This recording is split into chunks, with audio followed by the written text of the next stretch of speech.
Good morning, everyone. Please indicate if you're hearing me well. Good morning, good morning. We're hearing you well, but just so we are sure, we have a poll up on the screen. So, guys, if you're hearing Dr. Ricketts' rooms, please let her know. Give them a sound check, Doc. Morning. I thought you were going to go like Beanie Man and Bounty Killer. Mic check. 1 2 1 2. No, not my area of expertise. Good morning, Dr. Ricketts. We are all here. Good All morning. right. Yeah. And so we have, as you see on the screen, 100% of persons hearing you clearly. Okay. Well, people have to hear Dr. Ricketts' room clearly with her voice. So, Why, Dr. Ricketts, that's exactly why I said you'd be a moderator, because everybody will hear you very clearly. I'm loud. That's what you're trying to say. Okay. All right. Good morning, everyone. My name is Tana Ricketts Rooms, and I'll be moderating the first session today in this very important and timely seminar, because in the context of COVID, we need not forget everything else that goes on around us. All that is fever is not COVID. Right. So we need to, temper some of the diagnoses that we come to sometimes and remind ourselves that there are things still happening that were always happening and will continue to happen. And today, I think, is a good reminder for us to be cognizant of that fact. So I'm hoping that you all would have seen the agenda, and we will be going through the agenda as stated. But first and foremost, I think that it's always good to start off with blessings and words of prayer. So before we roll into the meat of the matter, I'm going to ask Dr. Seni to go ahead and grace the proceedings. Good morning, everyone. Morning. I just want to make sure I'm being heard.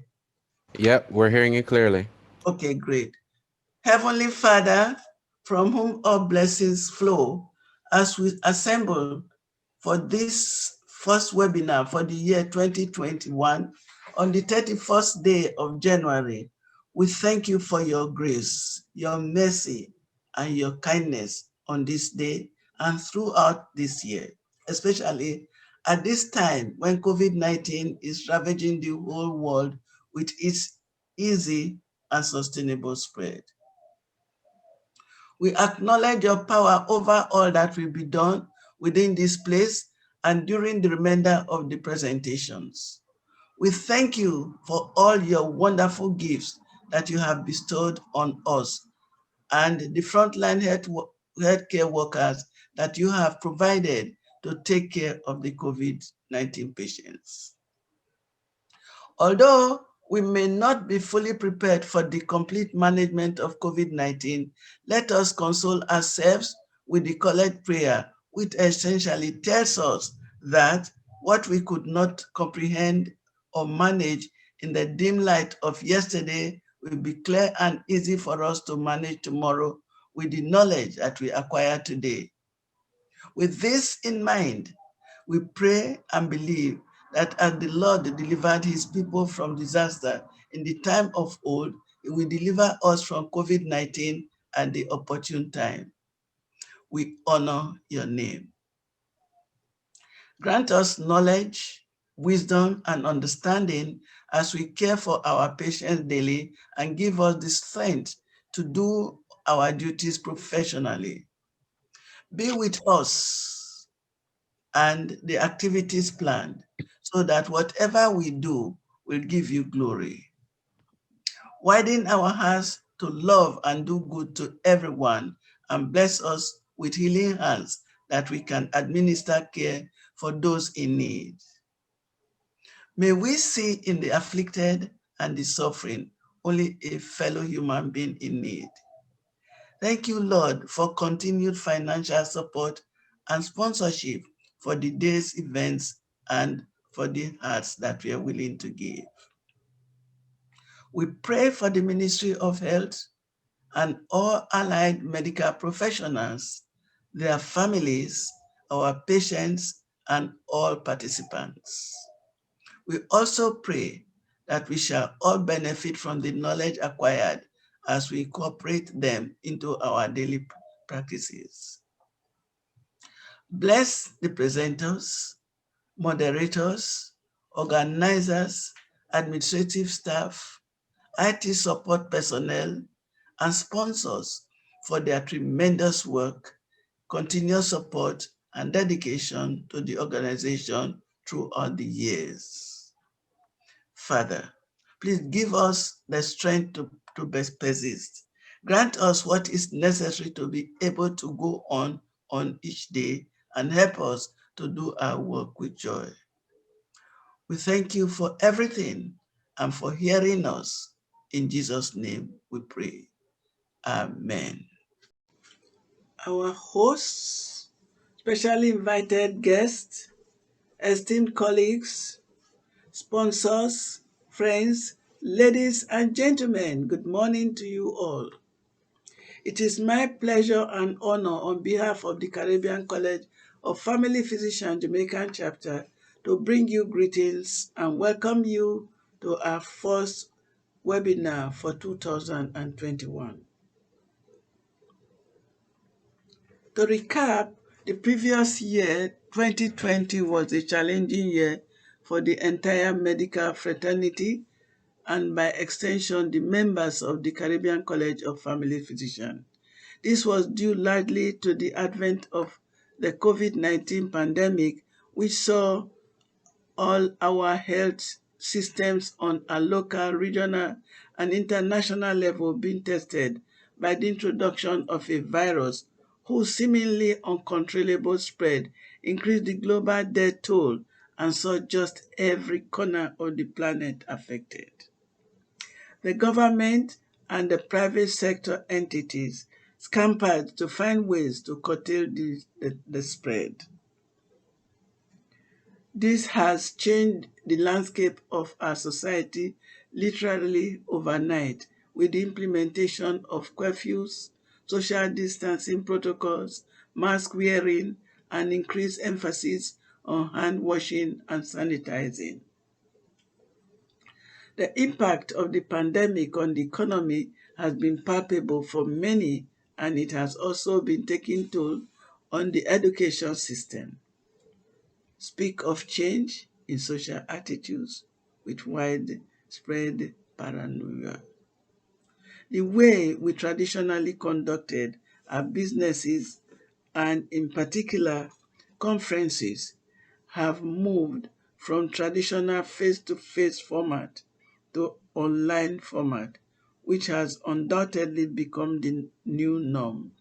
All our members were forced to adapt in short order to virtual interactions. On a more sober note, we also lost some colleagues and or members of their immediate family. Our hearts go out to them, though the reasons for the losses have been varied, ranging from accidents, general deterioration of health, and even COVID-19 related illnesses.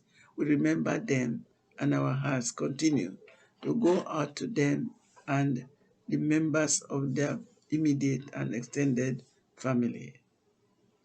Despite these challenges, the CCFP membership and their support remains strong. On behalf of the board of the CCFP, I wish to extend sincere gratitude to the entire membership of the college for their support during the past year and look forward to their continued support during this and other years to come. Today marks the continuation of the college's Continuing Medical Education Accredited Symposia and the first for the year 2021. The aim of the college is to improve the health status of the Caribbean people by providing the highest standard of patient care through research, information sharing, and the availability of well-trained physicians. It is also committed to patient empowerment and the personal responsibility for health by therapeutic education, health promotion, and the concept of health and wellness rather than health and disease.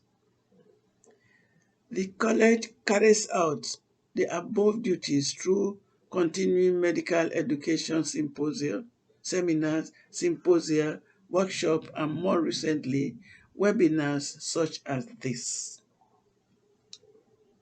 It is my belief that today's webinar will serve to inculcate some of these very same core values, and through it, we will emerge empowered with the motivation to empower our patients as well as we strive for excellence in patient care and management. The theme of the workshop for today is infectious diseases, ethics, and emergency medicine. Why infectious diseases? From our local experience here in Jamaica, we note that infectious diseases can sometimes be difficult to control, difficult to diagnose at times, and even difficult to treat successfully. As family physicians, we know that early diagnosis and treatment will save lives and save the country's money if we can avoid hospitalization.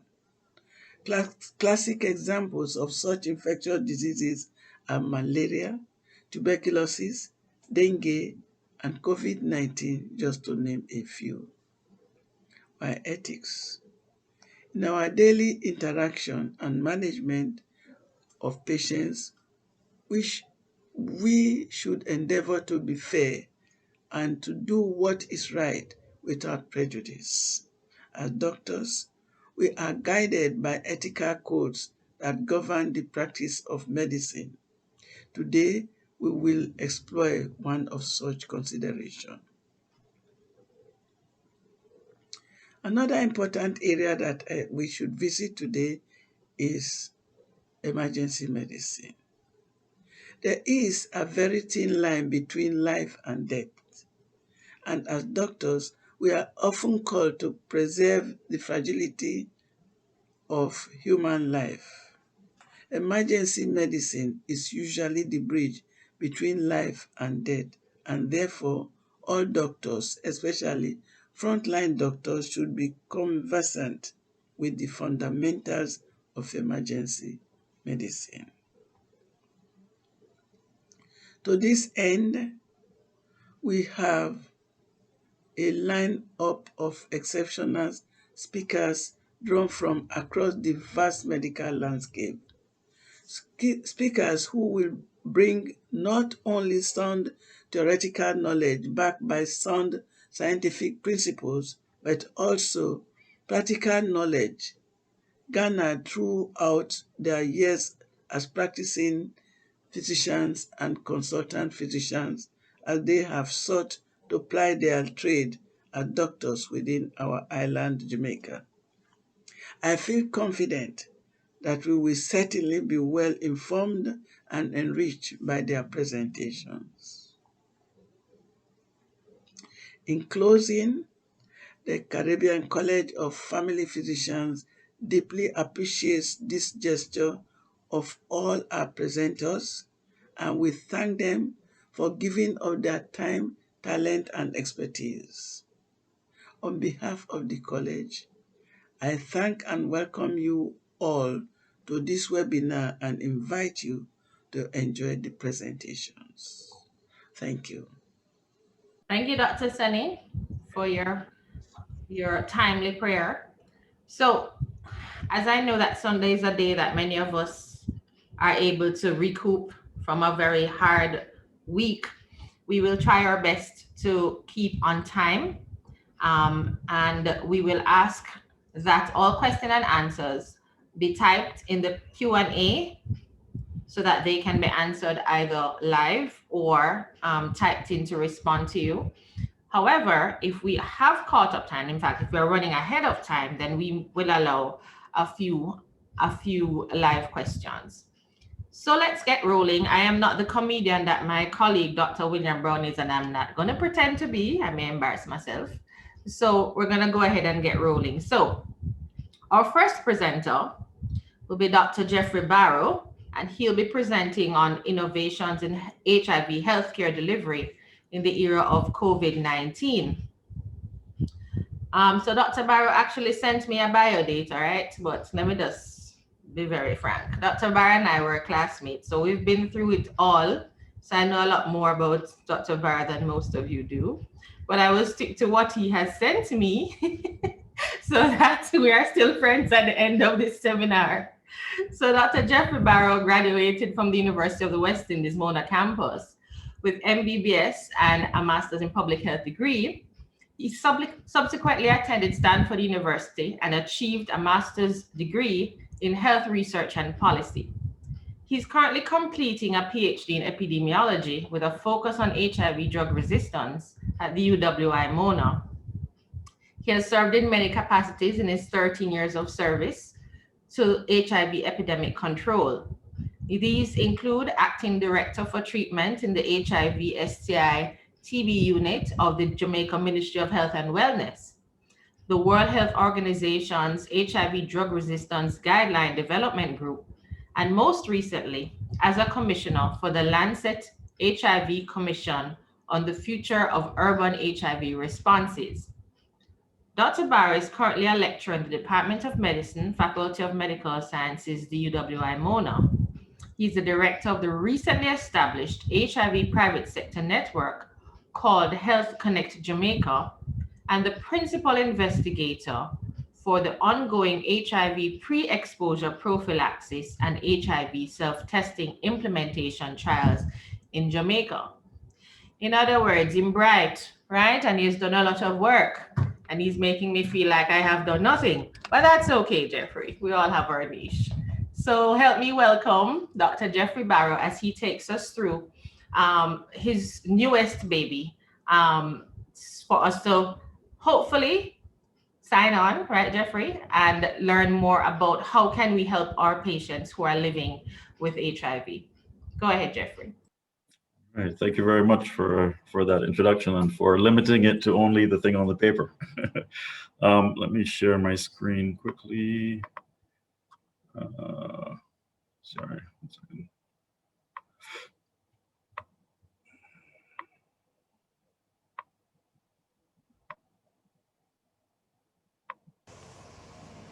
All right, I hope everyone can see. Yes, we can. We have 15 minutes for this presentation. So thank you to CCFP for fitting me in. I know it wasn't part of your original plan, so I'm really appreciative of the 15 minutes. I'll try to give as much detail as possible without being too overwhelming. Really the focus of the presentation is to expose everyone here to the benefits of Health Connect Jamaica and hopefully to inspire you to log on and join our wonderful program. So first, welcome to Health Connect Jamaica. So it's really a private sector initiative whereby folks can access care for HIV specifically and STI services in the private sector. So we are a data-driven program. So what does the data for Jamaica tell us? So this is the national HIV cascade as of December 2019. And it shows the various gaps that exist in order for us to reach the 95, 95, 95 targets, which are modeled to let us know that if we reach these targets, we will be able to eliminate the AIDS epidemic as of 2030. So as you can see, the blue bars are where we are at right now, and the red line is where we need to be in order to reach that epidemic control target. So there is quite a tremendous amount of work to be done. This data is from the public sector and NGO sectors that are currently providing services in Jamaica. So at Health Connect Jamaica, we really believe that there are two main keys to success, and that is quantity as well as quality. So what do we mean by quantity? And it's really the ability to access HIV treatment and care. So it's not just the treatment, the drugs, but also the supportive care that is required for people living with HIV. So that's really centered around this bar. So that's called retained in care. So people are continuously going to seek services, and they are receiving the antiretroviral treatment or the drugs for HIV.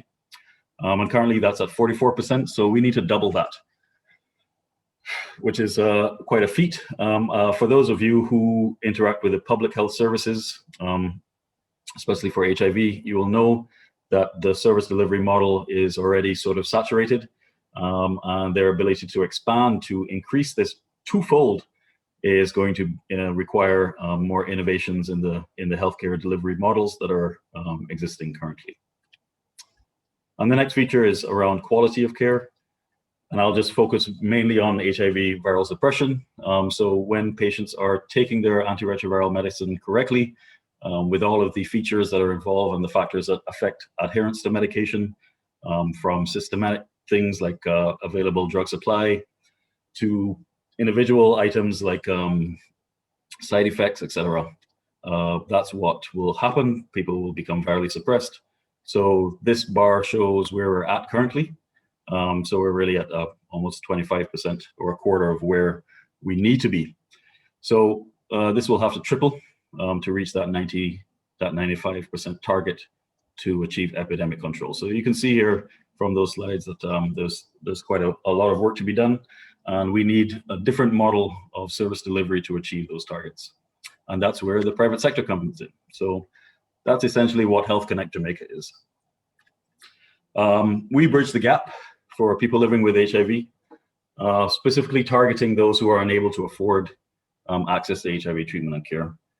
So as I mentioned, our mandate is to expand the access. So we'll achieve that second bar, as well as the quality of services for primary healthcare through the private sector.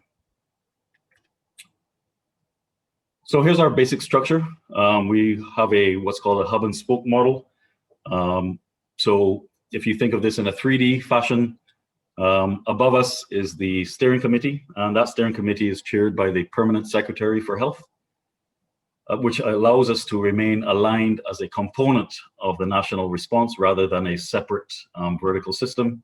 So we are really integrated with the national system. Then we have our coordinating unit, and from that unit, we provide the administrative services as well as service delivery items. For example, we have case managers, which help patients to be guided throughout their treatment history, as well as interact with our partners. And then in the spokes of that hub and spoke model are our clinical providers, which are essentially our clinicians, as well as our psychologists, and the laboratories and pharmacies, which partner with us to support in their various positions. So here's where we're at. We have 23 clinicians island-wide now on 3 laboratory networks. We started in the Kingston St. Andrew region, which is actually the region of the highest prevalence for HIV. And we're spreading throughout the southern and the western region, and we hope to be in the northeast by the end of this calendar year. So we focus on technological health solutions. So a lot of our stuff is being served through online, but of course, folks who don't have access to web-based services, we do telephone communications a lot. And this system also helps us to track our clients, not only for the case management that they require, but also for contact investigation.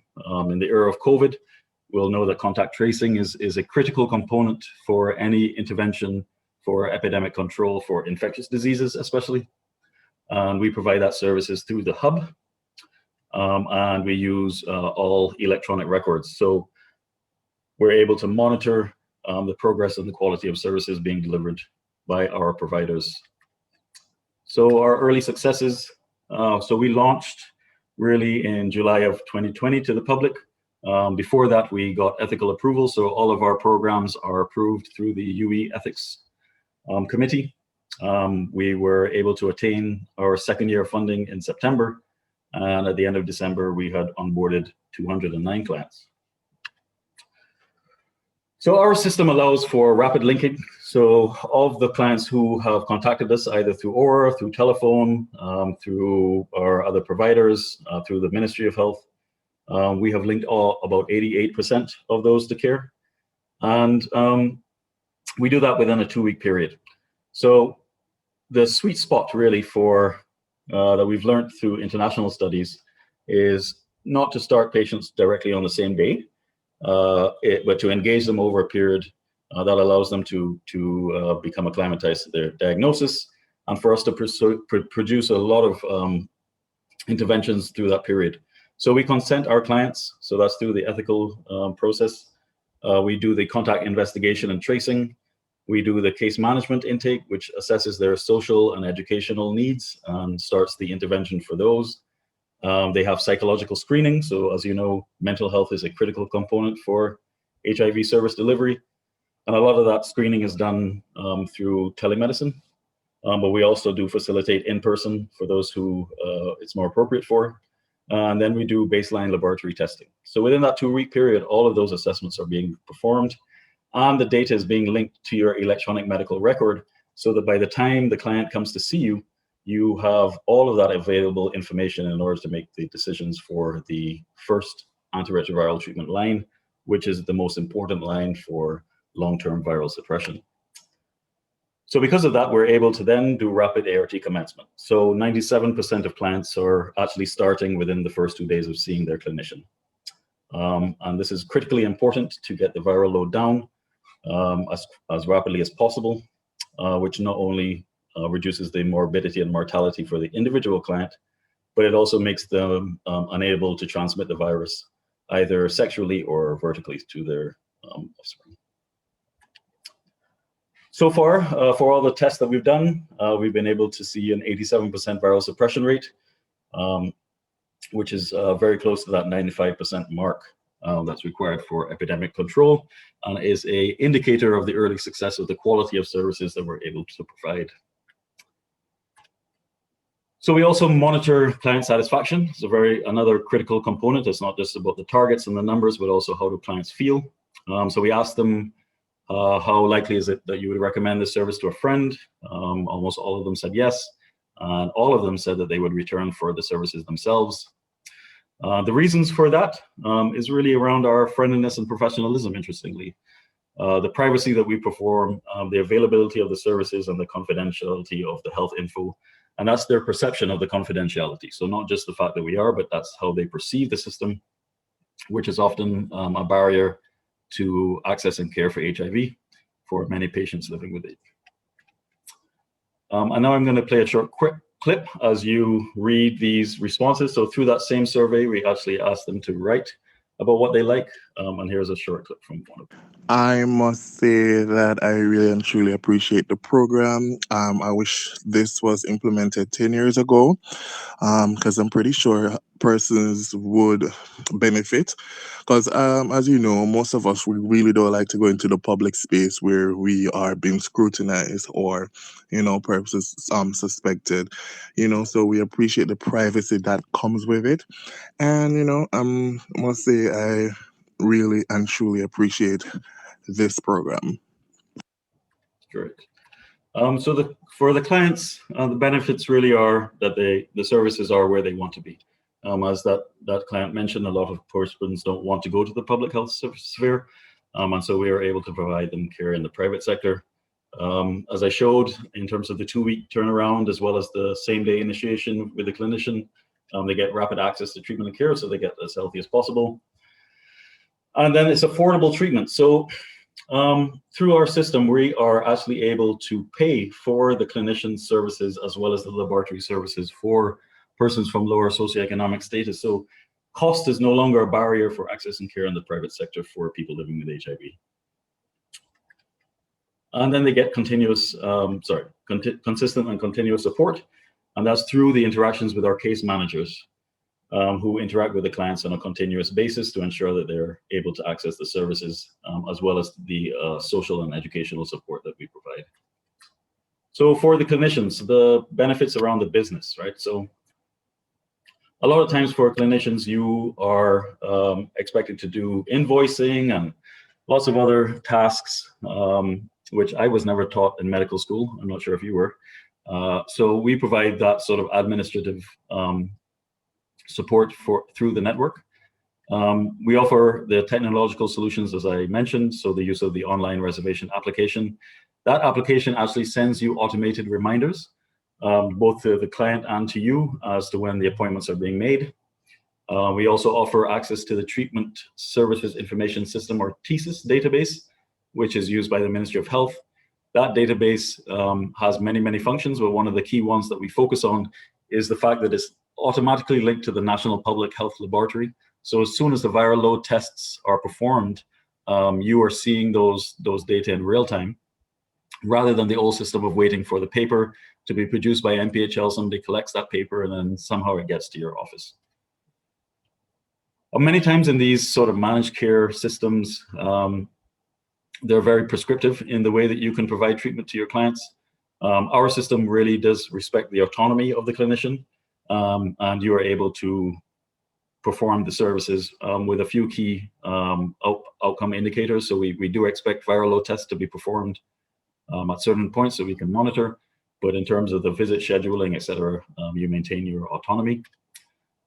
And then the referrals and the reimbursement. So when clients contact us, we distribute those clients to our clinicians. So your patient population increases and we pay for those patients. So the model actually helps to improve your finances as well. And then you become part of a holistic team. Oftentimes when you are working in the private sector, you're a lone wolf.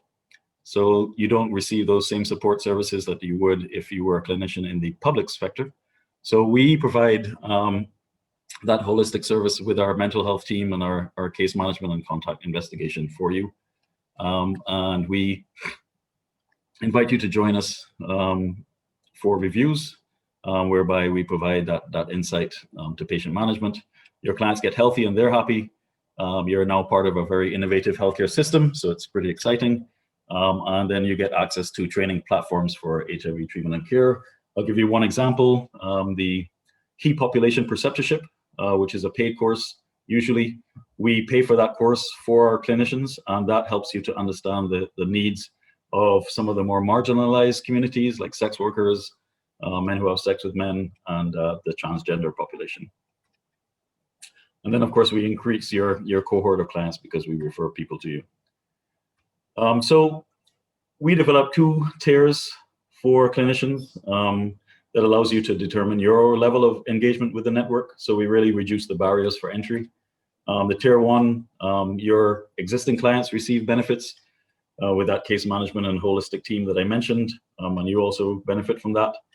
And then the tier 2 receives all of those initial benefits plus the fact that we send you clients. So in order to become a tier 1, the first thing is that you have to be approved by the Ministry of Health to prescribe antiretroviral therapy. And then you have to be able to use the TSIS database. And then for tier 2, we expect that you do perform the KPP preceptorship that I mentioned. You engage in our quality monitoring and improvement processes.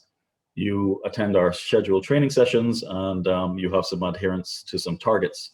So in order for us to maintain and guarantee the quality of services, if your performance drops below a certain level, you have to maintain it above a certain level in order to maintain your status as a tier 2 clinician. So then quickly around the COVID-19 adaptations. So that online reservation application, every time a patient makes an appointment, they have to complete a screening questionnaire for all of the main COVID questions. There's reduced time spent in the clinician office because you're not performing all of those additional assessments, the psychological, the social, the educational assessments that you may have to do without the program. And also the fact that we do the multidisciplinary client reviews, you really have a good picture of the client needs a priori to the visits, and therefore your interventions can be much more structured and shorter. And then the clients have reduced waiting times at the lab. Many of the labs actually do appointments. So your patients arrive, and it's really a 5 to 10 minute turnaround time for their interactions at the laboratory. So steps for joining. It's really easy. I had asked, and I hope that you've all received our expression of interest form. You complete the form, and we will contact you individually to answer any further questions that you may have about the network. We'll go into a lot more detail. I wasn't able to get into most of that today. We do an office review because you have to maintain certain standards for the delivery of services. You sign our contract. We do onboarding training. And then you receive our laboratory and prescription pads. The prescription pads are important because it allows you to access the non-ARV drugs through the NHF. So we have quite a list of drugs, and we're negotiating with NHF to expand that access for your private sector clinics. So in summary, we're really about universal healthcare. In order to achieve that for Jamaica, we have to do private sector engagement. We promote health equity, which is different from equality in that we provide proportional service support for persons who need it. So it's not everybody is free, it's those who need the support receive it. And then innovative healthcare delivery mechanism through our hub and spoke model. So I think I will end there. Here is how to contact us. And I'll try to answer any questions through the chat box or now if there's time. Thanks. Thank you, Dr. Jeffrey. Unfortunately, we are a little bit over time. There are a couple of questions in the chat box if you could look at them, but if we can't, during the question and answer session, we'll just probably ask you to repeat that for the benefit of persons who may need to know the answer as well. Is that okay? Okay, thank you. All right, so we'll roll right along. Our next speaker, I'm sure we all know him quite well. If we don't, then, you know, I don't know what's going on there. 1 second. Sorry about that. All right. So our next speaker is Professor Peter Figueroa.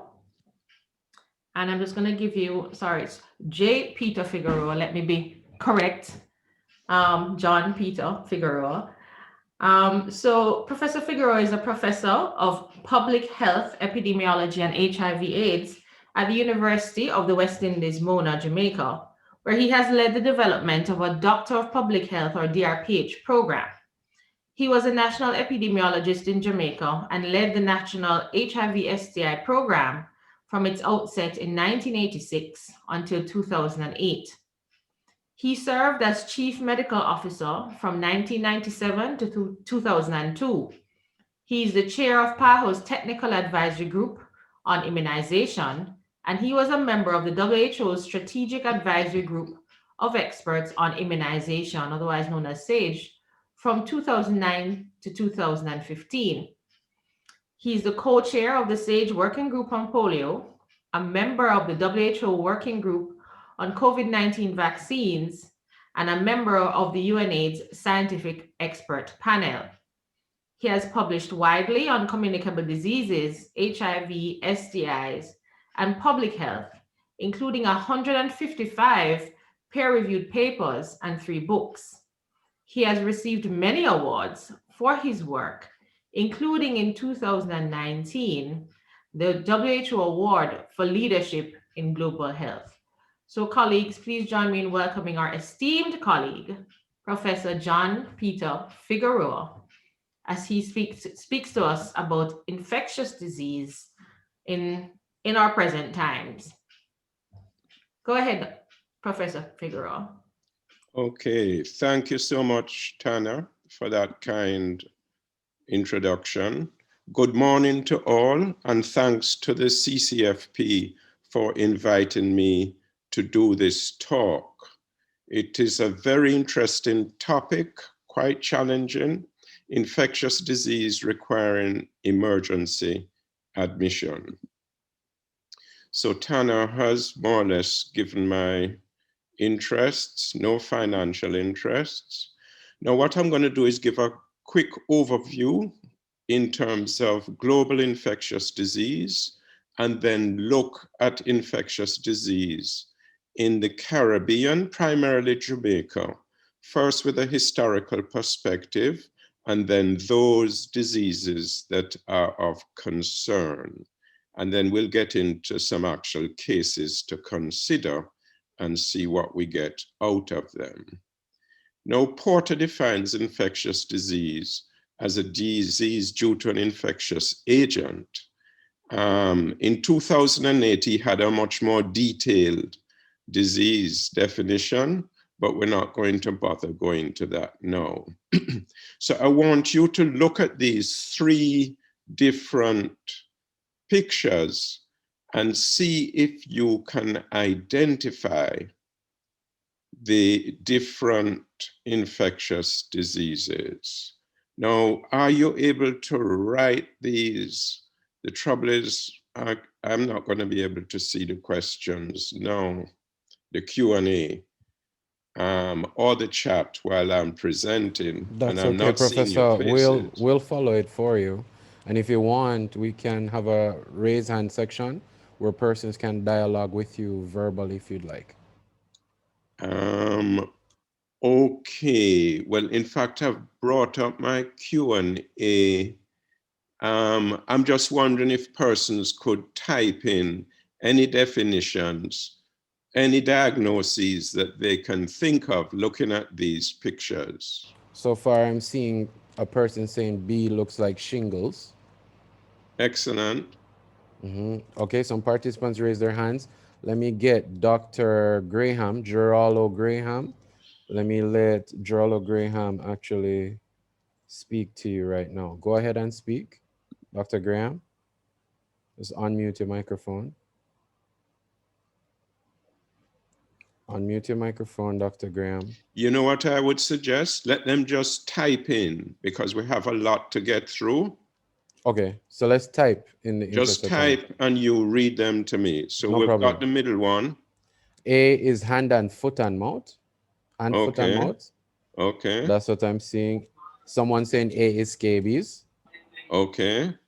Someone is saying, Dr. Geraldo, you're live. You can go ahead and give us A or C. Molluscum contagiosum. Okay, how about herpes simplex for this one? Nobody said that so far. So A, you're saying is herpes. Yeah, simplex, and then herpes zoster.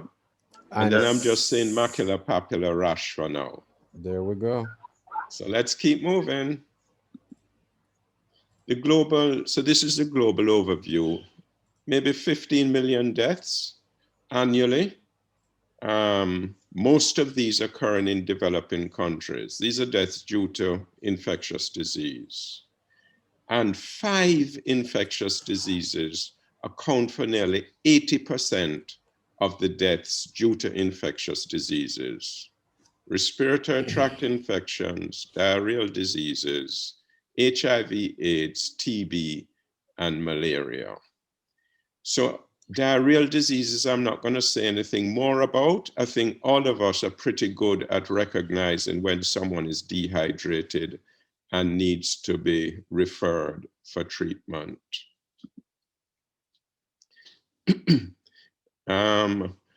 Now, when you look at the actual number of episodes, you can see 500 million episodes annually due to acute respiratory infections and maybe 4 million deaths.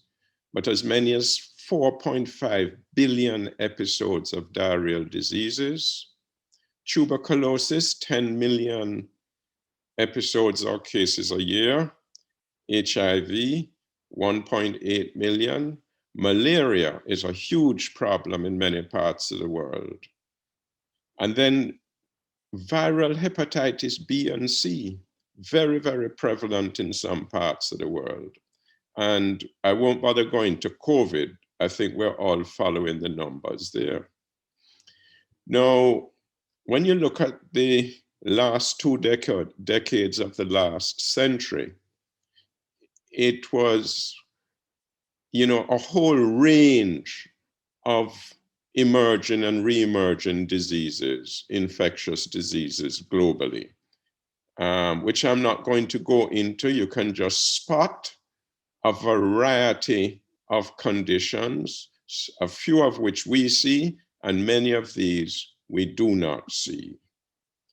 And there's some emergent and re-emergent diseases, of course, that are responsible for epidemics, pandemics, or significant epidemics in different places of the world. And this has led to the new international health regulations in 2005. And since then, we know about Ebola, chikungunya, Zika, and now COVID. But what this has done is that there is growing awareness that we have to have a higher level of surveillance and preparedness. And this is what the new international health regulations requires from all countries globally. And they must report any public health emergencies of international concern to WHO within 24 hours. This is very, very important. In 2018, there's a global initiative to develop the Coalition for Epidemic Preparedness Innovations, which is actually supporting the research and investment in the development of new vaccines for conditions which could potentially cause pandemics in the future. And with respect to COVID, you may have heard of the Global Access to COVID Tools Accelerator and the COVID Vaccine Access Pillar. Okay, now do not lose sight of the fact that some infections lead to cancer. And the global incidence of cancer is about 14 million a year, and perhaps 15% are cancers due to infections. Of course, we're familiar with Helicobacter pylori, but it's nearly, it's over 700 million cases each year. Gastric cancer, HPV, cervical cancer, and then liver cancer due to hepatitis, and then lymphoma due to Epstein-Barr virus or HTLV1. Tuberculosis remains an important global problem. 30% of the world's population is infected. Annually, roughly 10 million cases with over 1.4 million deaths annually. And it's interesting to note that this is just slightly below the 2 million deaths due to COVID. But it does not create the kind of concern. And the reason for this is probably because 60% of the cases are in middle or low income countries: India, Indonesia, China, Nigeria, Pakistan, and South Africa. So tuberculosis does not affect the high income countries in the same way, and therefore it's not seen in the same way that COVID is seen. There are other important infectious diseases due to their prevalence and morbidity, but we're not going to touch on these now, so I will keep going. And then there are a range of neglected tropical diseases. I highlight dengue and chikungunya because we experienced these, and I highlighted also leprosy and yaws. Yaws used to be widespread in Jamaica in the middle of the last century, but was eliminated when penicillin became available.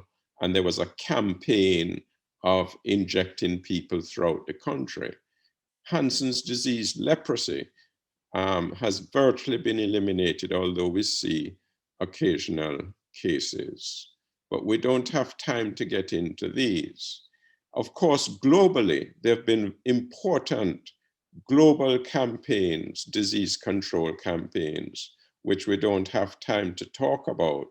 But let's note the expanded program of immunization initiated by WHO in 1975, the achievement of the eradication of smallpox, the launch of the Global Polio Eradication Program in 1988, and the aim was to eradicate polio by the year 2000, we still have 2 endemic countries, Pakistan and Afghanistan. And then there are a range of other disease control programs. Let's try and rapidly look at the historical perspective in Jamaica. The aim of this is just to share with you how things have changed over the decades. If we go back to the 18th century, Worthy Park Estate under slavery, 1 out of 4 births to slaves died of neonatal tetanus, right? This is now a disease that has been eliminated in the Caribbean and the Americas. In the 1850s, we had that massive cholera epidemic. We also had some yellow fever. At the turn of the 20th century, 80% of our people were affected by hookworm. But the improvement in sanitation and hygiene helped to transform that. And TB was the leading cause of death between the 1920s and the 1940s. Malaria was widespread in the 1940s. So the leading causes of death in Jamaica in 1945, you can see there, 7 out of 10 were due to infectious diseases. In 1960s, gastroenteritis and malnutrition was a major problem. And then you can see coming down to the present situation, it's all the chronic non-communicable diseases that we have to come to grips with. And Jeff just spoke about the challenges we still face with HIV. In 1954, Professor Louis Grant, he was professor of microbiology at university. He listed 10 of the principal notifiable communicable diseases. You can see that out of those 10, 6 are no longer with us, but 4 are. And you can see at the time of independence in 1962, can you believe over 3,000 cases of pertussis reported, and that's probably underreported, and 136 cases of tetanus, mainly neonatal tetanus, 80 cases of diphtheria. So we've come a long way. In the 1950s, we had 3 major outbreaks of polio. This gave rise to the Polio Rehab Center that was managed by Professor John Goldin, the father of Mark Goldin. And now this is the Salk injection, injectable polio vaccine was introduced at that time. And I actually got it in the 1950s. In 1964, we had a 60 case outbreak. And you notice 18 years later, in 1982, due to inadequate coverage, we had another outbreak. So when you look at the epidemics, moving from gastroenteritis that I mentioned, type 1 dengue fever, 1 in 3 Jamaicans got infected in 1977. We had that polio outbreak in 82, a massive measles epidemic in the late 1980s. Of course, HIV/AIDS came to us in the 1980s. There was a major outbreak of typhoid in the early 1990s, a threat of cholera. And we had the outbreak of malaria, which we managed to bring under control. And then most of you are familiar with the more recent period. But you can see with the improvements in health, we have doubled the life expectancy in just over 100 years, and infant mortality has come down dramatically. So there's a lot to be proud of. There's a lot that we have achieved. And one of the things that has helped us to achieve this is a very robust childhood vaccination program. The Caribbean has actually led the world in the elimination of vaccine-preventable diseases. So never take immunization for granted. I'm certain that there are doctors on this presentation who have not seen some of these childhood diseases that I've just spoken about. But we've got to recognize the importance of vaccination. And in fact, the Caribbean eliminated a lot of these conditions ahead of the rest of the Americas. We actually led the way, but we're not leading the way in the same way now. We need to eliminate mother-to-child transmission of hepatitis B. And I show this photograph. This is from one of the annual Caribbean EPI managers meetings, 1995. The person in the middle is Ciro de Quadros, a Brazilian doctor who for 40 years led the immunization program in the Americas. And he was the PAHO advisor. To his right is Dr. Beryl Lyons, who for 2 decades, she's from Jamaica, she helped to ensure that the Caribbean was in the vanguard of vaccine preventable diseases. And Karen Lewis Bell, another Jamaican, took over from her.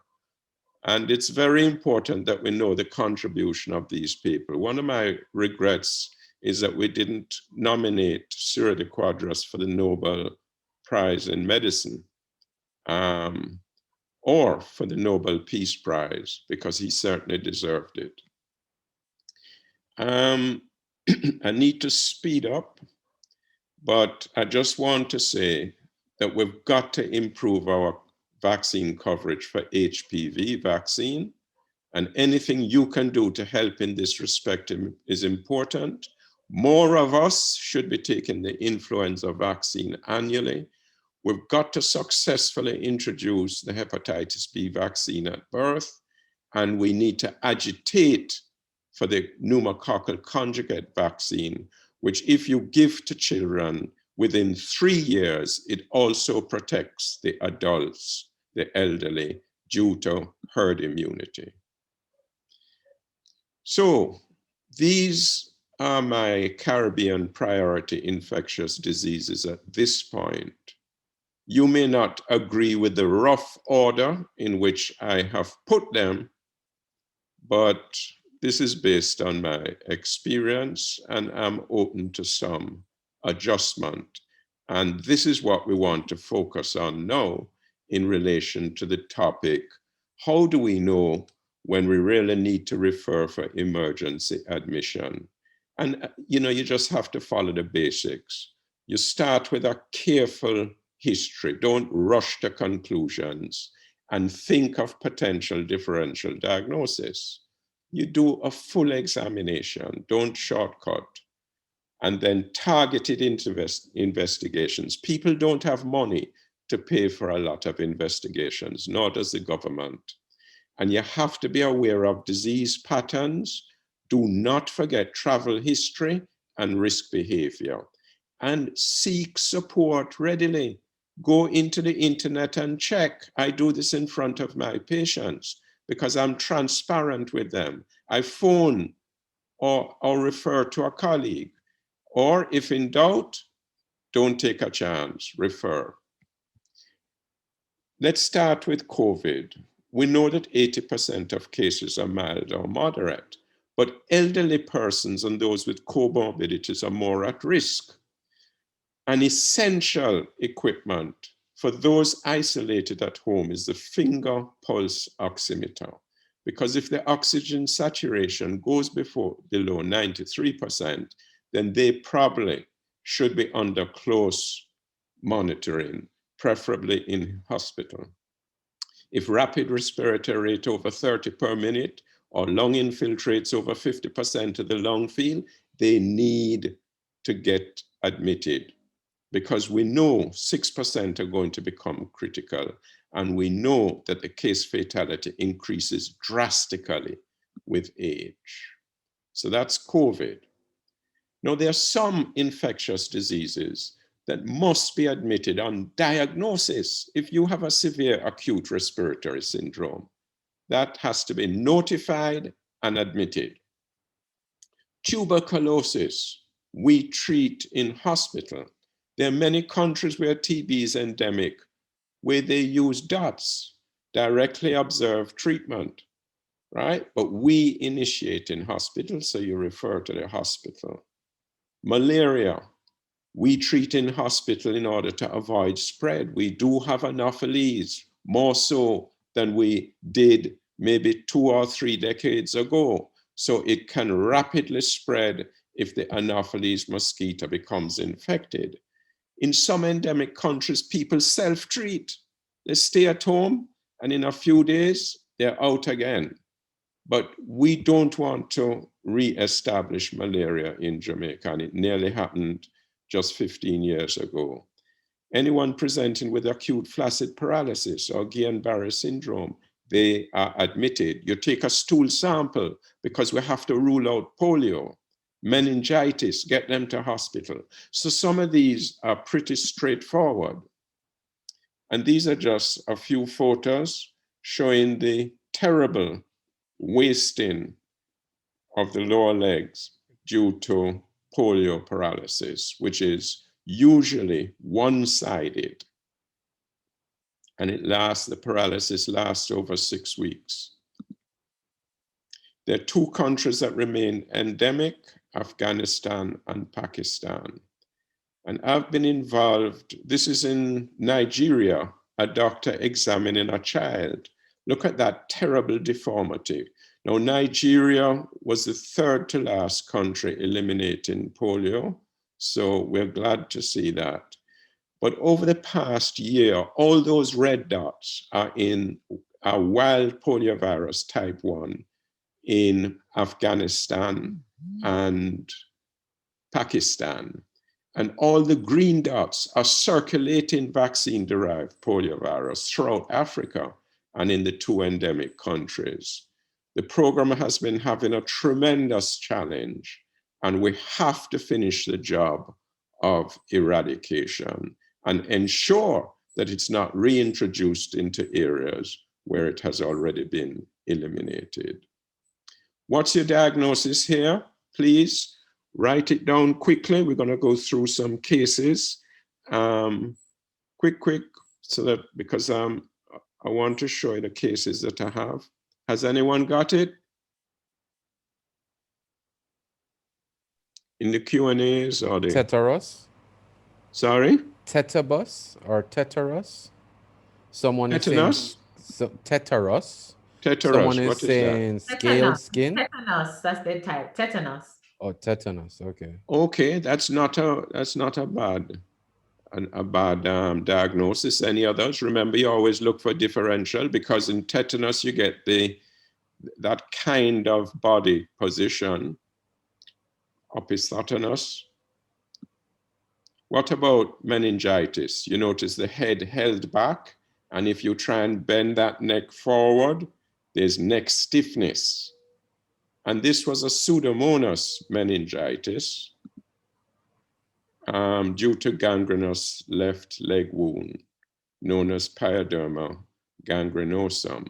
Now, a child as ill like this, none of us, I think, would miss. Even if we weren't sure what the diagnosis was, we would refer this child to hospital immediately. But there are a number of acute infections with CNS symptoms where you have to be alert. Acute meningitis will usually pick up, but something like cryptococcal meningitis, where you have just an insidious onset, headaches, just not feeling right, but you're able to walk around the place. You may miss this. However, if you do your history carefully, or you're aware that the person is HIV positive, they're HIV infected, and they're not keeping up with their medication, they've defaulted from treatment, this is something you must keep in mind, and you refer to hospital. We don't have time to go into the individual cases in any detail. Remember encephalitis, which, you may have fever, but the person appears disoriented, confused, may even be delirium. With brain abscess, there may be lateralizing signs, but when you see these sort of conditions, you just refer them to A&E, and usually we will pick them up, but you have to stay alert. Then there's, of course, sepsis, pyrexia of unknown origin. This needs to be investigated properly, better done so in hospital. Now, gram-negative septicemia can be quite deceptive, especially in elderly patients, because the person appears toxic, and yet there may be no fever. I remember as a young doctor seeing an elderly person with this, and really just not picking it up because I just couldn't put my finger on anything. You have to look out for some conditions that are not common. Myocarditis, it can be due to Coxsackie B virus. You can get a pericarditis with pericardial effusion. I remember having to deal with that at KPH once. Endocarditis, we don't see this as frequently as we used to. People of my generation would have all seen this in medical school or in the hospital. But these are serious conditions you have to be alert to picking up. And remember, the importance of being careful with how we use antibiotics, not just because of antimicrobial resistance, but you can get some very severe conditions from the use of a variety of antibiotics that we use regularly. Severe Clostridium difficile colitis. So we have to be alert to these things. Okay, we come back to this condition, right? Where we said it was herpes simplex, and this is another example of herpes simplex. Now remember, people with recurring conditions of herpes simplex, most people get herpes simplex and the virus goes to sleep in the dorsal root ganglia of the spinal cord. But certain things can precipitate this: stress, including psychological stress, physical stress, certain irritations. And in some people, they just get recurrent herpes. But under certain stressful conditions, including meningococcal meningitis, you can get herpes skin lesions. Well, clearly, you would have seen a patient, you'd be looking at them as a whole, and they would have other symptoms usually.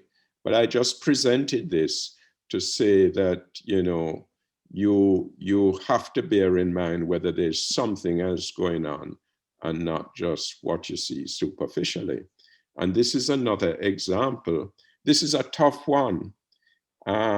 This is a kind of, you see the swelling and redness on the dorsal aspect of the patient's right hand, swelling and erythema, fourth metacarpopharyngeal joint. Any guesses?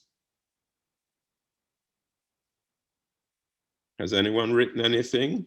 Suppose I said that this patient also had a swollen, tender, reddened knee that was paining them. Really, it just came out of the blue and they had fever and they weren't well. What's your diagnosis? Gonorrhea, septic There you go. arthritis. Excellent, excellent. Gonorrhea. Disseminated gonorrhea. Gonococcal sepsis. I saw this in a young lady whose pastor had initiated her, and she ended up in university hospital with gonococcal arthritis. And then obviously, so this, of course, you just have to be alert. This is why history, risk history, and taking a holistic view. What's this now? This is an eye. A little proptosis, you think? Reddening. Comments are coming in slowly. Yeah, woman with headache, periorbital swelling on the right side. Anyone venture a diagnosis? Chlamydia. Chlamydia, not bad, not bad. Conjunctivitis. Excellent. And remember, chlamydia can also present with arthritic, not just urethritis, but with arthritic symptoms. Any others? Conjunctivitis. Conjunctivitis, good, but we have the proptosis. It's not such a good visual, but what about thrombosis of the cavernous sinus? Just got that from Dr. Mary Sloper. There we Cavernous go, sinus Mary. thrombosis. Wow. Due to methicillin sensitive Staph aureus. Okay, this patient also had headache and skin lesions. Any speculation? Waiting on those now. All right, I've tossed it in because I'm approaching my bell. Okay. So this is meningitis caused by Neisseria meningitidis. So meningococcal meningitis, and in fact, the woman with the thrombosis of the cavernous sinus may also have had meningitis. So again, you'd probably pick up the meningitis, but I just started from looking at the eye and the hand because maybe you see that first. So we now go back to the herpes zoster, and this is multidermatomal herpes. And, immediately start thinking about HIV. If it's an adult, especially a younger adult, not an elder, then you need to do a HIV test immediately, or probe them because they may be too embarrassed to mention that they know that they have HIV. And this just alerts me to the fact that there are a range of opportunistic infections in people living with HIV that may require hospital admission. Of course, me practicing from the 1980s HIV epidemic without antiretroviral therapy, literally scores of my patients, I just had to try and be supportive. Many of them ended up in hospital with Cryptococcus, CMV, CMV retinitis, all sorts of things.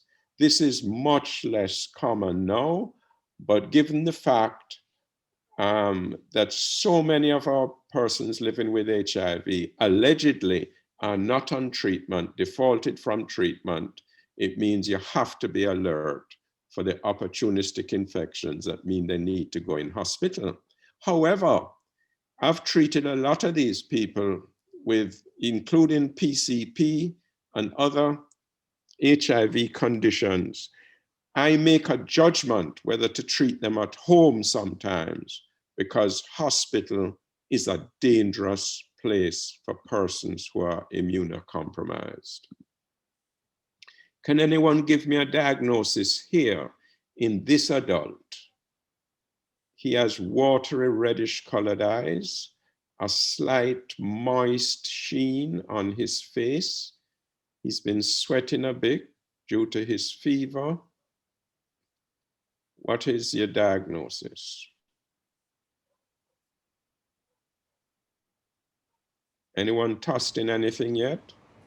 Measles. Who said measles?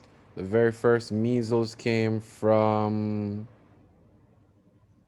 good question. Hold on, let me find out. Okay, I'm impressed. I am impressed. Maxine Cargill. There we go. You must shout out these names, man. These are astute clinicians. Awesome.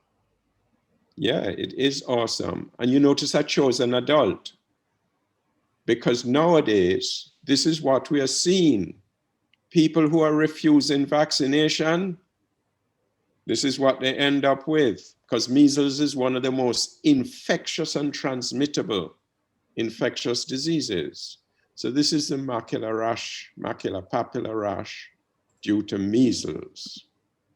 And this, I bet you that 50% of the doctors in this group have not seen a face like this.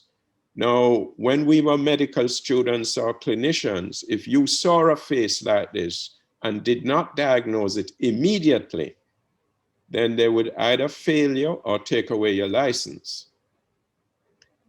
So the symptoms: fever, malaise, cough, the 3 C's, cough, coryza, conjunctivitis. You may have Koplik spots, white spots on the buccal mucosa with a pathogen mnemonic.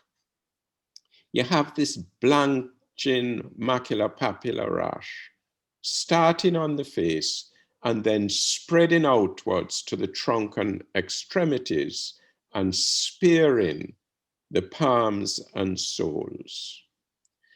Usually within 48 hours of the rash appearing, persons usually begin to improve.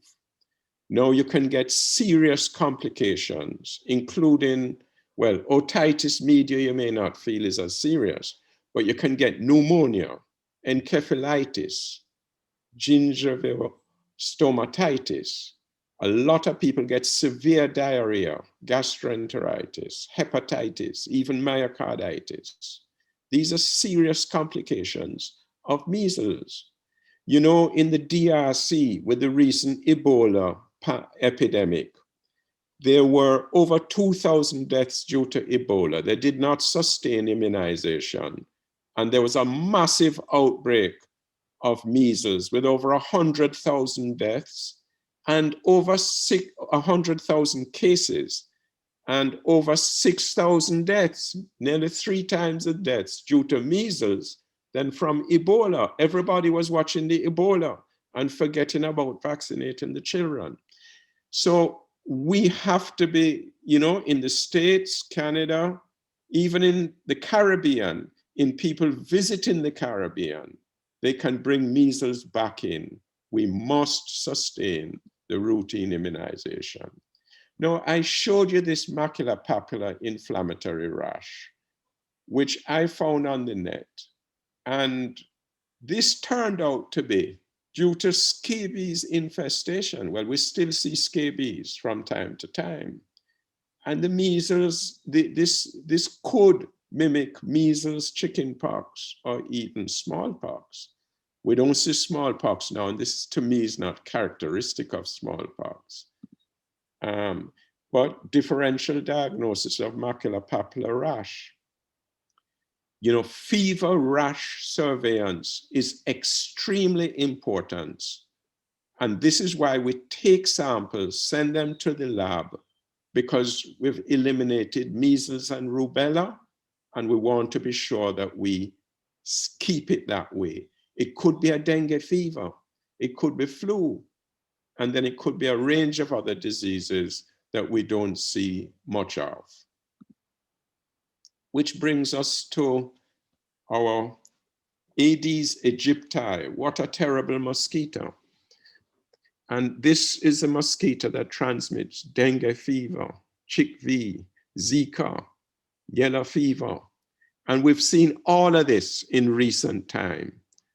Thankfully, we haven't seen yellow fever in Jamaica, but there was a massive outbreak in Brazil coming right up peri-urban, very serious outbreak. Luckily, we have an extremely effective vaccine, 1 dose, that makes all the difference.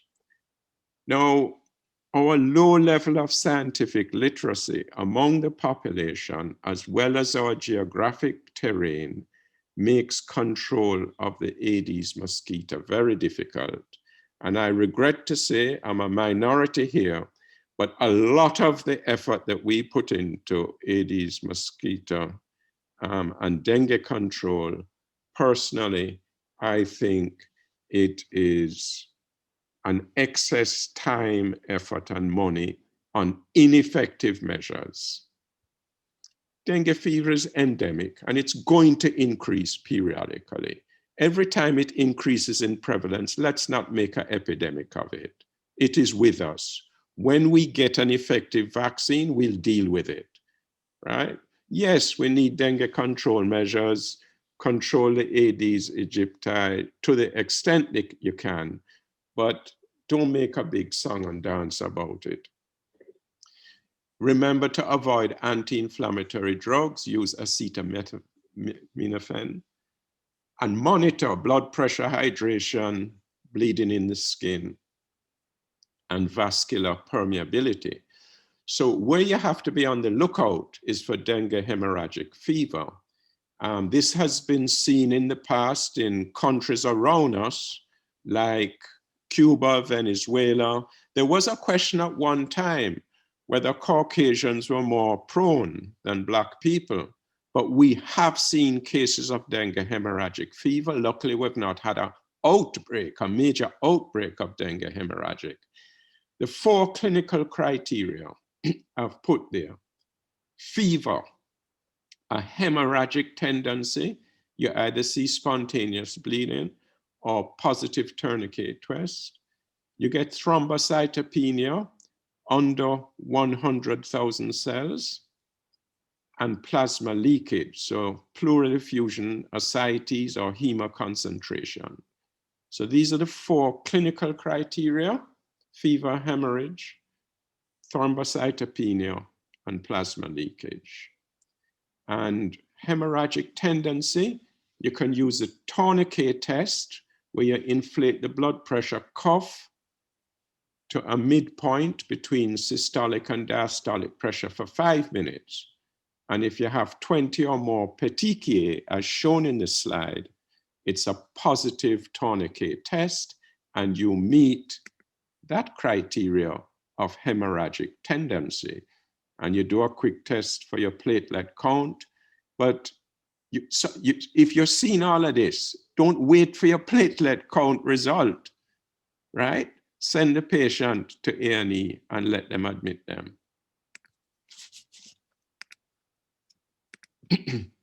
Okay, we're coming to the end, Tana. We're coming to the end. But I wanted to throw this one in. This is a woman with fever, headache, tiredness, and quite a distinctive rash. Who is going to tell me this one?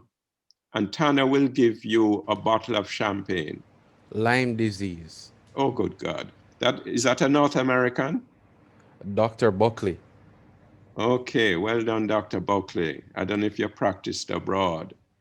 So this is spread by ticks, Borrelia, and most persons have an expanding, maybe 80%, expanding red rash, erythema migrans, that appears at the site of the tick bite after 1 week, approximately. I needed to relieve my eyes of all these skin conditions because I'm very weak with skins. So I decided to go to Indonesia to investigate an outbreak of leptospirosis. I wasn't there, I'm just looking at the picture.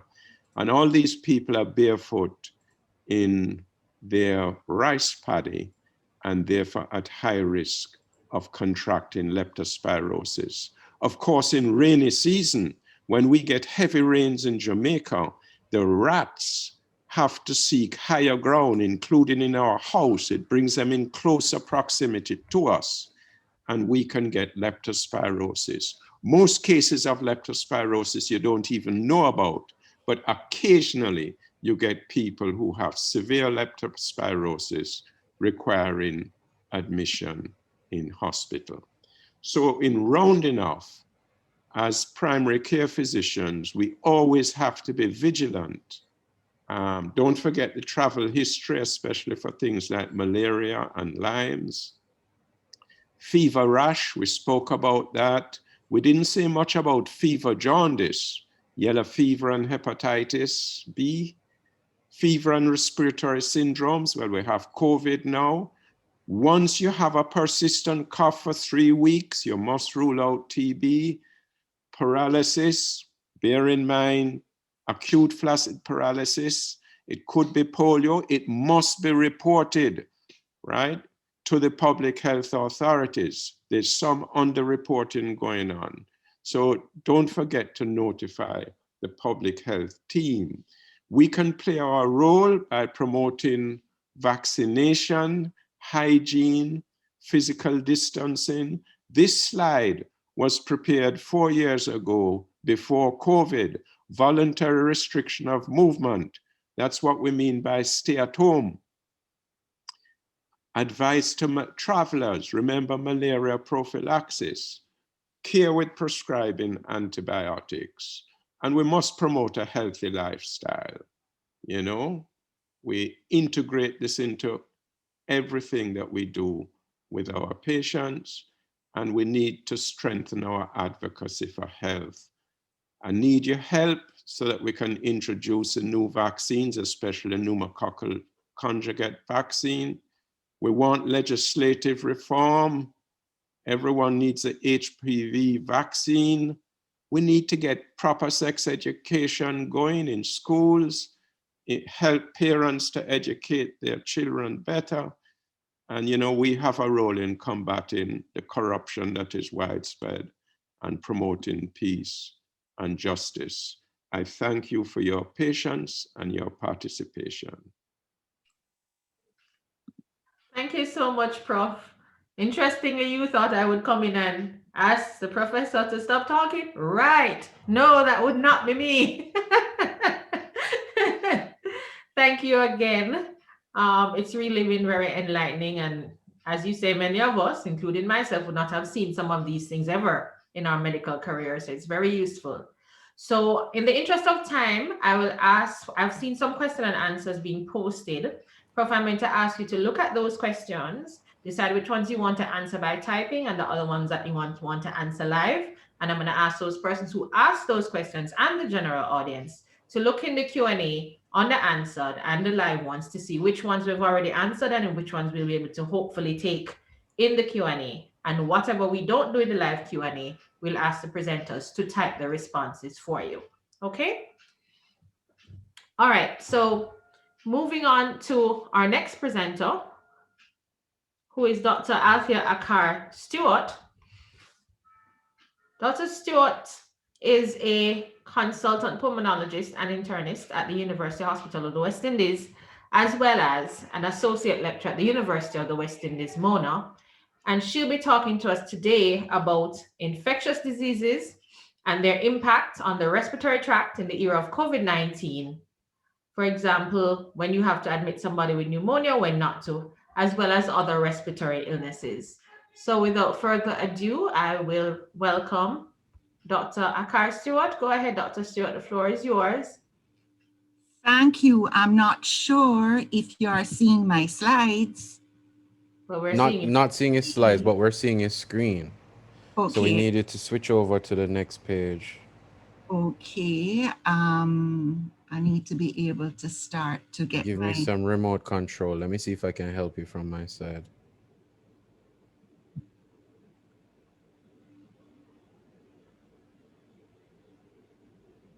In the meantime, while we're getting that up, we can run one of the poll questions from Prof. And let's just see how persons doing that poll question while we're working on this here. I want to get my slideshow going. Yeah, man, definitely. Trying to close, trying to minimize out of the web browser here. All right, let's stop your sharing and reshare again. This time, what I want you to do when you share, at the top left where it says screen, ensure that that is selected, and then click on the blue button at the bottom right that says share. Let's share your entire screen, and then we'll go to your PowerPoint. Okay, so I'm going to get no problem. That. And I'm going to go into share screen. Okay. Go ahead. And you should have screen selected at the top left. Then click the button. Perfect. Looking at your presentation now. I can't get my full thing. I need to get this off so that I can get my screen. I can get my notes. Get through my slides. Oh, I'm still seeing the slides at the side rather than the full slide. No problem. At the bottom of the screen, there's a little button right beside the minus there when you want to maximize or minimize. There's a little button to the left of the minus. Go over to your right a little bit more. Where's your cursor? I'm not seeing it. Let me get remote control again and help you. Or she could just go to the top to slideshow. That's true. Or press Yeah, but I can't F5. get out. Agreed. Quick slideshow. Okay, if I could just get all of these things off. Yeah, man. No problem, Okay, Doc. Just I'm good. I'm yeah, good. slideshow at the top and then start. I'm Yeah. from beginning. I'm good. Right. Yeah. Okay. All right. So I need to get you out of the way. All right. So everybody's good. You can see my screen clearly. Yes. Very good. All right. Well, first, let me thank Sini and the Caribbean College for inviting me to do this presentation. Thank you as well, Mr. Heron, for your support. And my talk comes perfectly on the heels of a good foundation set by both Jeff and by Professor Figueroa. I'm to speak about infectious diseases and their impact on the respiratory tract in the era of COVID-19. Now, these infectious diseases, Prof gave us a nice history, a historical review of all the infectious diseases that have been around. They're there and they're still there, but as the years have passed, the impact varies.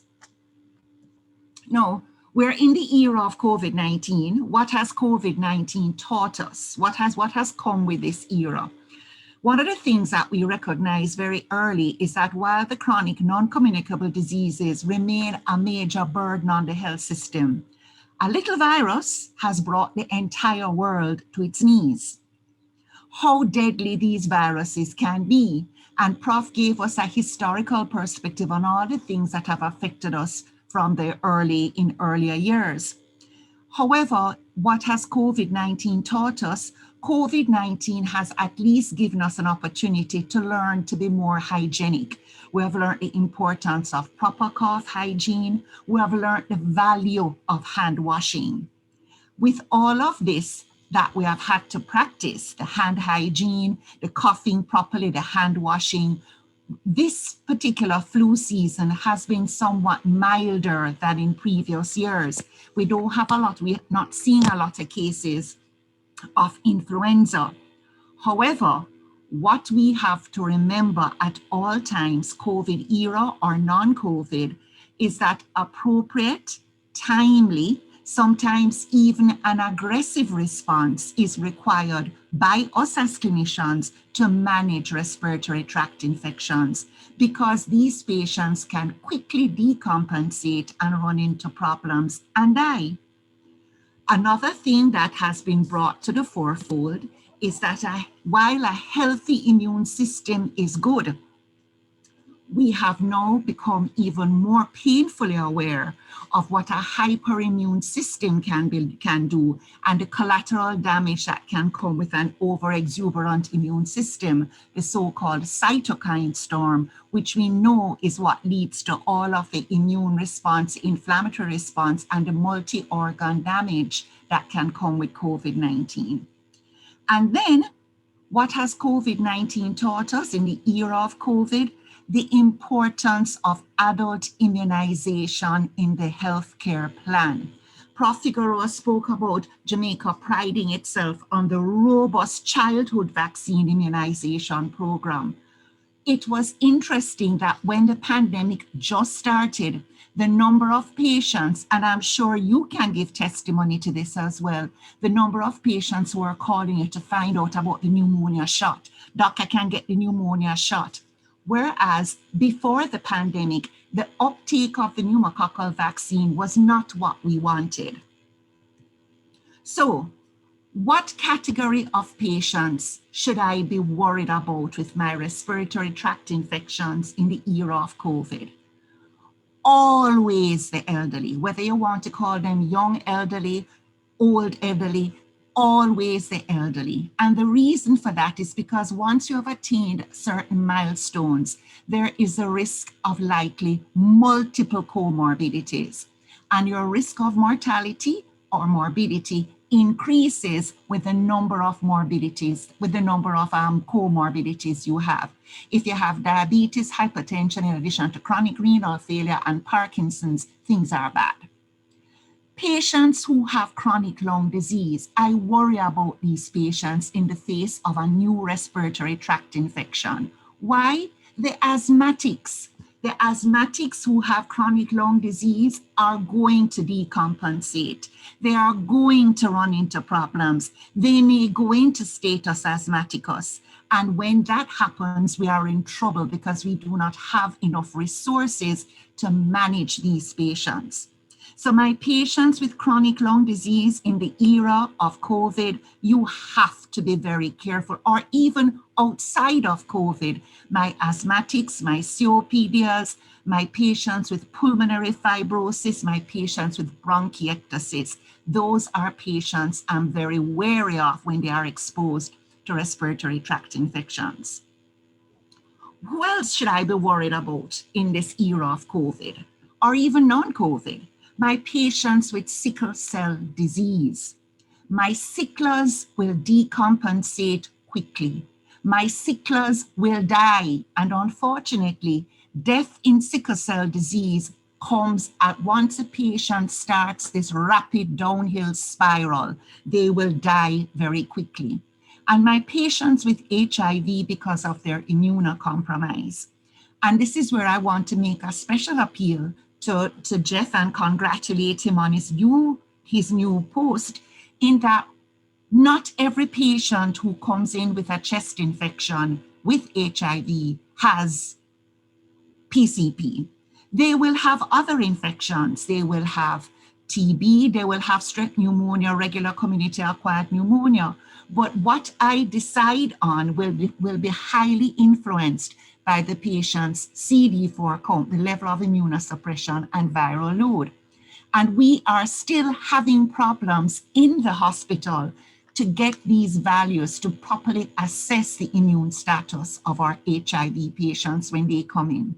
It is good to hear about this whole privacy and what technology is going to afford the general practitioners to do in the management of the patients. We hope that we could get some of this extended to us in the hospital setting. Not moving. Okay, so respiratory tract infections cause pneumonia, and pneumonia remains an important cause of death at the two extremes of age, the very young and the elderly. Pneumonia is the leading cause for hospital admissions. But the thing is that pneumonia runs a spectrum of severity. The patient can present with very mild disease, with fever, cough, to the other end of the spectrum where the patients present with respiratory distress and sepsis. Now, we said it is a leading cause for one of the leading causes for hospital admission. So to decrease the risk of death, patients die from pneumonia. To decrease the risk of death, certain steps are important in the management of these patients. And it's starting from they present to you at the general practitioner's office. Now, back to basics. It was so good to hear Prof talking about something that is tried and true and tested. And no matter where we are, whatever the level is, a good history is important. In this day of tremendous global travel, we need to know what are we dealing with in terms of this respiratory tract infection. Where has the patient been? I was surprised when COVID started to realize how many of our Jamaican informal commercial higglers traveled all the way to China to buy their goods and bring it back to Jamaica.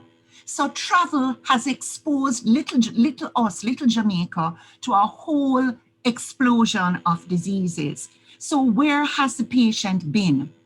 Or has the patient been exposed to someone who has traveled overseas? Another thing we want, of course, the age of the patient is absolutely important. Where is the patient coming from? Is the patient coming from home, or is the patient coming from a nursing home or a children's home? And I cannot underestimate or overemphasize this, because one of the problems that we will have outbreaks in the nursing home, but one of the big problems we have with the children's home and the nursing home is feeding. because the patients are not carefully fed and they aspirate. They aspirate, and aspiration pneumonia, the patients die depending on the severity. The comorbidities, is the patient diabetic, hypertensive? Do they have chronic kidney disease? Do they have heart failure? But something else is important. Is the patient coming to you at your private practice with a fever and cough, but they were in hospital 3 months before? And that is important because it's going to influence your choice of antibiotics when you decide I can treat as an outpatient, or it's going to influence depending on the severity if they tell you I was hospitalized in hospital for the last 3 months. Has the patient been on medications? Is this patient getting chemotherapy drugs for multiple myeloma? Is the patient being treated with cancer chemotherapy drugs? Is the patient on any of the immunomodulators for autoimmune disease? Do not underestimate the methotrexate, the rituximabs, the etanercept, those things. Our patients are on these medications. Hence, their immune system is not always at its best. One of the other things I want to make note of, is this a recurrent infection? Is the patient going to tell you that they have had this infection before and this is the second or third course of antibiotics? Be careful, because that should send off a big alarm system for something else. Importantly, in history, when you go back to the history, does this patient have underlying asthma, COPD, pulmonary fibrosis, bronchiectasis? You need to know that, because you're not going to decide that I can manage as an outpatient. You're going to be more wary to assess the patient even more carefully, because these patients will decompensate on you very quickly and will go into respiratory failure if not carefully managed. So your decision, you may allow yourself either an opportunity for quick follow-up and review to assess the patient's progress and how well they are doing. Also, when you have taken your history carefully, recognizing all the things I have mentioned, your ability to categorize the pneumonia will give you an idea of the likely organism. If the patient is from the nursing home or the children's home, has cerebral palsy, feeding is a problem, you know it's aspiration. And depending on the volume of aspiration, you know you need to be able to cover for anaerobes below the diaphragm. Now, red flags for the GP, what does that mean? Going back to my history, is this the first presentation for the patient? Has the patient been on antibiotics before? How many prior courses? And this is important. A careful history will tell you this is a third course. Red flags. This happened about 2 years ago. She was a healthcare worker in a children's home, and she had gone through religiously taking her 3 courses of antibiotics. She was compliant. But nobody realized that if she's compliant, while she's still having symptoms, she'd had tuberculosis. The pulse oximeter is the new device. It's not new, it's been there, but I want to emphasize that the pulse ox is as important to you as your stethoscope. How hypoxic is the patient when you are seeing them? Not just to send them home and monitor, but you seeing them at the office. What is the level of oxygen saturation? Now, I mentioned about, is this a recurrent infection? And this picture is to show you what most of the cases of tuberculosis that we will see now, it will be reactivation TB. And remember, the patient had about 3 courses of antibiotics, but was still symptomatic. And when you look in the right upper lobe, there is a nice cavity that's up there, the granuloma, for a patient who has developed symptoms of a pneumonia, but it's not due to regular community-acquired strep pneumonia, it's due to Mycobacterium tuberculosis.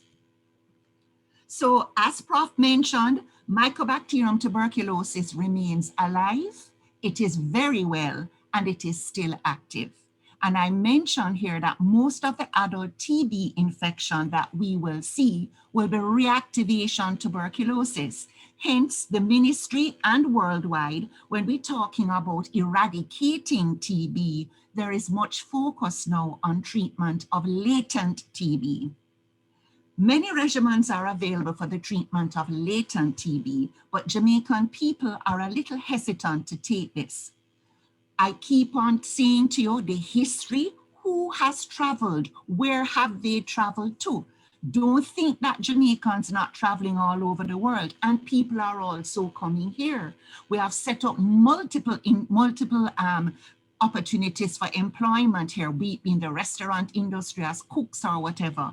So what happens in those other areas of the world where MDR TB is endemic, we are getting it here as well, not in the numbers that other countries will have, but do not think for a moment that it doesn't exist. And XDR TB is extensively drug-resistant TB.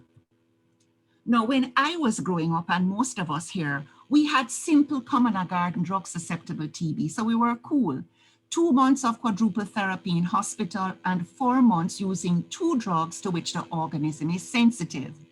Thank God, the National Public Health Lab is up and running and offers us gene expert therapy, because we can't wait on TB cultures to treat somebody who we suspect has TB. So we have to be able to use like a PCR, we're going to try to identify the DNA of the organism. So we can identify if you're MDR, so you're resistant to INA and rifampicin, or if you're XDR, you're resistant to INA, rifampicin, fluoroquinolone, and the injectables. So what on earth do I use to treat these patients?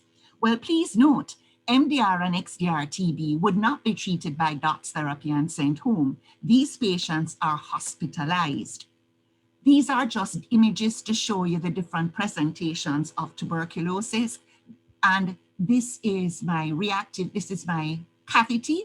This is what I would see in a child with my hilar lymphadenopathy. And this is miliary TB, which I don't see much of. Now, I want to pause to mention the HIV population.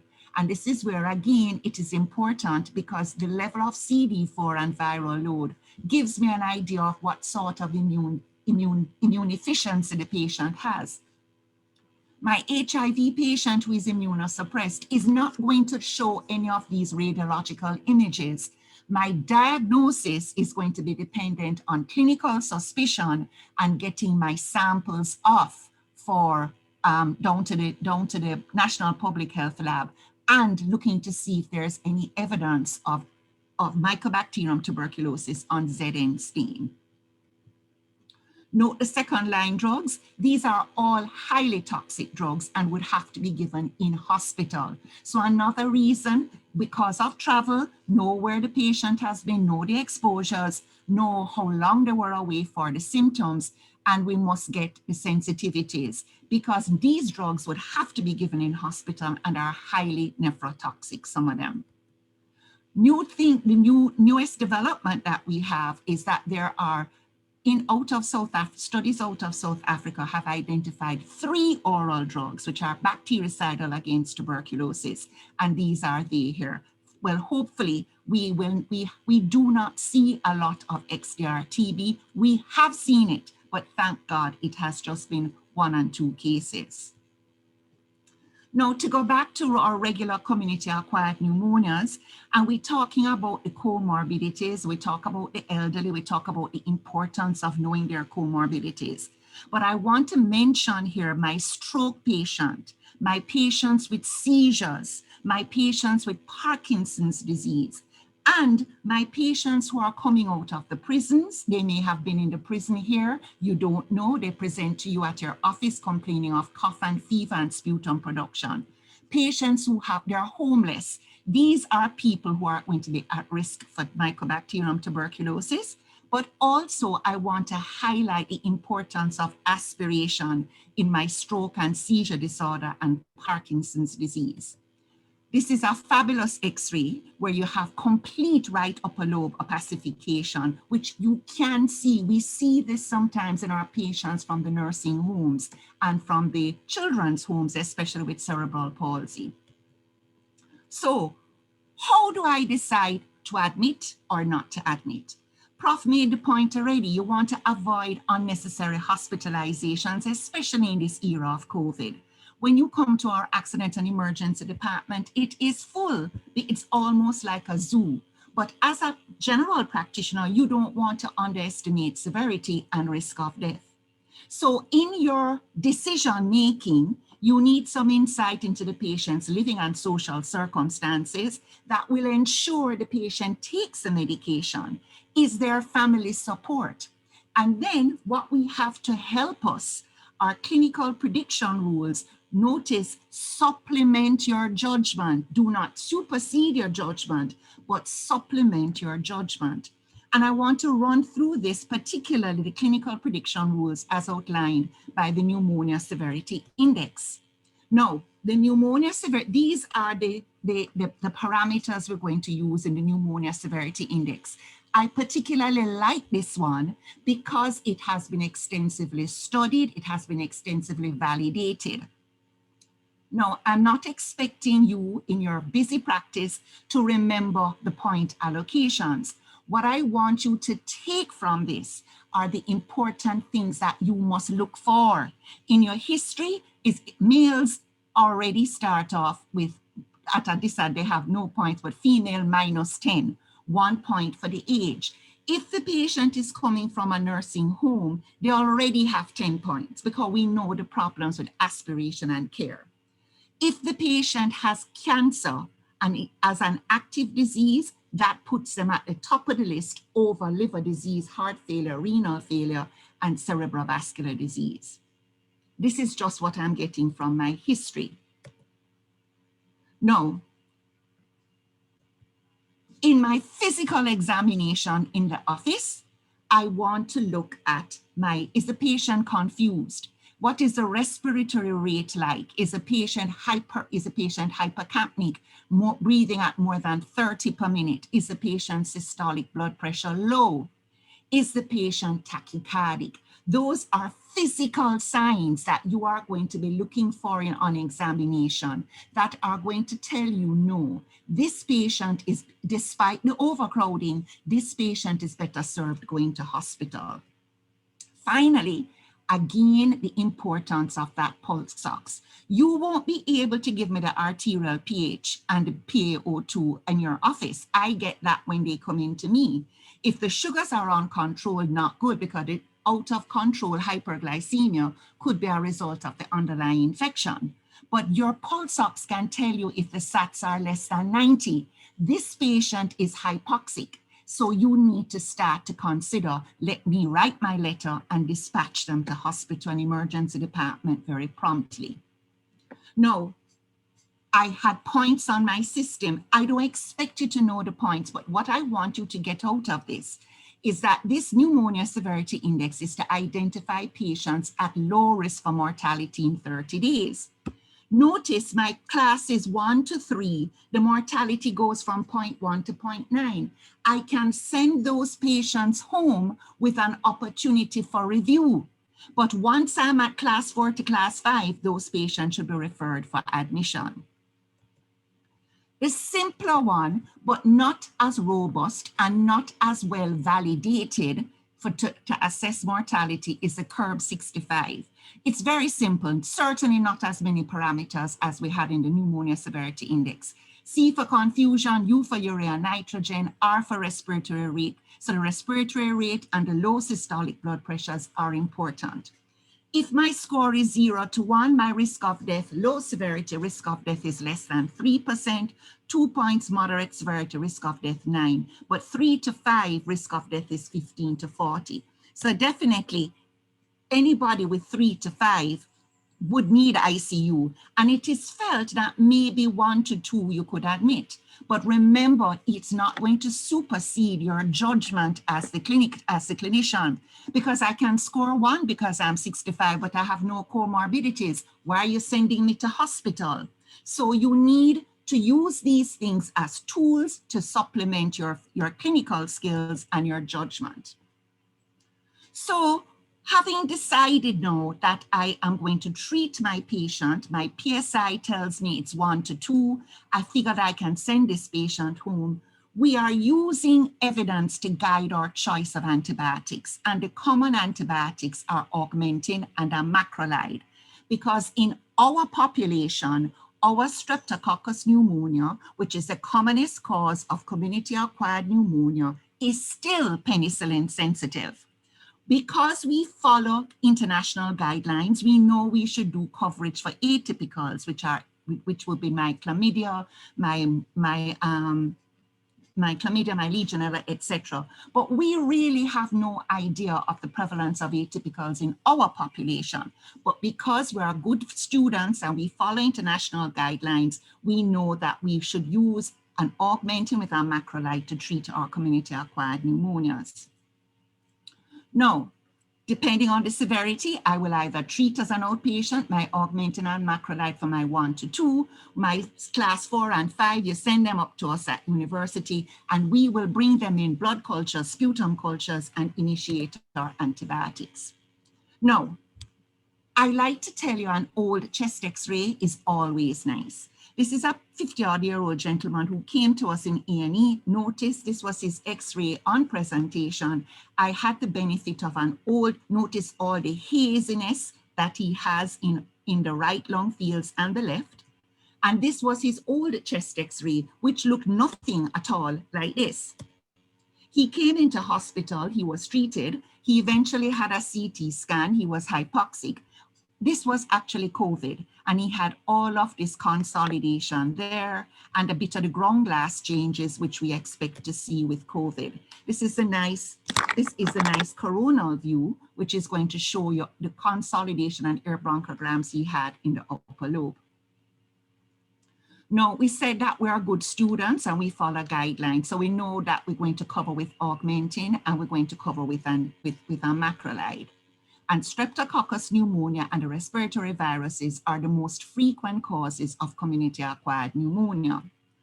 I want to bring this slide, and I want to spend 2 minutes on this slide. This slide is courtesy of Dr. Alison Nicholson out of the Department of Microbiology. It has 2 things I want to bring to your attention. Notice my PCV13, my PCV7, those are my vaccines. But what I want to bring to your attention, these are the different serotypes. Streptococcus pneumonia has a polysaccharide capsule which dictates virulence and serotypes. And depending on which part of the world you are, there are different serotypes in your population. These are the serotypes that we have locally. These are common ones. But I want you to look at the other slide now, look at the agents.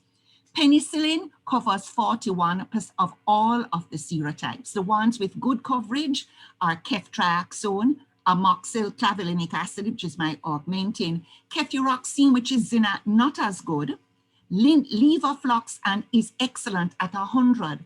But hello, what I want you to recognize is that whereas the coverage of the different serotypes with levoflox is really good, levoflox is not ciproflox, and I'm seeing a lot of community-acquired pneumonias come into hospital from GPs on ciproflox, which is predominantly gram-negative coverage. So it is not covering Streptococcus pneumonia, which is a gram-positive organism. The next thing I want you to look at is my azithro. My azithro is there for my atypicals. I cannot depend on azithro by itself to cover all the different serotypes of Streptococcus pneumonia. It is low, it's just 40%. Now, my viral pneumonias. I notice we always have to think about them in seasonal. We just went through influenza, it's now COVID. Now, we have to also think of the viral pneumonias, influenza, but this particular influenza season has been a little subdued. But we have had influenza seasons where H1N1 was just raging, and we had deaths from H1N1 type of influenza. Most commonly found in the upper airways, a nasopharyngeal swab is used for these patients, and real-time PCR is what we have to do to diagnose these patients. You can start off with a viral pneumonia, and you can get secondary bacterial infection. And this is a list of all the viruses that we know that we can have that will cause respiratory tract infections. I want to pause because I want to highlight the asthmatics and the COPDs. There is nothing that the asthmatic airways love more than a virus.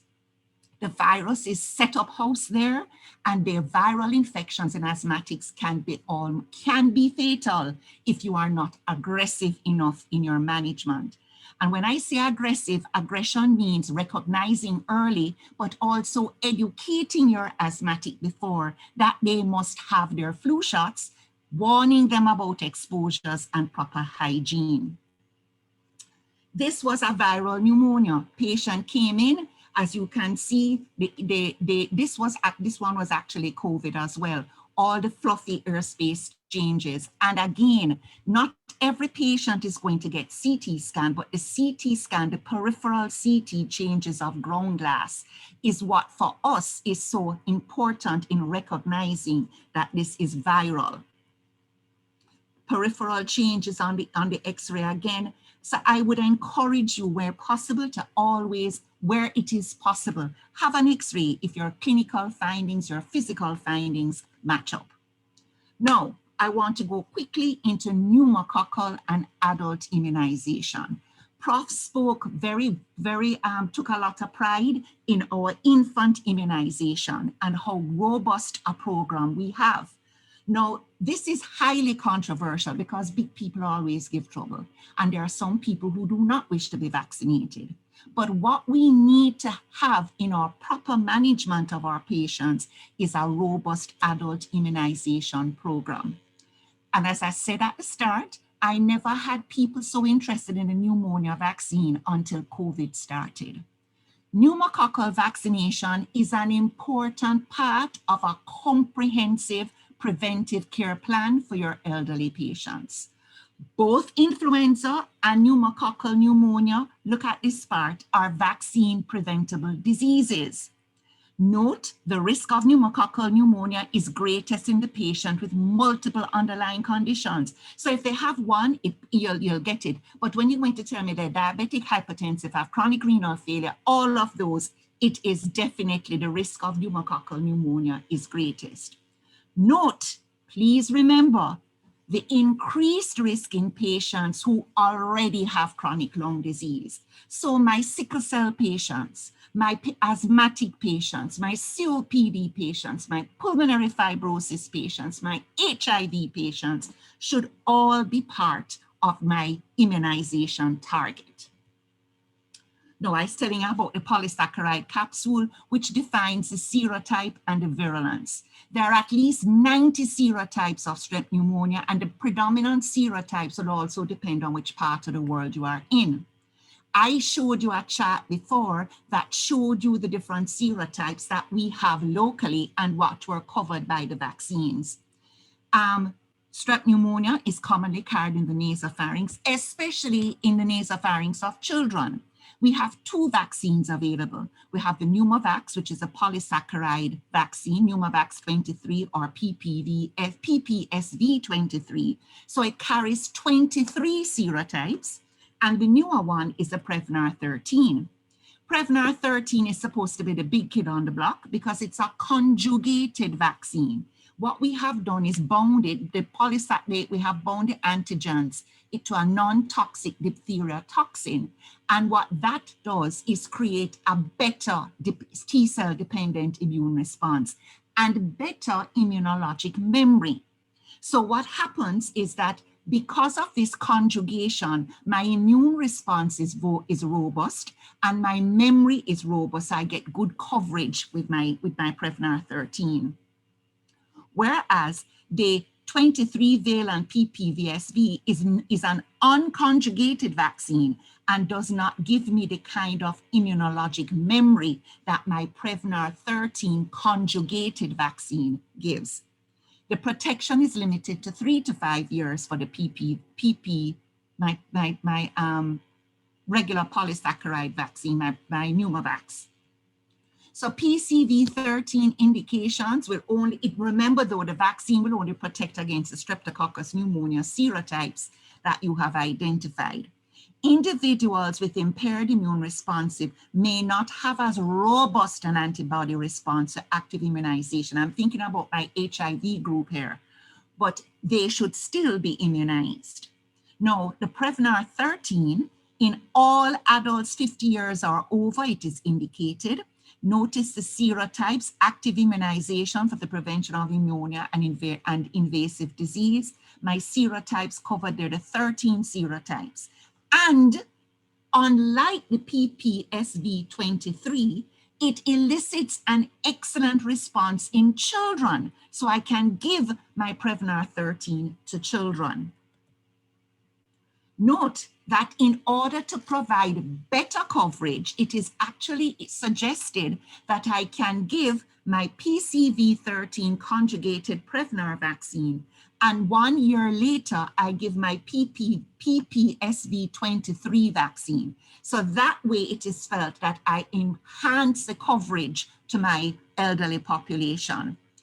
Notice the chart. If you're over 65, previously vaccinated with that, then it's only 1 dose of the PCV13, because normally the Prevnar is 1 dose for life.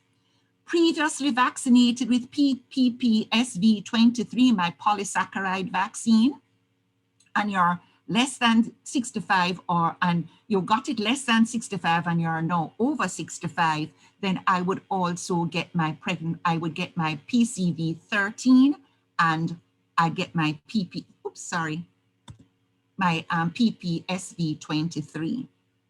So what this slide is telling you is that you can give both vaccines. There is usually a time interval about a year apart to enhance the coverage in my elderly population. And this also is outlining the importance that in children, that the Prevnar 13 can be given to children. Adult immunization, we said the pneumococcus are preventable diseases. So we ought to be able, in this robust that we want to create adult immunization program, we want to have the influenza vaccine, the shingles vaccine. We do not have the shingles vaccine locally. Most of the people who are getting the shingles vaccine are going overseas because it's 2 doses, 2 to 6 months apart. So we want our influenza, we want our shingles vaccine, we want our hepatitis B vaccination. We want to increase the uptake of the pneumococcal, shingles, hepatitis, and influenza vaccines. So in summary, respiratory tract infections, particularly viral respiratory tract infections, cause significant morbidity and mortality globally. 2 important factors that must be considered in any respiratory tract infection is the virulence of the organism implicated and the immune competence of my host. And some of the we know about SARS, we know about MDR-TB, we know about XDR-TB. The most vulnerable is usually the elderly with comorbidities and patients who have underlying lung disease.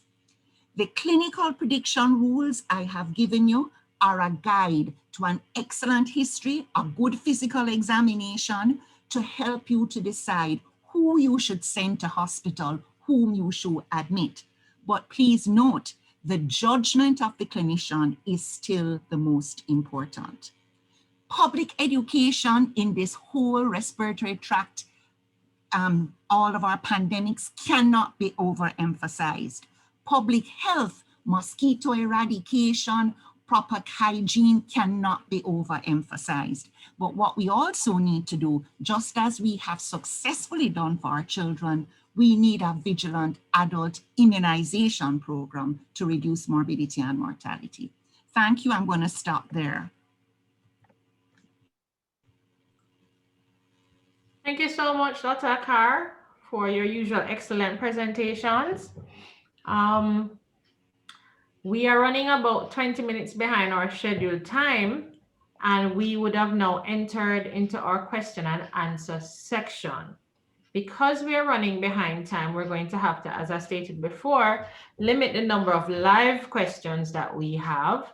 However, I'm going to invite all the panelists. I've asked them to look at the questions that they wish to answer live and direct them to do so, starting with Dr. Jeffrey Barrow. So that will give Dr. Akar a minute to look through the ones that are in the question and answer. Dr. Akar, indicate the ones you wish to answer live, and we see how quickly we can get to them and answer all the others with responses. I'd appreciate it.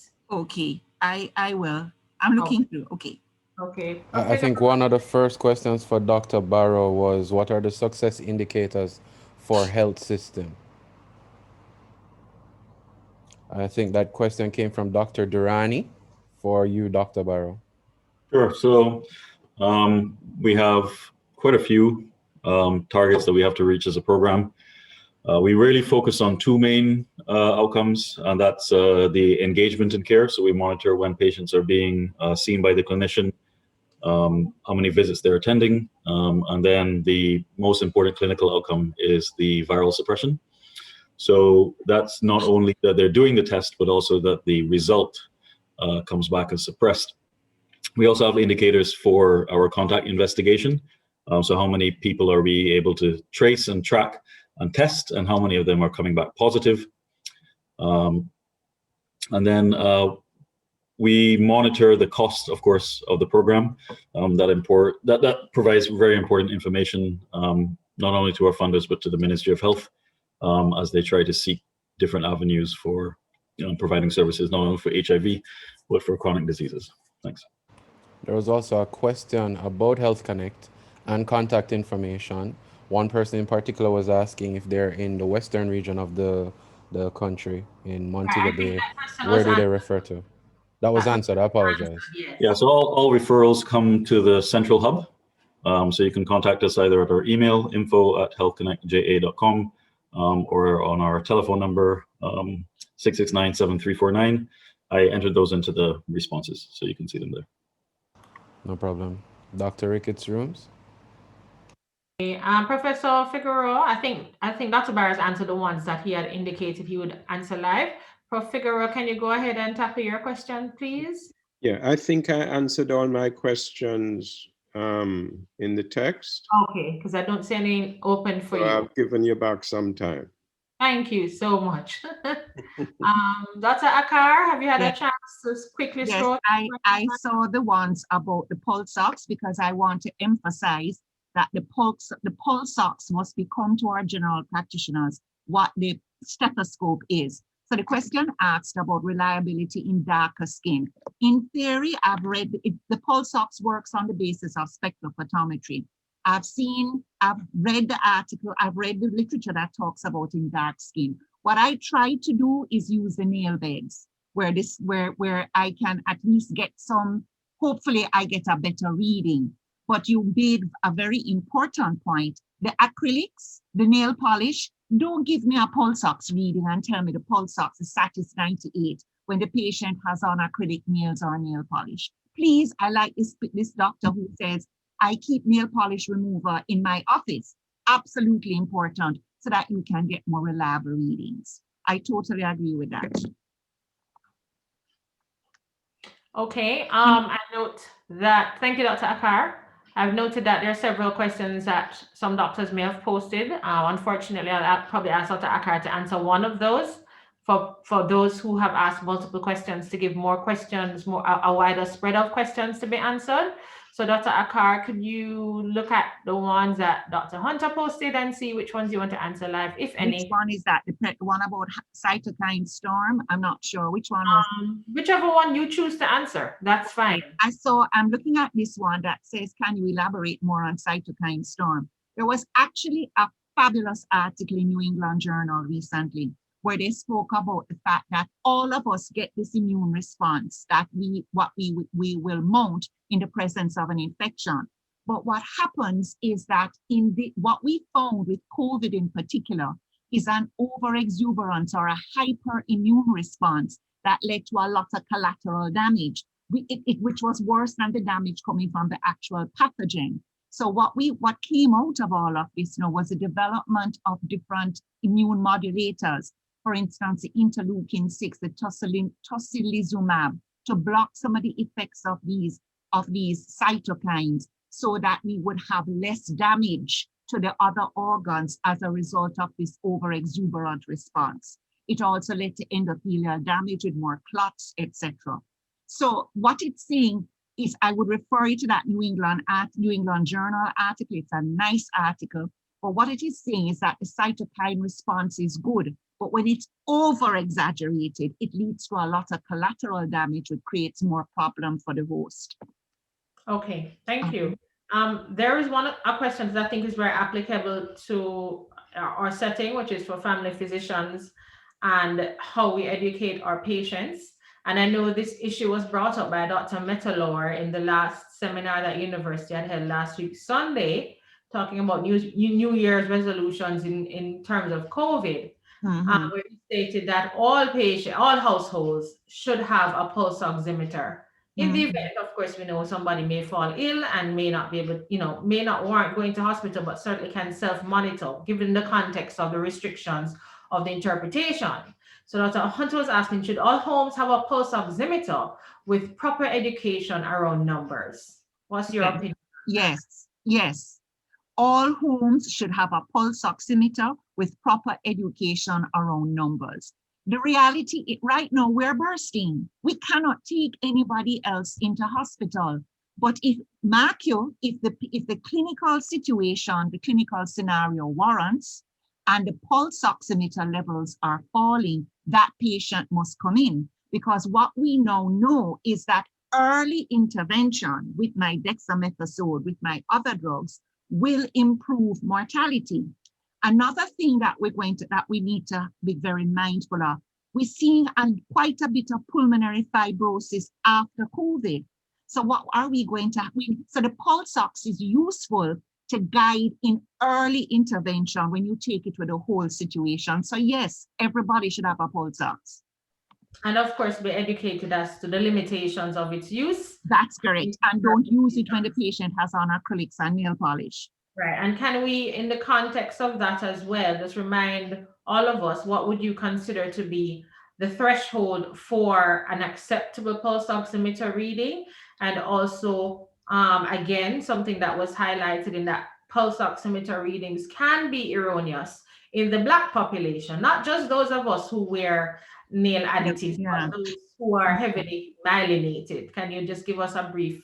I've read the literature about giving errors in melanin. I've read that. I've not had that experience. However, when you ask about a reading, it also depends on the patient. There are patients like my COPD patients who will not be running pulse ox levels in 90 up to 96. So it depends on the patient, especially if the patient has been monitored. Usually we say about if you're falling below 92 to 94, that is significant. But if the patient has been well, no underlying issues, and suddenly starts to deteriorate, definitely something is wrong. The pulse ox reading must be taken into consideration with the scenario. They have a cough, etc., and you should seek further advice on management. But also remember that it depends on what the patient's underlying problems are. Right, agreed. And we have to also make sure that when we get a reading like that, especially, if somebody else aside from you has done it, to repeat, to make sure that you've gotten the right reading.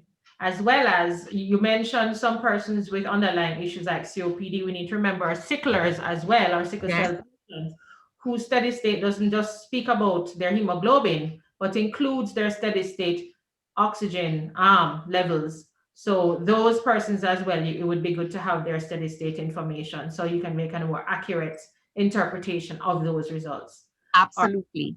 Moving on, Karen Lewis Bell asked for the pneumonia severity index. Is the point per age 1 point per year over a certain age, for example, 50 years old, or just 1 point per age, irrespective of the age over a certain threshold? 1 point per age, irrespective of age. Okay, all right. Dr. Patrick asked, isn't the urea no longer used in the CURB 65 rule? Yes, it is. If the urea is above 7, then it is used.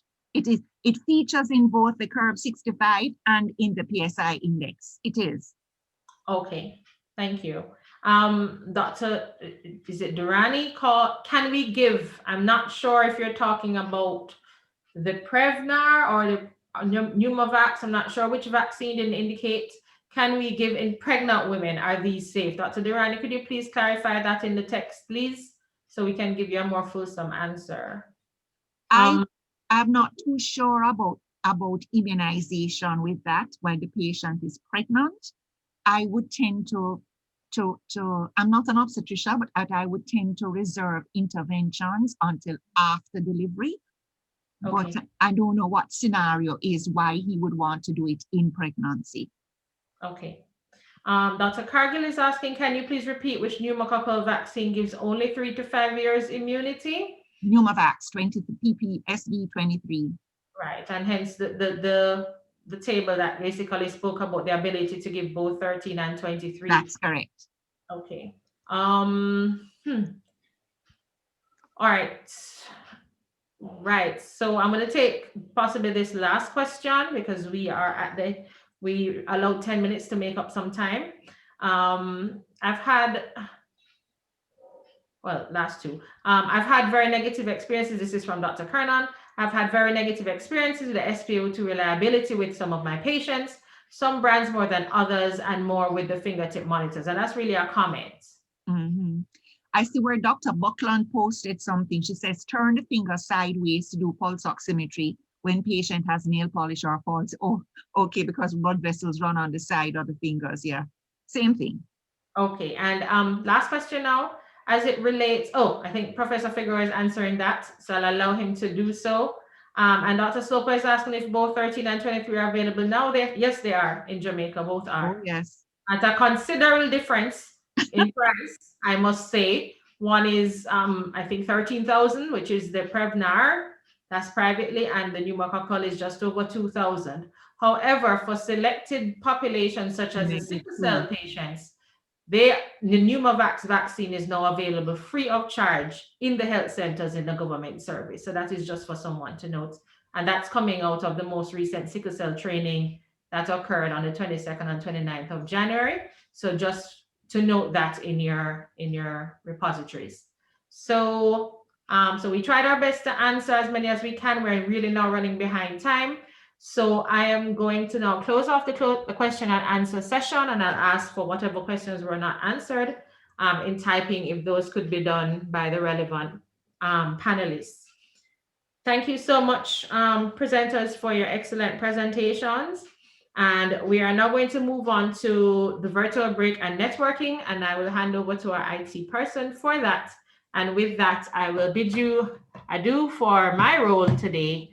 And thank you so much for accommodating me to moderate this session this morning. Thank you so much. What a wonderful morning. What a wonderful session so far. All presenters did excellently well. I actually was at another webinar before where what persons did was in the chat. If you thought the morning session was great, just type ones. I'll start it off. Just put a bunch of ones in the chat, just like this here, just to tell me and let everyone. Yes, I love it. Love it, love it, love it. Seeing all the ones coming in. Yes, love it. Love it. Really, really informative, wonderfully organized, wonderfully presented, and wonderfully moderated by Dr. Tana Ricketts Rooms. Thank you so much. Look at all those ones. Wow, wow. I started something here. All right. So it was a wonderful morning. We are to have a virtual break where persons are able to just, get some tea or some coffee, relax, take in what they learned, because I think it was a lot so far. And then we go into session 2. Session 2 will be moderated by Dr. William Brown. Dr. Brown, are you there? Let me get a sound check from you just to ensure that you're here and persons can hear you. Yes, I'm here. Can you hear me? I can hear you perfectly. Good morning to you. Good morning. All right, so we were scheduled to start at 11:40. It's now 11:55. What I'll do before Dr. Brown takes over is ask Abbott Nutritionals, who is a sponsor for today's session, and Indus to go ahead and do their presentations. That should take 5 minutes each. When those two 5-minute presentations are done, we'll head over to Dr. Brown and get back into the presentations. All right, so Paul Russell from Abbott, you're up first. Please go ahead. He's frozen. So, Mr. Daya from Indus, are you there? Because Paul Yeah. Yes, seems to be morning. Good frozen. afternoon, everyone. I'm available from No India. problem. So wait, hold on. I think Paul's Sam, screen is coming in. Sam, just a Hello? minute. Sam, Indus has 10 Hello? minutes. No problem, Lynn. Go ahead, Paul. I'm hearing you now. I'm seeing your screen. Let's see if we can get your presentation up. Okay.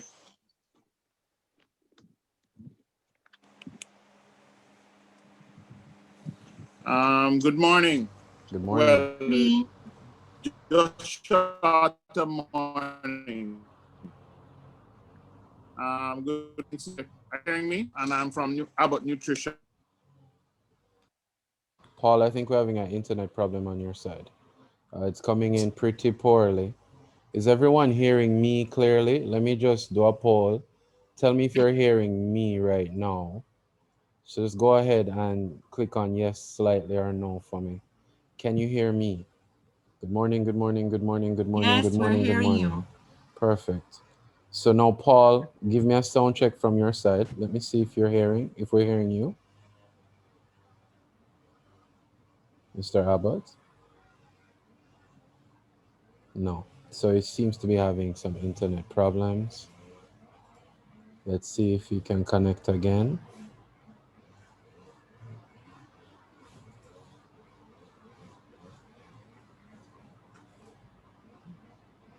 All right. Mr. Russell, can you go ahead again and share your screen? Hello, can you hear me? Hearing you now. Sounds a bit better, yes. Let's share your screen and see Yeah. if we can get through here. Okay. All right.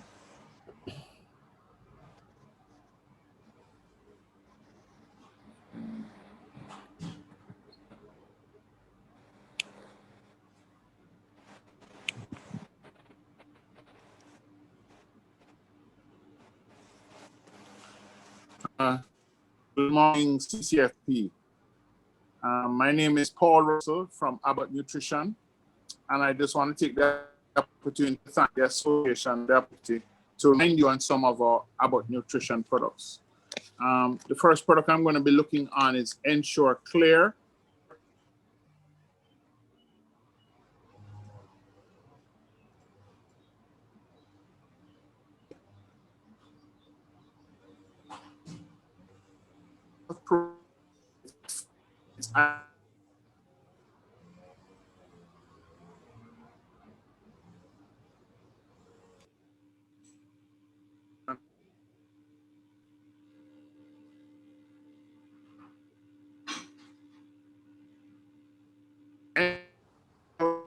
Hi, Paul. You're gone again. We're not hearing you. I'm going to have to stop your connection. I'm going to ask you to please try and reconnecting and try connecting to a different internet source. Mr. Daya from Indus, are you there? Yes, I'm here. Please go ahead and share your screen and start your 10-minute presentation. And guys, remember at the Hello? end of the session today, Paul, we're going to go with Indus right now. You're having some internet issues on your side. Okay. All right, Okay. Indus, so we're seeing your screen. Please remember, guys, at the end of all presentations today, at the end of the webinar, we'll have a post test. So please stay logged in all the way to the end for instructions on that. Mr. Daya, let's get your presentation up now, please. We're seeing your screen. Just go to the PowerPoint.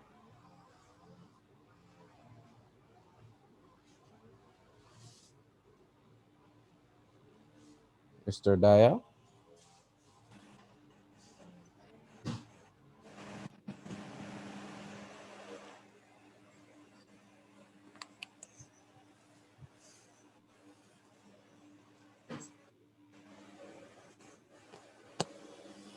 Hello. Hi, Mr. Daya. Yes. Could you please? I'm opening up. Could you please guide me to share my screen? Sure, click on the share screen button. Yes, I did it. At the top left, you should see screen highlighted in blue. And at the bottom right, you should see a button that says share. Click on Yeah, that blue I button. clicked it. Yes, I press share. Perfect. if you minimize that screen now, that web browser, minimize, Yes. and you should be able to open your PowerPoint now. Okay. Yeah, I'm opening it now. Perfect. Are you able to see it? We are. If you click on slideshow Yes. and start from beginning. Is Yeah, there you I'm are. We're able to seeing see it? it perfectly. Yep. Yeah, thank you. Can I go ahead? Yes, please. Yeah, morning all. Thanks for CCFP for giving opportunity for this wonderful CME uh, from Indus Life Sciences. So to let me start with wishing you all happy and safe 2021 from Indus Life Sciences.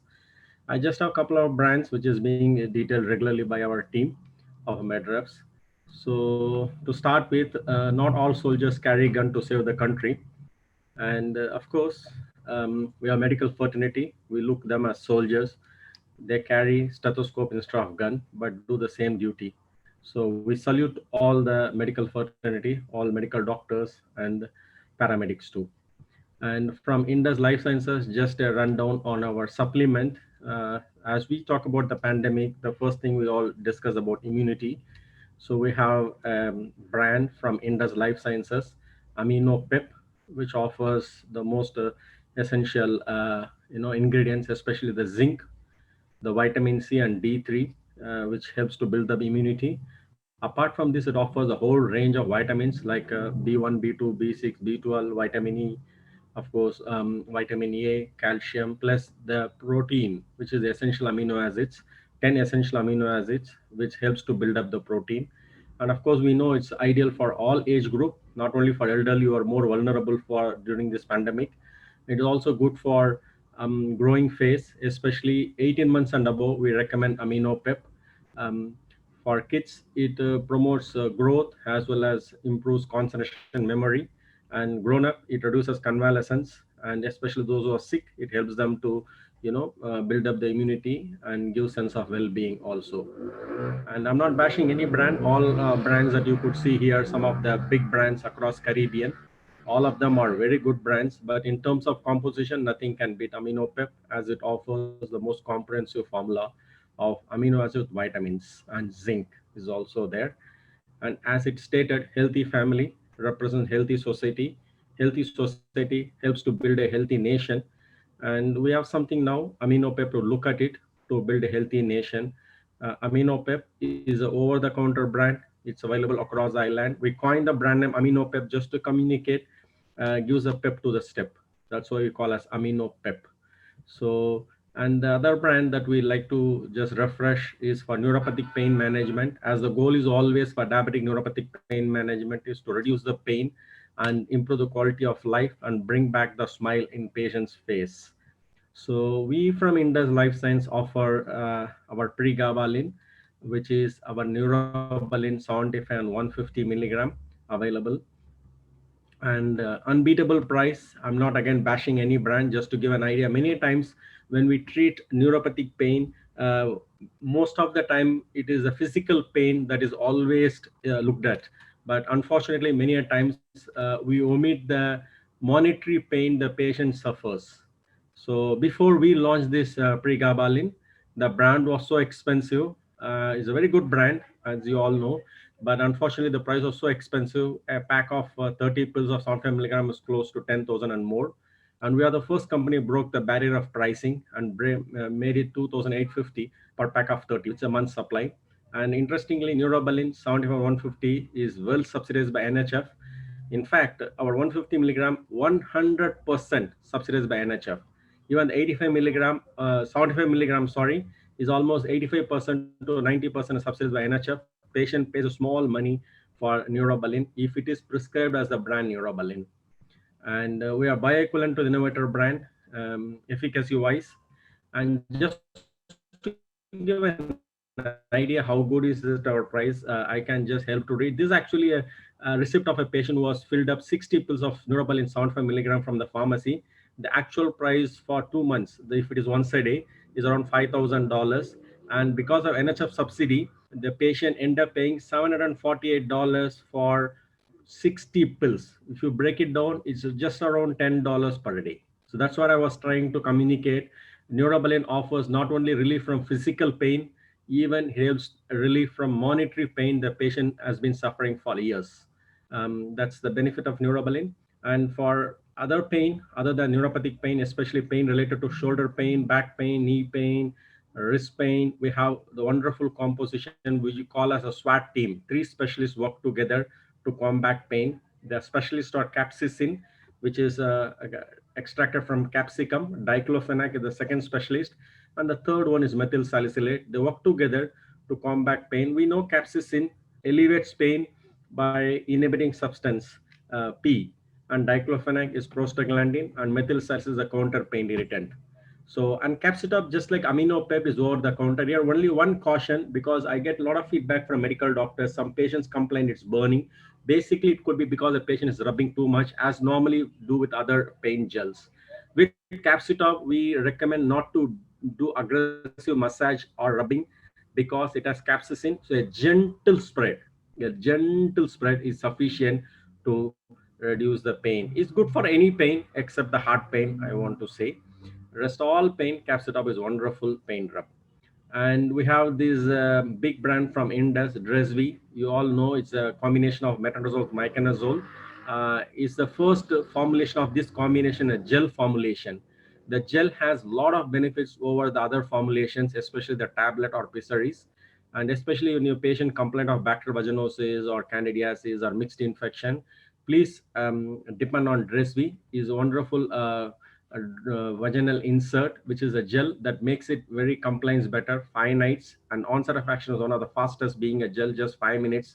And it has 5 applicators, makes it more hygiene also. I'm not bashing other brands. Every brand is excellent, but for unknown reasons, many of the brands come with 1 applicator or none. But Dresvi is the first brand we introduced with 5 applicators. So each night 1 applicator. And being a gel, even a patient has little itching or irritation or burning, they can even spray it outside also.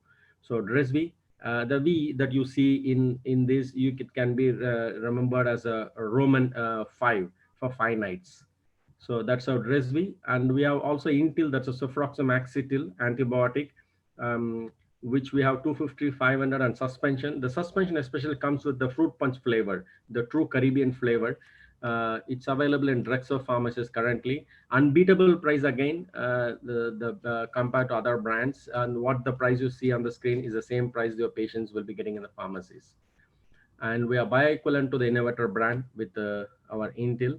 And the last brand is our Viscofes. That's our cough expectorant, especially when a patient complains with productive cough, with little wheezing or conditions. You can depend on Viscofes. The composition here has 3 active ingredients: the ambroxyl, salbutamol, and guaifenesin. And these 3 drugs work synergistically. The role of ambroxyl is break the sputum, and the salbutamol opens the airways, and the guaifenesin expels it. So breaks it, opens it, expels it. But only caution with Viscofes, unlike other cough expectorant, normally it is recommended 10 mils 3 times a day. Here we request to give only 5 mils, because Viscofes has 2 milligrams salbutamol each 5 mils. For adult patient, it is 5 mils 3 times a day. For grown-up kids, 2.5 mils 3 times a day. For smaller kids, especially from 2 years to 6 years, is 1.25 mils 3 times a day is sufficient with Viscofes. The viscous cough, vicious cough, yes, is salbutamol, Viscofes. So it comes as 100 ml bottle, which easily stands for a week. And Fexil, the last brand, is fexofenadine. Any of your patient has allergic rhinitis or rhinorrhea or even skin allergy for that matter, you can depend on Fexil. It will help to fix the allergy. You can help to fix the allergy with Fexil. The 120 is over the counter and 180 is a prescription. And this is again one of the most affordable fexofenadine in the market. We did a survey, we found it. Our 120 milligram is sold around $35 per pill, and 180 milligrams sold around $55 per pill. And it works non-stop 24 hours, cheaper than a peanut pack, and still the most reliable antihistamine. Even those allergic to peanut can be treated with Fexil too. So that's our Fexil. So with this, I thank you once again for CCFP for giving a wonderful opportunity to just refresh our brands. Any doctors want more samples, especially for neurobalin, for our family, friends, or for any other people, please contact our med reps who detail you. So we'll definitely be happy to provide as much of sample as you require. Thank you very much. Thank you so much, Mr. Dyer, and thanks for sponsoring and assisting us with putting on today's event. Paul Russell from Abbott Nutritional, are you there? I see you. Yes, I'm here. Can you hear me? Yeah, sounds very crisp and clear. Let's go ahead and see if we can share your screen now. And guys, if you have any questions for the sponsors, please feel free if you're seeing my screen. Please feel free to use the Q&A. Your screen should be coming up. Let's see. It's coming up.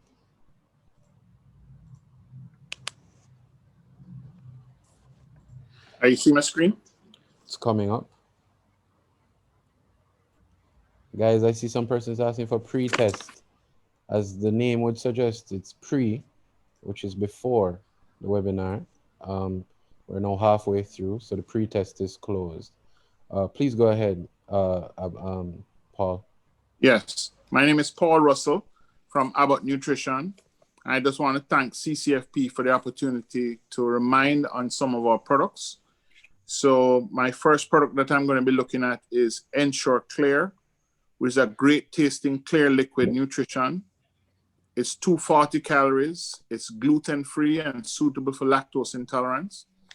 It contains 8 grams of protein. It's fat-free and it's ideal for patients on a clear liquid or post-surgical procedure, boil prep, fat malabsorptive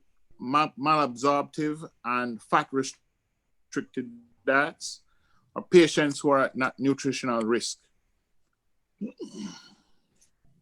Ensure Max Protein, our next product, is a high protein, low fat nutrition shake with 1 gram of sugar for those in need of extra protein. That could be as a result of illness, injury, or surgery. It contains 30 grams of protein per serving. It's 1.5 grams of low fat, 1.5 grams per serving of low fat, has 1 gram of sugar, and it has 25 vitamins and minerals with 9 essential amino acids needed for muscle health. It comes in 4 flavors: chocolate, cafe mocha, French vanilla, and mixed berry. And as I think I mentioned before, it's gluten-free and suitable for lactose intolerance. Ensure Plus provides concentrated calories and proteins to help patients gain or maintain a healthy weight. It can benefit patients at nutritional risk or experiencing involuntary weight loss. It's 350 calories and it's 13 grams of protein per serving. It's an excellent source of vitamin D and calcium for bone health. It's gluten-free and suitable for lactose intolerance. And it comes in 3 flavors: vanilla, chocolate, and strawberry. Moving on to one of our Glucernas, we have Glucerna Hunger Smart, which is a delicious meal or snack replacement, manage blood and hunger, and as a blend of slow-release carbohydrates. It contains 15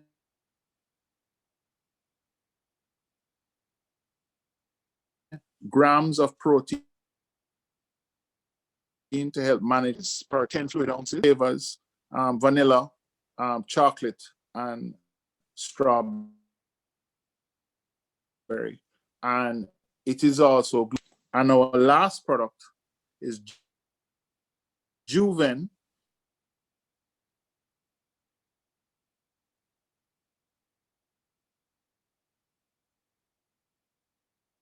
And Juven key ingredient wound healing.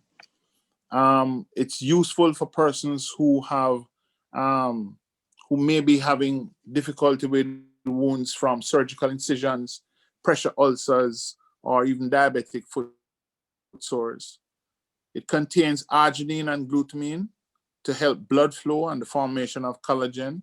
It has HMB, which is a metabolite of leucine, that helps to produce new tissue. It also has hydrolyzed collagen protein, which helps to stimulate internal collagen production.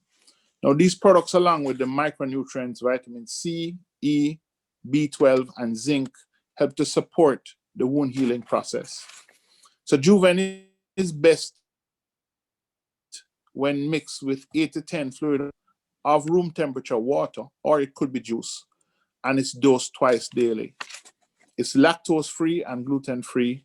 It is 90 calories and comes in 2 flavors available locally, orange and fruit punch. It's available from CAMED in a case of 30 sachets. It's administered orally or via a feeding tube and should be used in addition to a complete balanced nutrition. And it's not for sole source nutrition. I thank you for the time.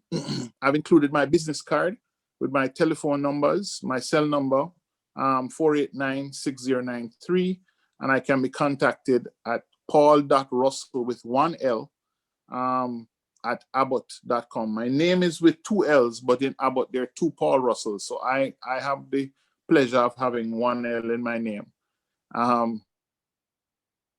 So you can contact me with any questions, any requests for samples, let me know, and I will quickly respond. Thank you for the time. All right, thank you, Paul. Over to you, Dr. Brown. It's your session 2. We look to you to lead us out.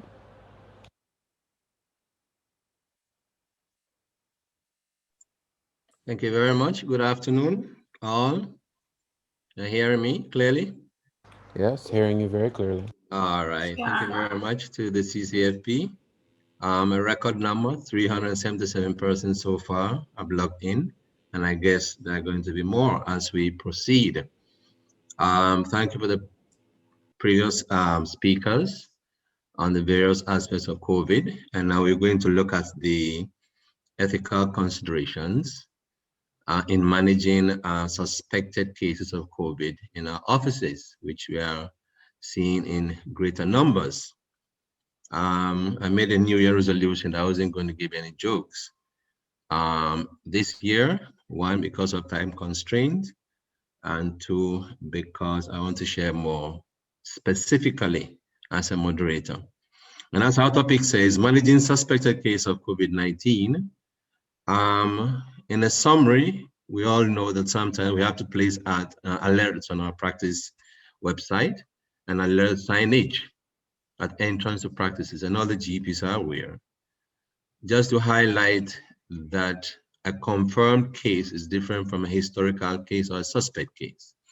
A confirmed case is a person who tests positive to a validated specific SARS-CoV-2 nucleic acid test, or has the virus isolated in cell culture with PCR confirmation using a validated method, as compared to a historical case where a person who undergoes a seroconversion or has a significant rise in SARS-CoV-2 neutralizing or IgG antibody level, for example, 4-fold or greater rise in titer, or has detected SARS-CoV-2 neutralizing IgG antibody and has either clinical or epidemiological evidence and is not a confirmed case. A suspect case, a person who meets epi and clinical criteria. We need to isolate until a negative test is returned and symptoms have resolved. Clinical and public health judgment should be used in assessing if patients who do not meet the clinical or epi criteria should be suspect cases. In some jurisdictions, we are also aware that they test anyone, and I say all, with any COVID-19 symptoms, no matter how mild. All right, fever, history of fever, shortness of breath, sore throat, loss of smell and taste, fatigue, nose, acute blood nose, nasal congestion, muscle pain, joint pains, diarrhea, nausea, vomiting, loss of appetite. And we are being warned as clinicians, the first contact in the health system, the GPs, that clinicians should have a high level of suspicion for COVID-19 in the general population and a low threshold for testing. That is, clinicians should have a high level of suspicion for COVID-19 in the general population and a low threshold for testing. And a person with a clinically compatible illness should isolate at home until a negative test is returned and symptoms have resolved. And we are advised that we shouldn't test for asymptomatic persons, except in special cases. I suppose as the conversation proceeds, we'll get to have more information. I am just wondering, with the ethical consideration in the doctor's office, and how our presenter, Dr. Karen Webster-Carr, who is an epidemiologist attached to the Ministry of Health and Wellness, is going to present. I didn't have any CV on her, so I'm going to ask Dr. Karen Webster-Carr to come on board. I hope most of you know her or have heard of her. So welcome, Dr. Karen, and the audience to you. Thank you. Dr. Karen? Karen is there? Yes, sorry about that. Thank you for your introduction. So I'm the national epidemiologist for Jamaica, and during your talk or your introduction, it made me think about something that I should have included. So that's what I just did while I was, I'm going to go right into the talk. No, I must say this is not necessarily my comfort zone. But some people you can't say no to. So, but I'm happy to present nonetheless on this topic, which I think is a important topic, and that we in public health have some concerns, or I think matters that we need to discuss together. So this will be my presentation. A lot of it will go into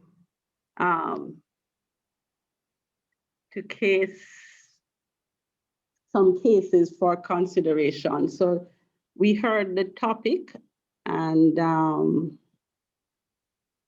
so we know that the GP or private doctors are very important for the success of the public health response to COVID-19. We know that over 50% of all ill or injured persons are seen in private offices, and often, hence, the first point of contact. And we will look at roles in the diagnosis, containment, and treatment. So a suspected case is a person with acute respiratory illness. There may or may not be travel history, and also the importance of any of the respiratory symptoms in this situation.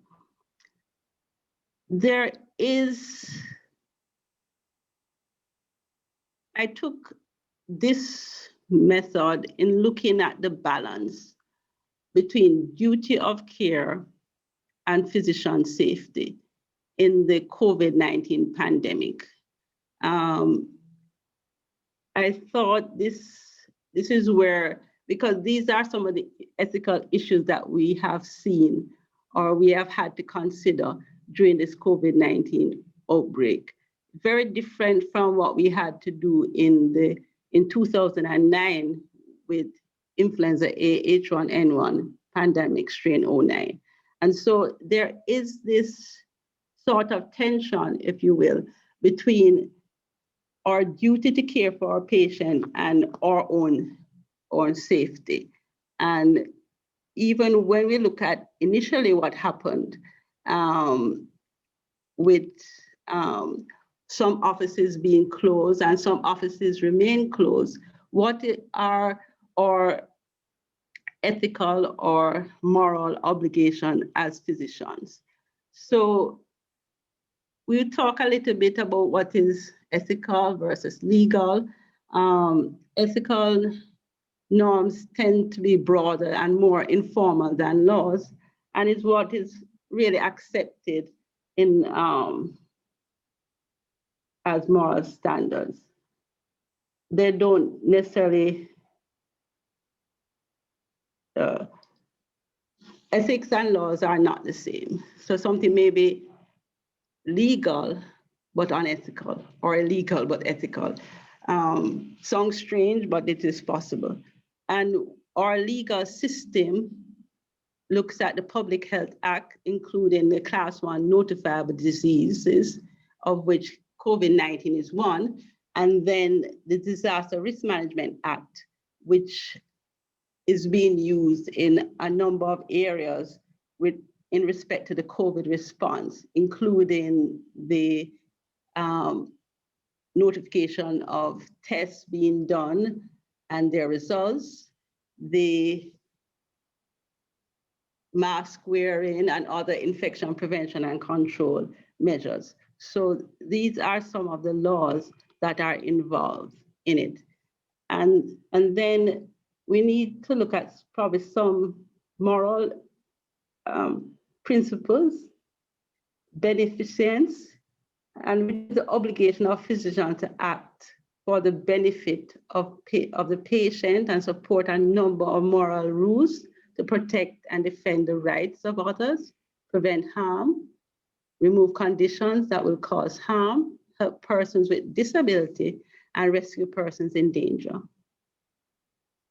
Non-maleficence holds that there is an obligation not to inflict harm on others. First, do no harm.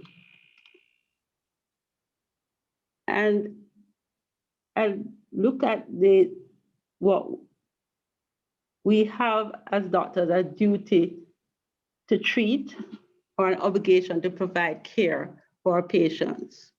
As doctors, we have special duties, role-related special skills possessed by the health professional, which means that we are uniquely placed to provide aid, thereby increasing their obligation.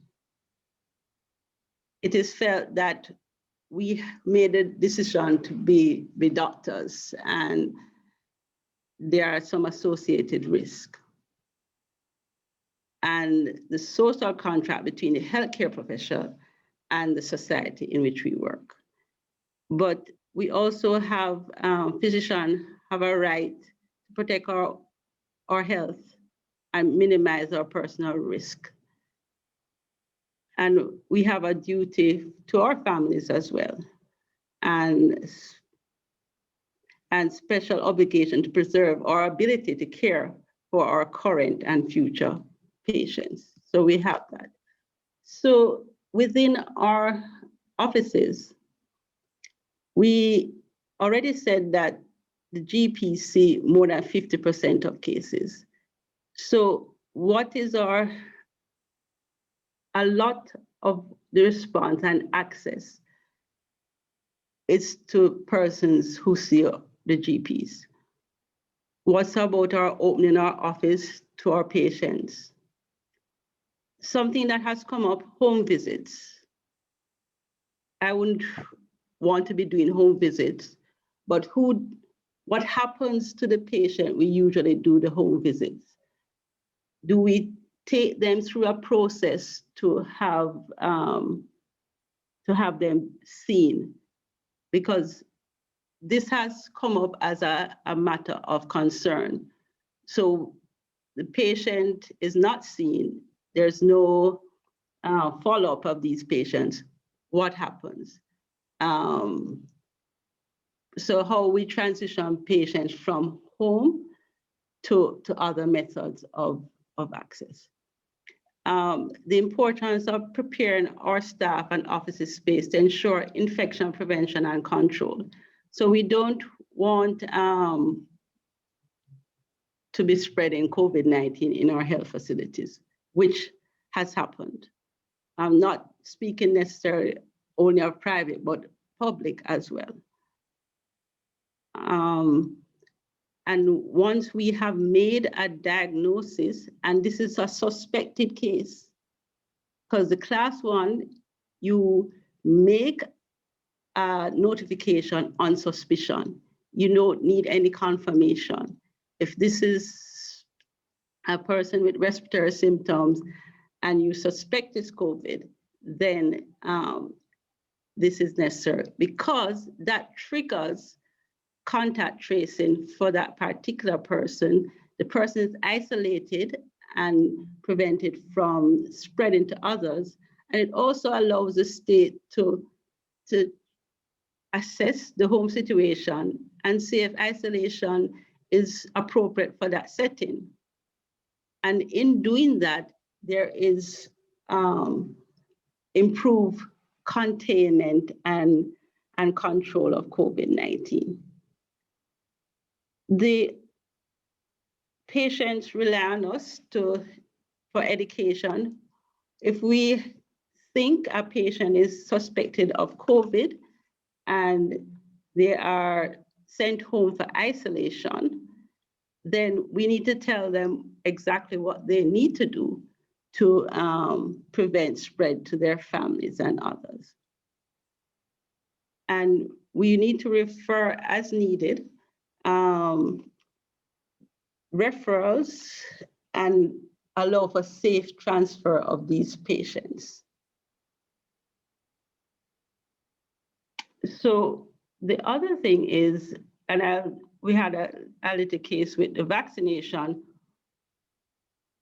or process of ensuring that persons are vaccinated right now, even for influenza or for influenza among our at-risk population. So we all have a role to play in the management.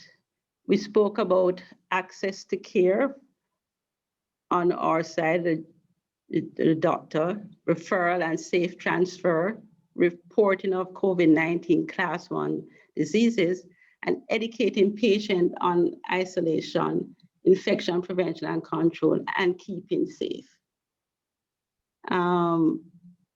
The patient also has an obligation to keep safe, doing the infection prevention and control measures, and informing our doctors on risk for infection of COVID, and advising our doctors on symptoms probably virtually. So preparation can be made to see these patients. And I know persons have done that, and to appropriately isolate and quarantine. The state need to coordinate the national response, and health education, health promotion cannot not be overstated in advising the public how to act. There is the matter of surveillance and getting the information that we can act on, and being confidential in what we do, and contact tracing. So some cases for consideration, and this is taken out of one of our case. A little boy, he presents with fever, cough, and joint pains to one of our health facilities. He's swabbed and is positive for SARS-CoV-2.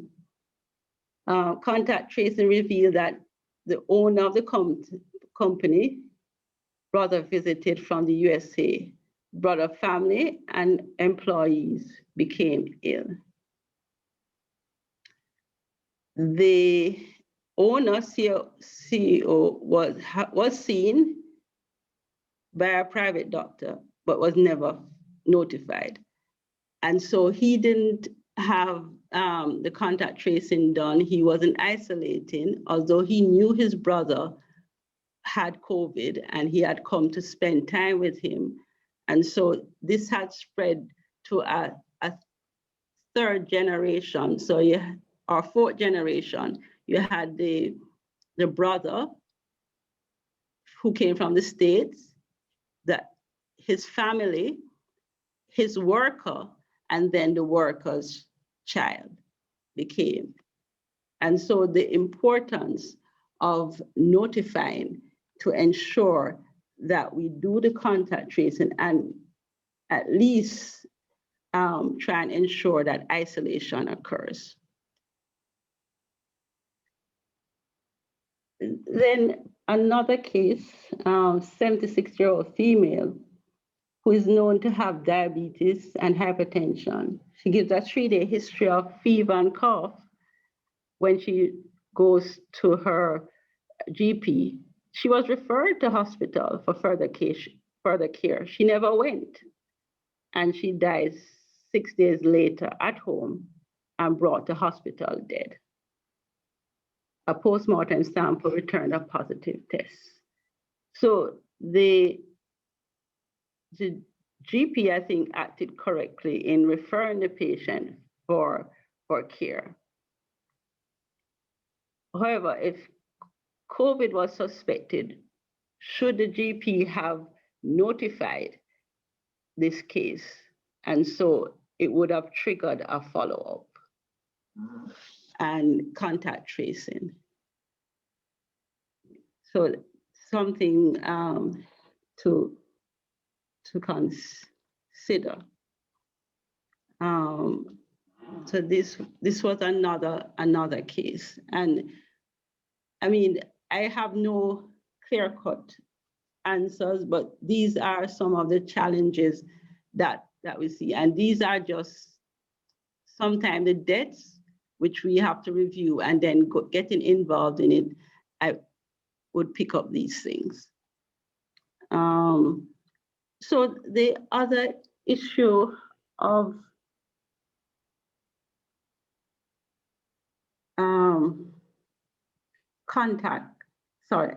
testing. So right now, the big thing is antigen testing. And we know that antigen testing is best done on persons who are symptomatic.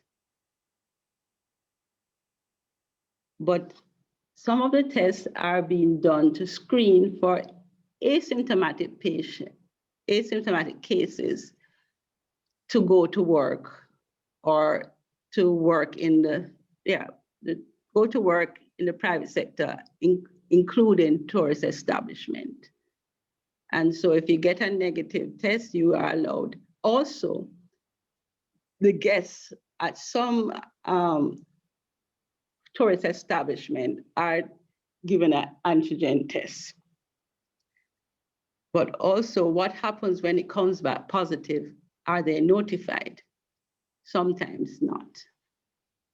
Then the use of antibody testing. I think most persons have stopped considering using antibody testing in our response. We recognize it's not good at doing diagnostics, but some persons still do it. And what does a positive test mean? Do you go to work if you are antibody positive? Because it means that you have some level of immunity, and hence, are you to go back to work? Does a negative mean you return to work? Suppose you're ill but haven't mounted you're infectious but haven't mounted an antibody response. So those are some of the considerations that we need to do when we are considering this. The other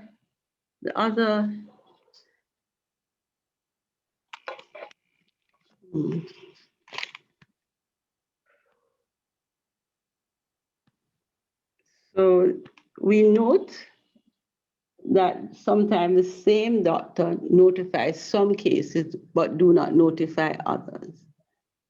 Are we discriminating who we refer or notify? And is that right? So there is this tendency, probably not only in the private sector, but persons in lower socioeconomic groups are easier to refer than those in the higher socioeconomic groups. It's something that we need to look at and examine if we are doing this. Death certification. And this kind of reminds you of HIV, that family members do not want COVID-19 written on the death certificate. What do we do? The other matter that has come up is sick certificate. And really, to ensure isolation, we need to give persons, if there are respiratory symptoms, they need to be isolated, and so would get their sick certificate. But some persons are being given fit, because some workplaces will send persons home if they are sick, and then they go and get a sick certificate to go fit for work, to go back to work, even though they have not done their time. If it's 10 days from the date of onset, or 3 days negative, 3 days without symptoms, they would not have done that. And they are, on occasion, have been given fit to return to work. The other area is few cases of certificate given fit to fly by private practitioners and persons involved in active investigation. And this is not the competency, is for the state, has the competency to do that. So,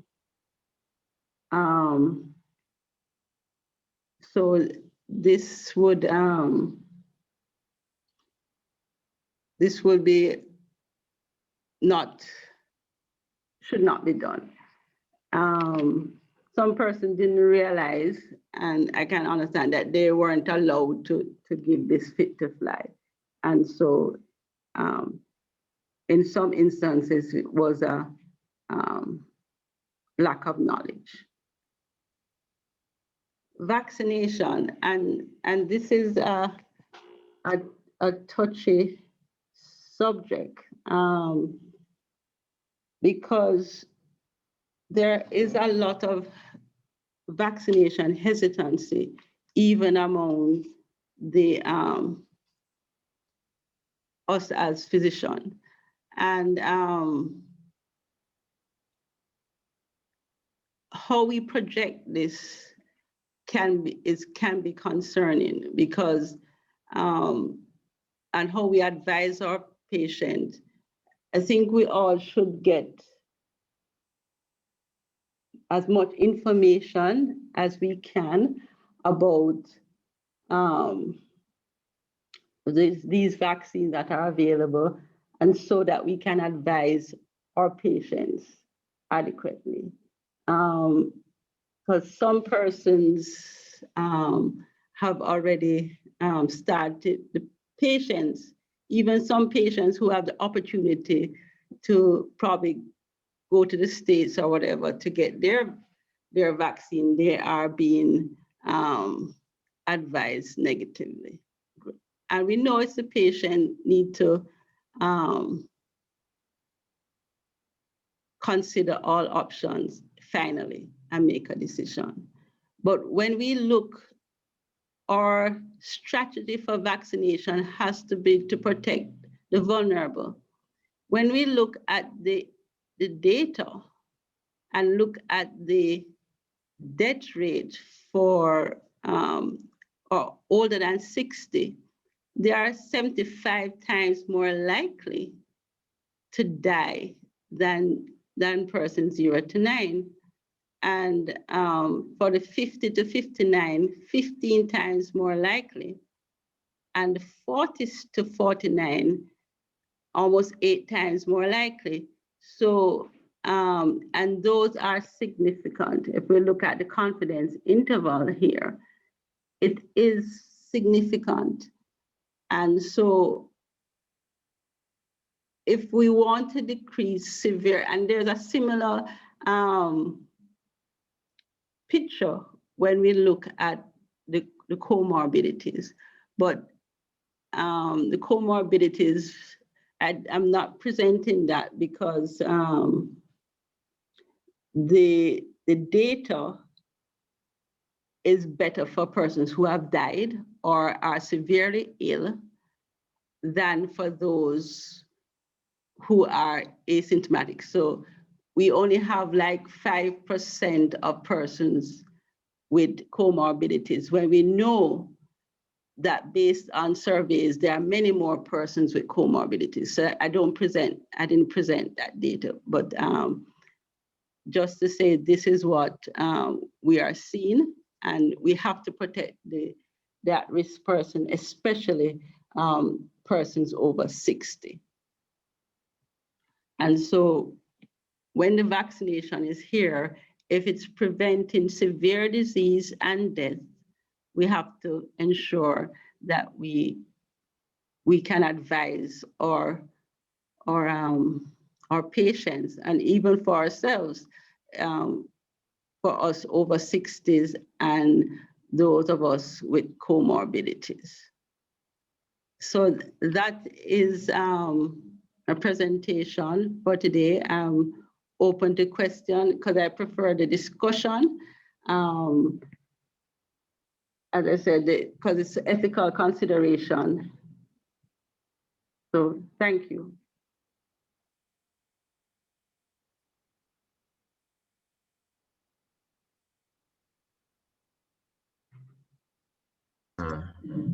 Thank you very much, Dr. Karen Webster-Carr. Do we have any questions? We have a little time for questions. Are there any questions there? Sure, definitely we do. Remember, guys, if you love that presentation, let me see the ones in the chat. I see a number of questions here. First, I thought that if a patient had done a test at UWI or similar accepted center, I was not obligated to report that to the MOH. That's from Dr. Minot R. Scott. Okay. Okay, so yes, you have an obligation as because you sent them to do the test based on their fitting some sort of definition. So yes, you should have notified on suspicion, not on confirmation. So yes, the answer is yes. And so what happens even today, there is a little dilemma in that some of the patients that go to these private and to UWI, the demographic is missing. So we have a few positive cases today, which we have to be trying to get their demographic and to find them and do the contact tracing. So it's important that that is done, so it cut to the chase and we can start the process. Dr. Webster-Carr, I'm going to use my past moderator privileges just to add, there are a couple of questions in the Q&A that are speaking about reporting.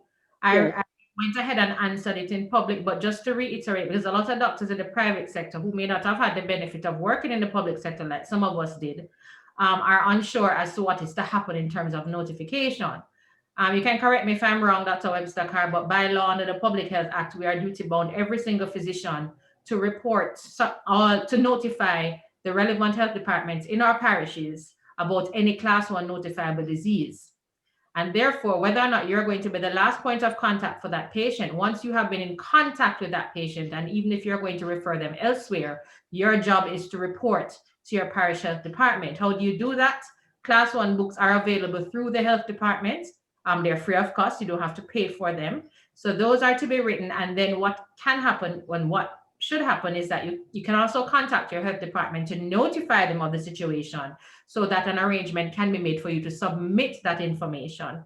And I just want to debunk the myth that it is easier for the notification to come from the health centers. I worked in health centers for quite a while. It is not easier, because the public health nurses who are there and the doctors who are there are already overwhelmed. So whatever little bit we can do in our private offices, as we are obligated to, whether private or public, that is our job so to do. So just passing on that information. Dr. Webster, you can correct me if I'm wrong. No, you're not wrong. You're quite right, Dr. Ricketson. Hi, so Prof Reed, I see that Prof Reed also said he wanted to come in and give an answer here. Prof, are you hearing? You should be able to go ahead and activate your microphone. Prof Marvin Reed? Probably not hearing right now. All right, so Dr. Cargill asked, some patients with symptoms suggestive of COVID-19 who present at the facility where I work object to be seen on the outside of the building. We can't have a room dedicated to isolation. Are we covered by the Disaster Risk Management Act for this breach of privacy? Are you covered by it? No, but you work at a public sector, in the public sector? Dr. Cargill, is it in the public sector? Let me let Dr. Cargill. Dr. Cargill there? Yeah, she's here. Okay. Go ahead, Dr. Cargill. Dr. Cargill, we can't hear you. Go ahead. Okay, I work at a private medical facility. Initially, we had a tent with open sides, and it was destroyed when the rain started. So now we see them on the piazza. So, you know, we can't have a room strictly dedicated to isolation at our facility. So that's the only option. It's not a widespread complaint, but you have the occasional patient who will come and they're upset, and you know, I have to tell them that, you know, we really have to get away from, you know, the stigma that is attached to COVID. I'm sorry, but you know, we can't bring you inside to risk the staff that's there. And most times they will comply. Mm-hmm. Well, and in fact, even if we had a tent with sides, I mean, it's just so hot. We going out there in our regular protective, you know, cover-ups and layers of clothes and everything. So I'm not sure what obtains or what is your advice in this setting. We have to ensure the patient's confidentiality and privacy, and for them to be in some comfort.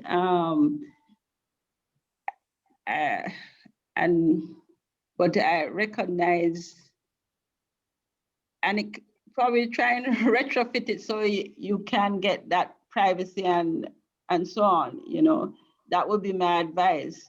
And to ensure, because if you're seeing them on the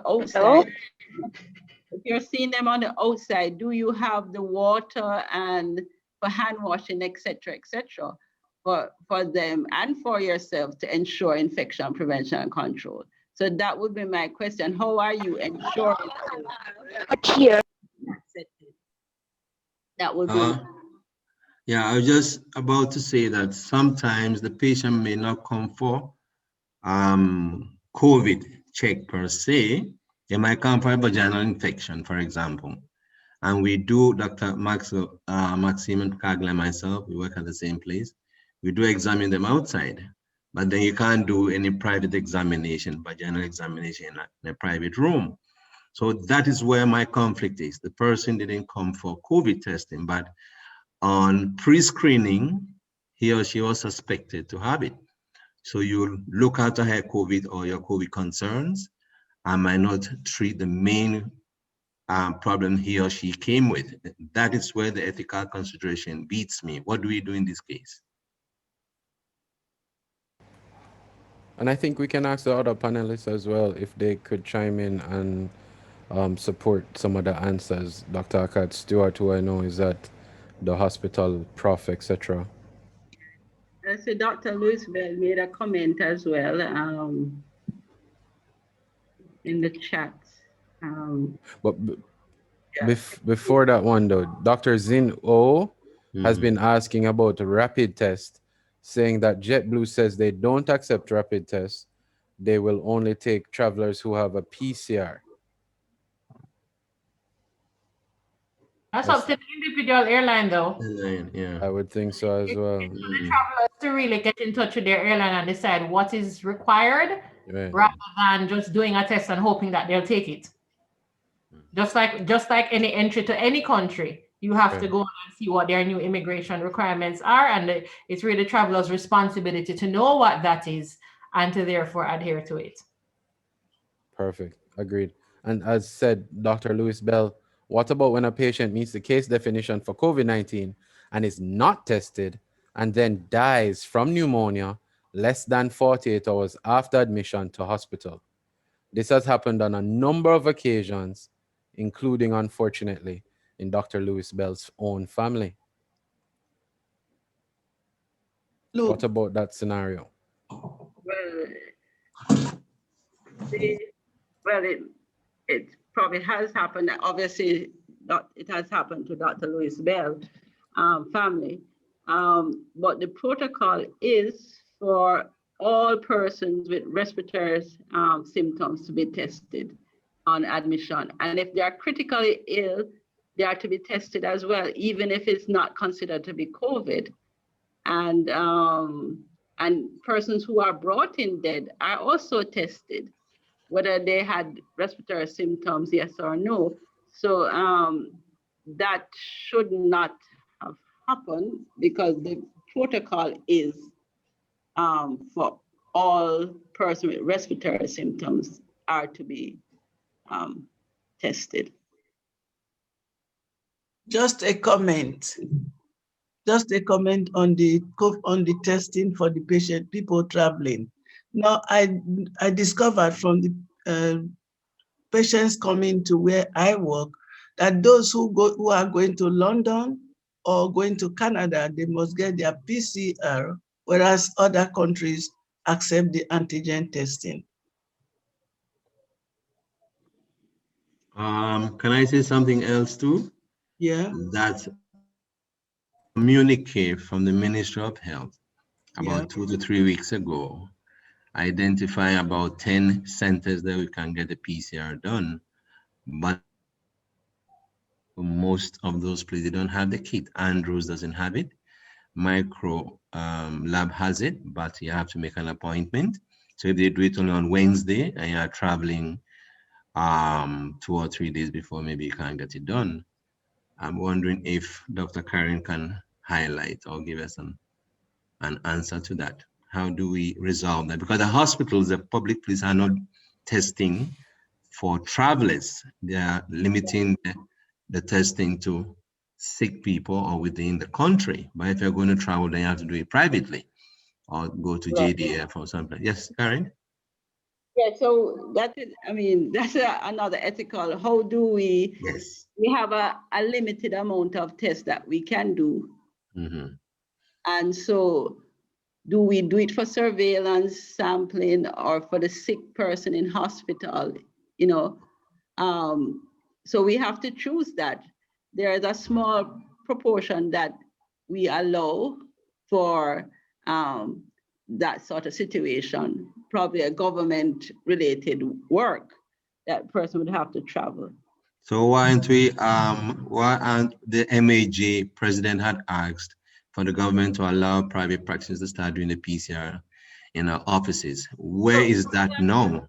No, PCR it requires some bio-level, some safety, which is best in a lab. So the PCR is a lab. The antigen testing is what you're speaking about. Oh, I'm not sure. I think Andrew Manning, President Andrew Manning. Antigen testing can be done, but you just have to get the validated kits. So it can be done, but also if it also requires that based on a disaster risk management, that you notify all the persons you have tested to the government and what are their results, given their demographics as well. And also, doing these tests requires that you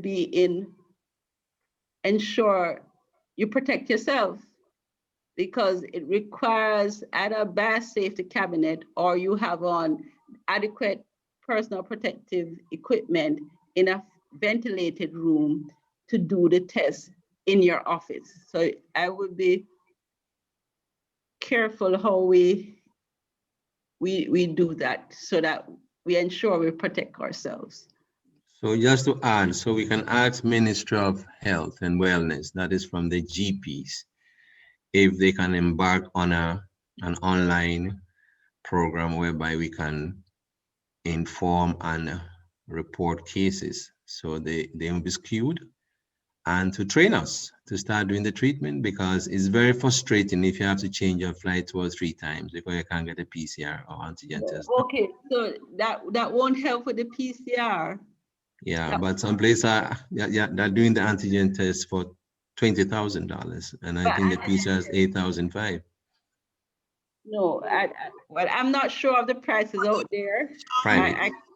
All right, so one second. So a couple of things. One, I do think those prices are a bit inverted. I think the PCR is the one that's more like 20,000, and the rapid antigen is a bit cheaper.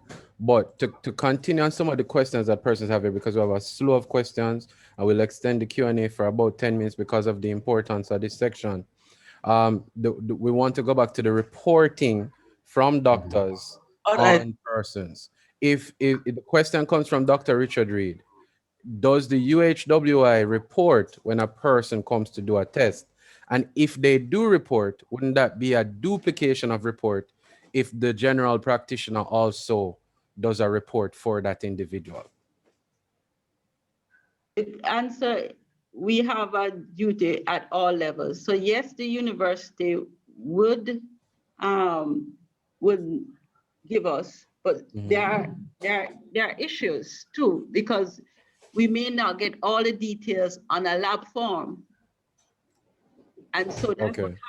We have hundreds of persons who we can't find with a positive result. Why? Because it is the lab that is notifying. And so the person was never contact traced. We don't know how far and wide they have spread COVID-19. We have to all do our duty. We prefer to get a notification 10 times than not get it at all. Fair enough. Just one thing to add, if I'm allowed. Sure, you are. Antigen testing is widely being done at Winchester Surgical and Medical Institute, and that costs only $8,000. However, as I mentioned to you, those people going to Canada or London want PCR, and they are those that wait.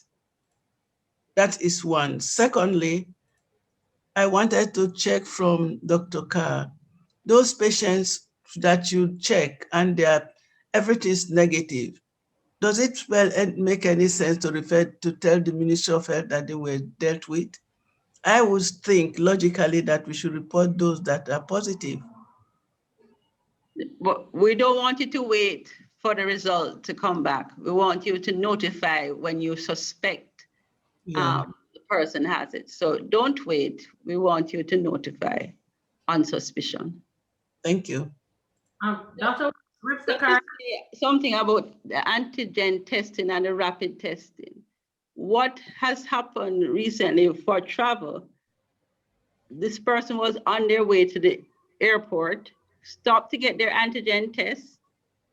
It came back positive, and the taxi driver just left the person where they were. And the person. So we have to also consider those ethical dilemma. What do I do in my office if I get an antigen positive test? Yes, you know, with respect to their patient, how you counsel them and so on.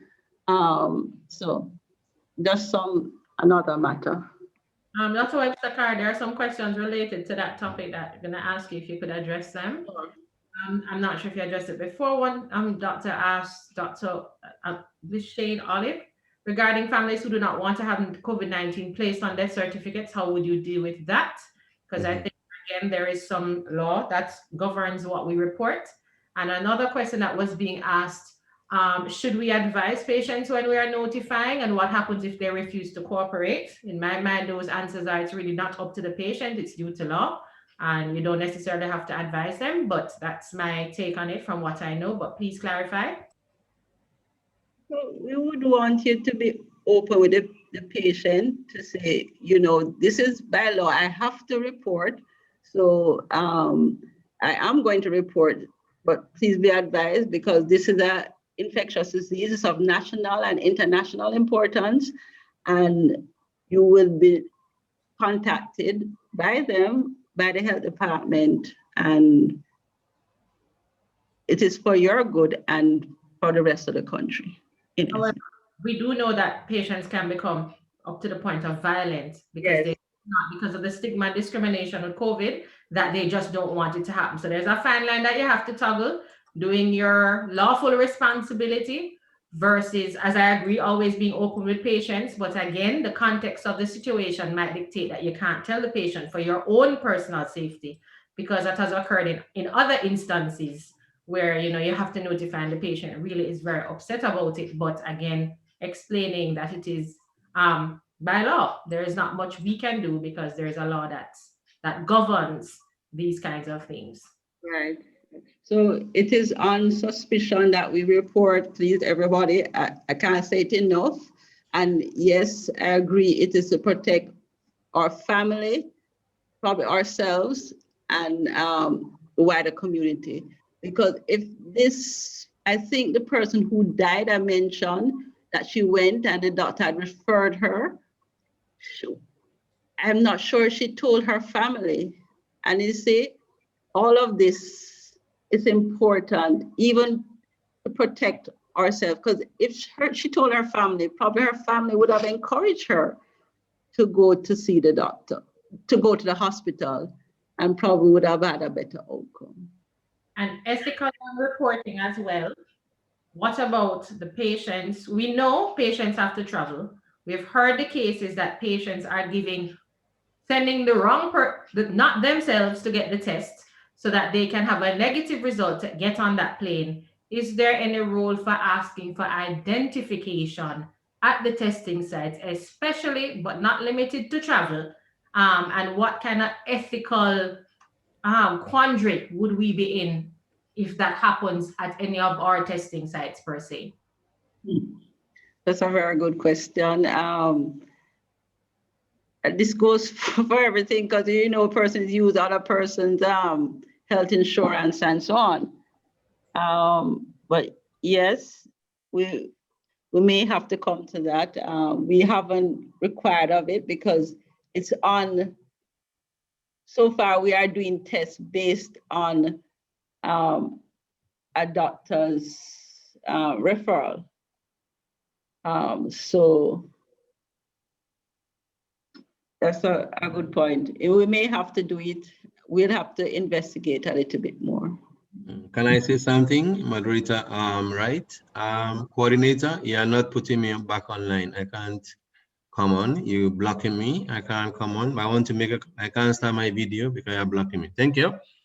It's obvious that time is going. We have limited time, but we need to discuss this issue very extensively. May I make a suggestion that the MAJ, the Medical Council of Jamaica, the AGPJ, the CCFP initiative, be created. So we have a website, a webinar, a Zoom meeting with the ministry. I'm going to ask Dr. Carr if she can arrange that within the week so that these questions are aired out, because we're just giving directives from above. The ministry doesn't know exactly what is far from below. So with time constraints, because we're giving 10 more minutes for questions, and there are a plethora of them, and we are all burning to hear more.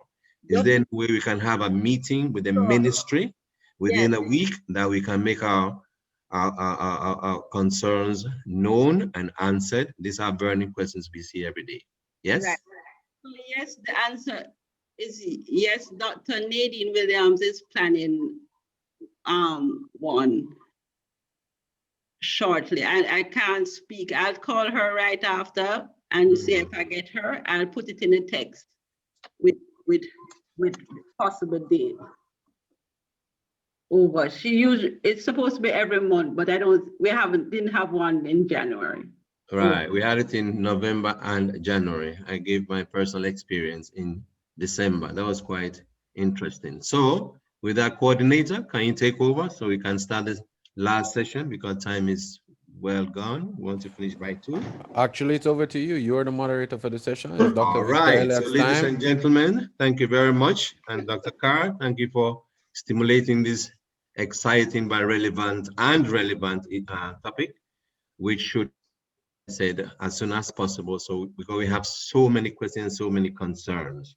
Our last presentation will be on acute cardiovascular diseases that require emergency referral by the GP and by our own favorite, Dr. Elliott. Again, I don't have any CV on him, but if you don't know Dr. Elliott in Jamaica, then you are missing something. You know, he practices at the university, and for some time now, I think last year or so, he has a private group intervention at in Kingston.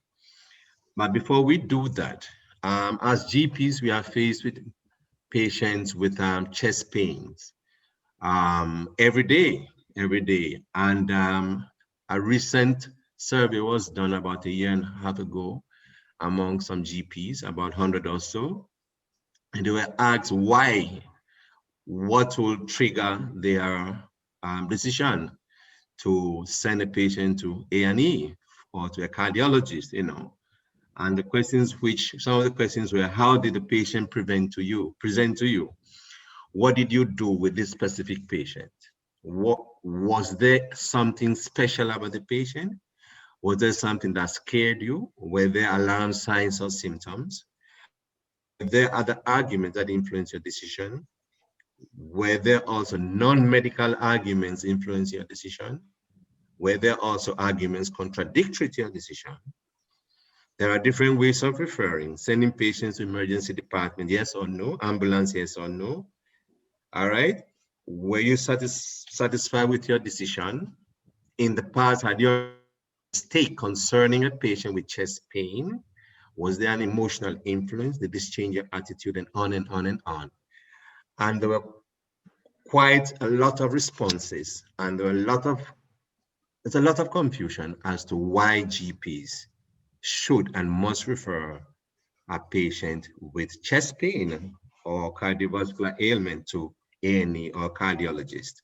So this afternoon, we're inviting Dr. Elliott to make it clear to us some of those things or some of those conditions that should trigger off immediate admission. And from there, we can ask our questions. Dr. Elliott, are you on board? Victor? I am on board. Hi, thank you all for having me. I'm sorry, I swore I sent you my CV, but exactly. I guess the important thing for people to know is my name, that I'm a Woolmerian, and well, that's it. And for the footballers, I'm a Man U fan, but it is my pleasure to do this presentation. It's a big presentation. They asked me to cover 4 different areas. I will state from now, I cannot cover everything on all 4. I actually wish I had seen that survey and the results of that survey. And if I could actually get to see it one afternoon, I would really love that, because it sounds very interesting. Hello? Yeah, I'll send it to you. Okay, great. I'm going to send it to you. Right. All right, great. And I just want to say a special mention. It's good to see Dr. Sloper on. I know she was in England, had a few health challenges. I don't know if she's back in Jamaica, logging on from England. But Mary, it's good to see that you're there. Trust me, when I saw your name, I was like, wow, this is great. Mary is back, kind of thing. So I really enjoyed that. Nice to have seen you. All right, let me get started. I know time is going. Yes, big up to all Woodmarians. Thank you. Yes, we have two Woodmarians. Dr. Carr is also a Woodmarian, just for those who don't know. Okay, and there are others. Hi, Maxine, my classmate. Always great to see you around. Always a busy lady and someone I respect very much. Okay.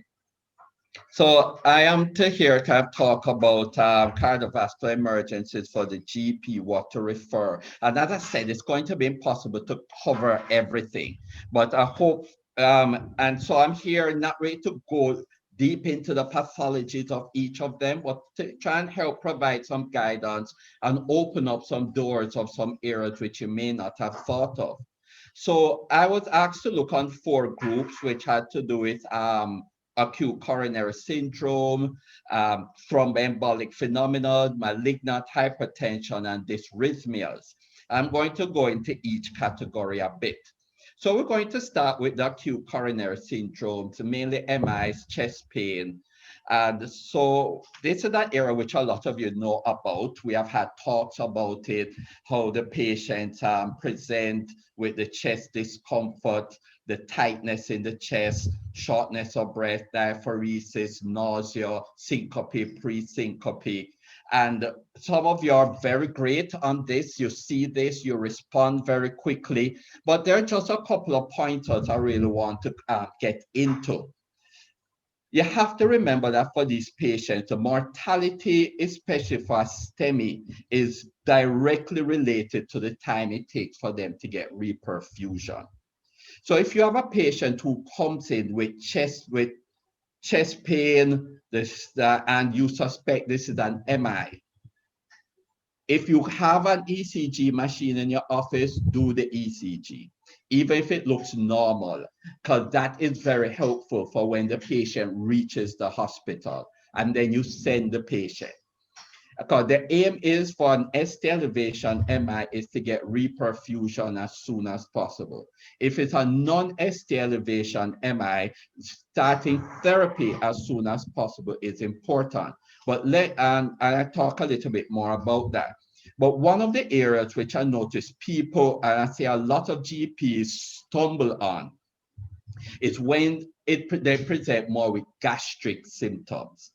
I can give you a plethora of examples of patients who have been to their doctor with what sounds like GERD that doesn't seem to be settling, and it turns out to be an MI. And sometimes it is difficult to tell, but you know, as Dr. Barrow always used to say, if a patient keeps coming back to you with the same thing, no matter how light it sounds, refer them. It means something is happening. He will actually tell us at the hospital, admit them. It means something is happening that we're not getting our hands on. But you have to remember, especially inferior wall MIs can present as GI symptoms. But you have to kind of look to see if there are other symptoms happening, that diaphoresis, that pre-syncope, that it's not resolving with the antacid, that they may be having heart failure symptoms along with it, that would clue you along to realize that this is not a typical gastric symptom.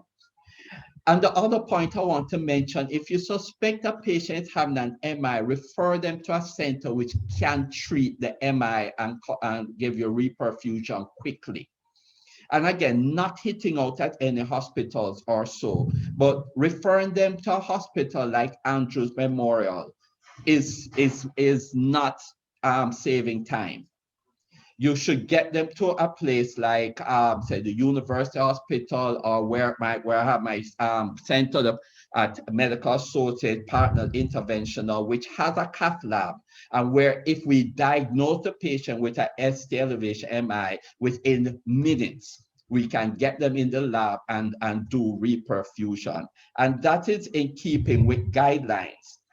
So what you have here, and this is from the European Society of Cardiology, you have to realize you have the patient delay already. They have the symptoms, and you know Jamaicans love it. They like to sit down and watch it and see what's happening until by the time their wife nagged the husbands or the boyfriends or both into getting to the hospital, or somebody else in the family, or the daughters, sorry, men are just poor that way. Women are much more reactive. Before they realize, let me call the ambulance or call somebody to get me to the hospital. And then the time in which they reach and the time it takes for them, for the doctor to see and to respond. And what can be a time is when they're sitting in the hospital waiting to be seen. And unfortunately, I have seen patients sit down in the emergency unit, like at the university hospital. No blame necessarily to the doctor, sometimes because of how busy it is. And they have their whole infarct happening right there while waiting. This isn't happening as often now, where they have improved the system as I used to see it happening, but it has happened. I've seen it happen at other places. And so that's why it's best refer them straight to one of the 3 places which have a cath lab where they can be seen urgently by the cardiologist, and they can be treated. And so what we are aiming for is guideline directed that if it's an ST elevation MI, they come to a place which has a cath lab, and within here they are 120, which is considering everything, but we really should get them in less than 90 minutes. So if they go to a center that does not have PCI and they can get to a center which has PCI quickly, the doctors there should see, assess, and get them going. Now, there's also the role that if you cannot get them to a PCI center quickly, for example, if they're out of town and you have thrombolytics and you know the hospital has thrombolytics, send them to the hospital so that they can get thrombolytics and get some reperfusion. So when it comes to thrombolytics in the guidelines, I'm not going to read all of this, but if you notice, it is asked that it is given as quickly as possible.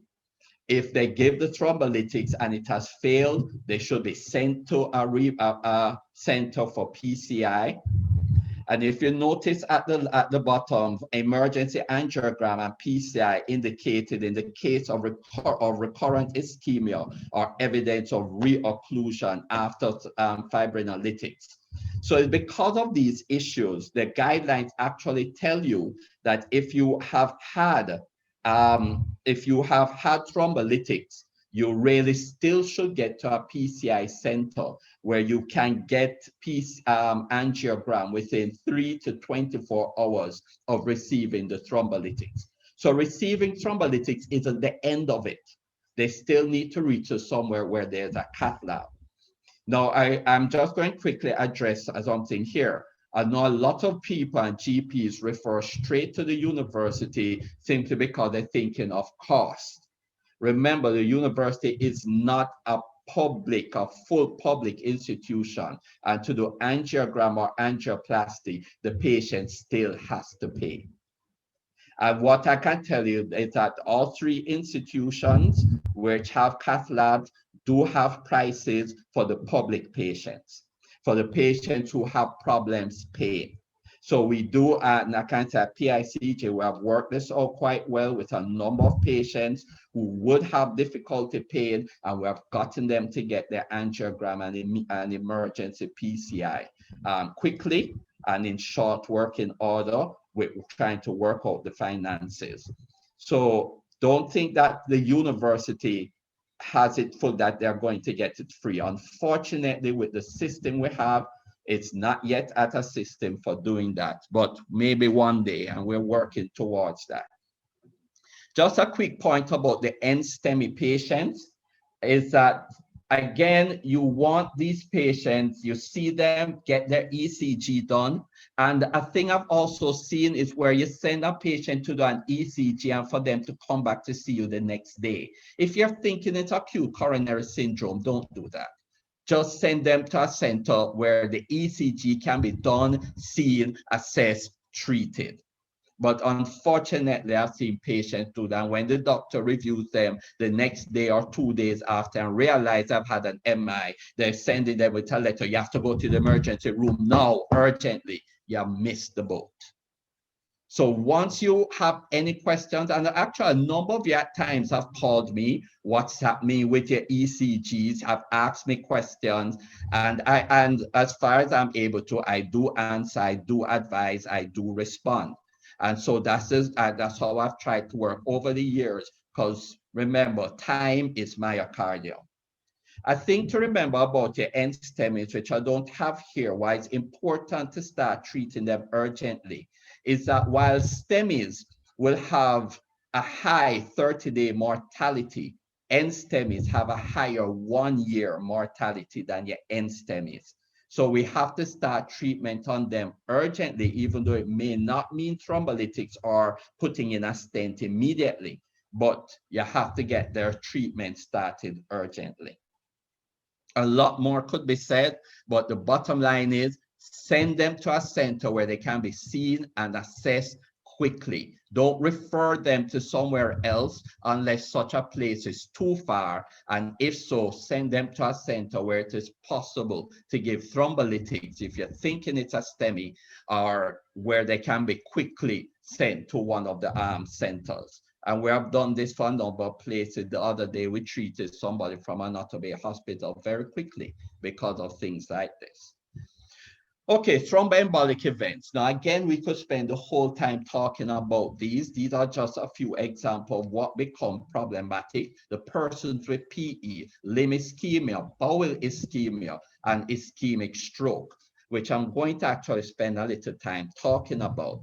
I just say for limb ischemia and bowel, it's a matter of the patient coming with redness and pain to the limb with a lack of pulses. Once you feel that, once you think that is happening, don't send them to get a Doppler to come back to see you the next day, 2 days from now, a week from now. Send them to an emergency center where that can be assessed, and then you can see what's happening. Or even Dr. Carr talking about the pulse oximeters.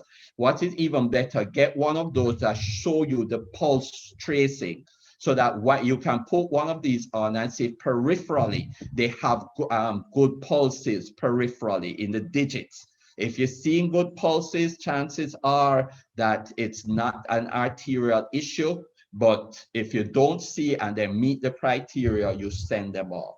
Bowel ischemia is a little difficult sometimes to diagnose, but the patients presenting with recurrent abdominal pain that just, you can't put your hand and say this is gastric, GI, constipation, ulcer kind of thing. And in such a case, again, refer, they get abdominal ultrasound, may see multiple air fluid levels or things that the surgeons know will suggest bowel ischemia. But I'm not going to go much into that. Again, a reminder, the effect of thrombosis can be arterial or venous. So as I said about the arterial, you have the pain with the ischemia and the infarction, and you can get the swelling, the redness, and it really depends on the site. They may have good collateral, so sometimes it's not always so obvious. Venous thrombosis is what gives you the swelling, edema, and it itself can cause ischemia. And because of the blood flow being backed up, if you can't let out, you can't bring in. And so eventually the limbs start to suffer from lack of oxygen. But let's just talk slightly about PE, pulmonary embolism. Now, again, sometimes this comes in what I call a slap in the face type presentation. Acute shortness of breath, you put the pulse ox on, the O2 saturation is down, the patient is in distress. In today's world, one of the first things everybody is going to think of is COVID, COVID, COVID, and then you're still going to send them off. But some of these people present very subtly. The shortness of breath is not so sharp. The O2 sats are not so low. The distress is not so great. It's funny, one of the things I find in our Jamaican term, a lot of women like to say they have this low feeling in the chest. I get suspicious when I hear low feeling in the chest, because I've had my experience, a lot of them end up actually having a PE. And we seem to actually have a high prevalence of PE in this country. I was talking with one of the radiologists who also spoke with one of the hematologists, and he thought compared to other places where he worked, out of other countries, Jamaica seemed to have a high prevalence, and it's a big question as to why, and that's something he would like to know, to have investigated. But you can see from this diagram what a PE does really leads to right ventricular failure, which can overall lead to total cardiac failure and eventually what we call obstructive shock and death. One of the things I found to kind of help is the Geneva clinical prediction rule. And if you have a patient who comes in with some amount of respiratory distress, and you're trying to figure out whether could this be a PE, and if so, how serious, like everything else, there are guidelines. I would just say, look it up. I don't expect you of this presentation to memorize it, but some things which have come up to help you to identify: previous history, their heart rate, any form of surgery or fracture within the past month, hemoptysis, sorry, it's not changing, there you go. If they have known active cancer, unilateral lymph to kind of suggest a DVT, or if they're over the age of 65. And if you put these numbers together, you have either low, intermediate, or high scoring system. And if it is low, the PE is unlikely, but if it is greater than 3 in the simplified version, the PE is more likely. And so scoring systems like this can help you to kind of determine whether, boy, this could be a PE, let me refer you, or let me do some more work up. But one of the things I always say, the strength of a good doctor is to knowing your limitations and knowing when to refer than to try and manage. I also say that, yes, sometimes we may complain, boy, how come the doctor refer a patient with this? It's always better, and the truth is, I tell the medical students, it's better the doctor refer to be sure than they sit on something and it gets worse. So especially for the newbies who are just gone out into the world, never ever feel ashamed or embarrassed to refer a patient. It is always safer if you are unsure. And trust me, that will make you become a better doctor than to hold on to somebody and then disaster strikes and then your name gets a little blacklisted. And it happens. So let me switch, because we can spend all day talking about each of these topics, but let me switch a bit to stroke and transient ischemic attack, because I've developed a passion on this, thanks to the input of another doctor friend of mine, Dr. Gillian Peru, who I think is trying to turn me into a neurologist. But it's realized that we are not handling and treating stroke as we should in this country. But let me talk a little about TIA. And the definition really is a transient neurological dysfunction without acute infarction. And while there was a definition which some of us grew up with, that a transient neurological dysfunction that resolves within 24 hours, now they're saying basically less than an hour, less than 20 minutes, because some of these persons who even seem to have resolved in 24 hours, when they did the imaging, there was damage. And the only issue is that sometimes people will look on a TIA and not handle it with the severity that is needed at all the time. And so I want you to first understand TIA is a serious thing. I'm seeing the questions. Yes, we always work as a team and we always have to remember that. So recognizing TIA is still a clinical diagnosis. The history, and the earlier the history is taken, is the more information you get, both from the patient if they can talk and anybody who observe. Realize most motor and speech deficits tend to be vascular.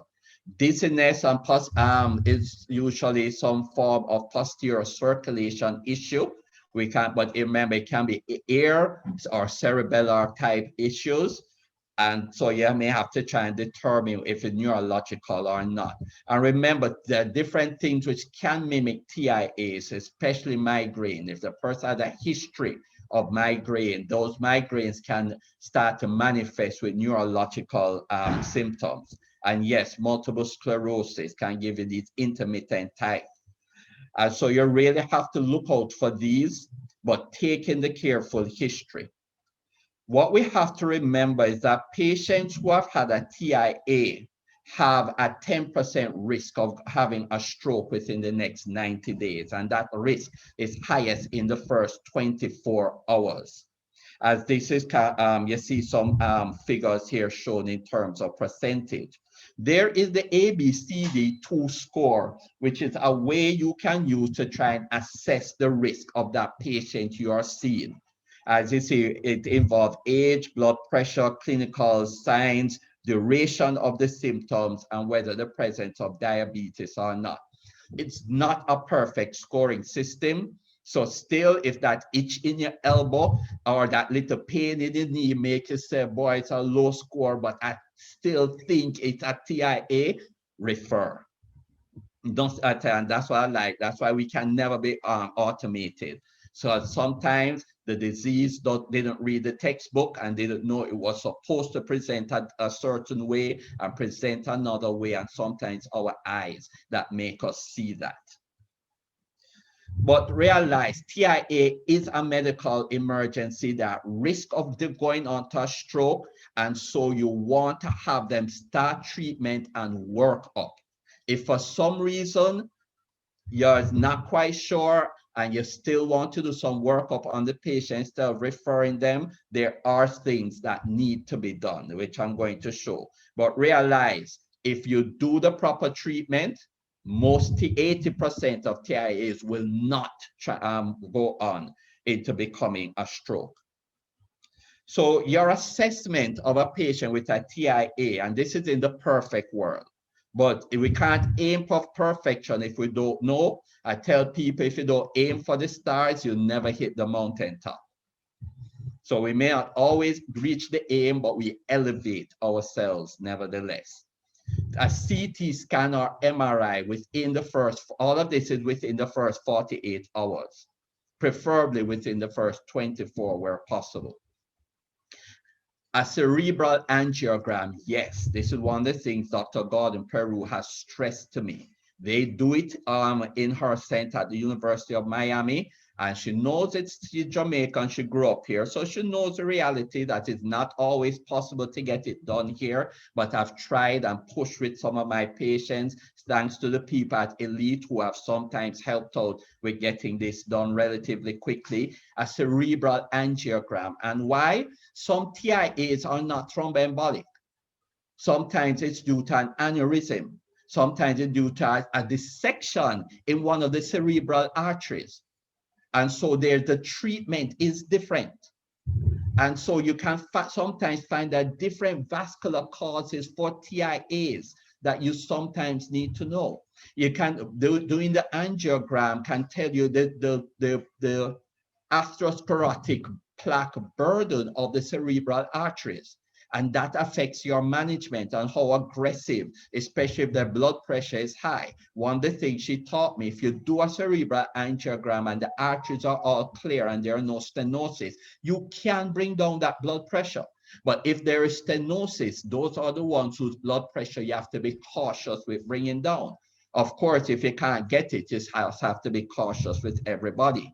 Carotid artery Doppler to look for the extent of atherosclerotic disease in the carotid artery and stenosis, which can be a source of thromboembolism.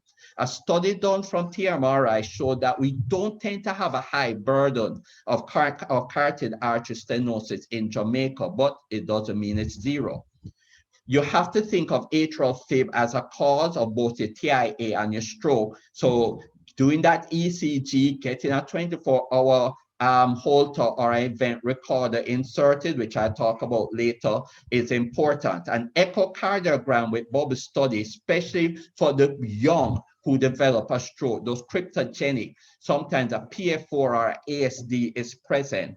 And sometimes these people also need a hematology referral, thrombus assessment, especially those with the cryptogenic stroke. Once you have these people with the TIA, you should start them on antiplatelets. Some of them will be okay with single, but most you should actually start on dual antiplatelets for at least 6 weeks. And there are certain category of people who you will go on to 3 months. The reason why you tend not to go on beyond 6 weeks, depending on the cause, is that the bleeding risk starts to go up higher than that. And that's why the CT is also important to see what the bleeding risk is in some of these patients. And of course, to make sure it's an ischemic stroke and not a hemorrhagic stroke. And of course, starting them on a statin is important. So atrial fib plays a big role in patients who have acute ischemic stroke or AIS. They're moving away from the term CVA, cerebral vascular accident, because it's not an accident. So the term that they're using now is AIS, acute ischemic stroke, which there are different causes, which I have listed there. Trying to go fast because I know time is going. But let me just talk a little about PFO, because at Partners Interventional Center, we have started treatment for this.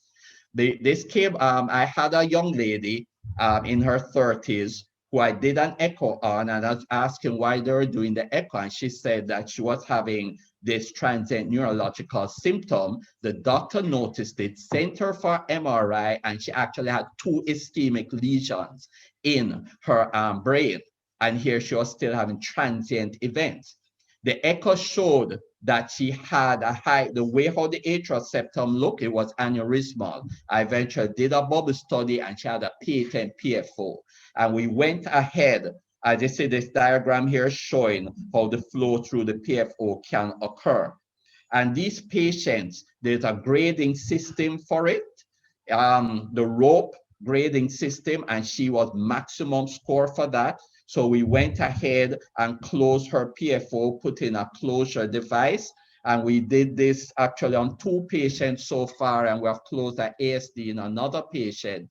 And the 2 patients who did the PFO were because they had stroke. So again, doing that echo, and if it's a young person, request a bubble study. And the idea is once that is positive and they score intermediate to high on the rope score, then they should have that PFO closure. And we are happy to be able to offer that. This is the team. As you can see, that it's a team effort in which we did our first few cases. Okay, we could talk all day about that, but let's move on. I'm trying to open up where they have this respond.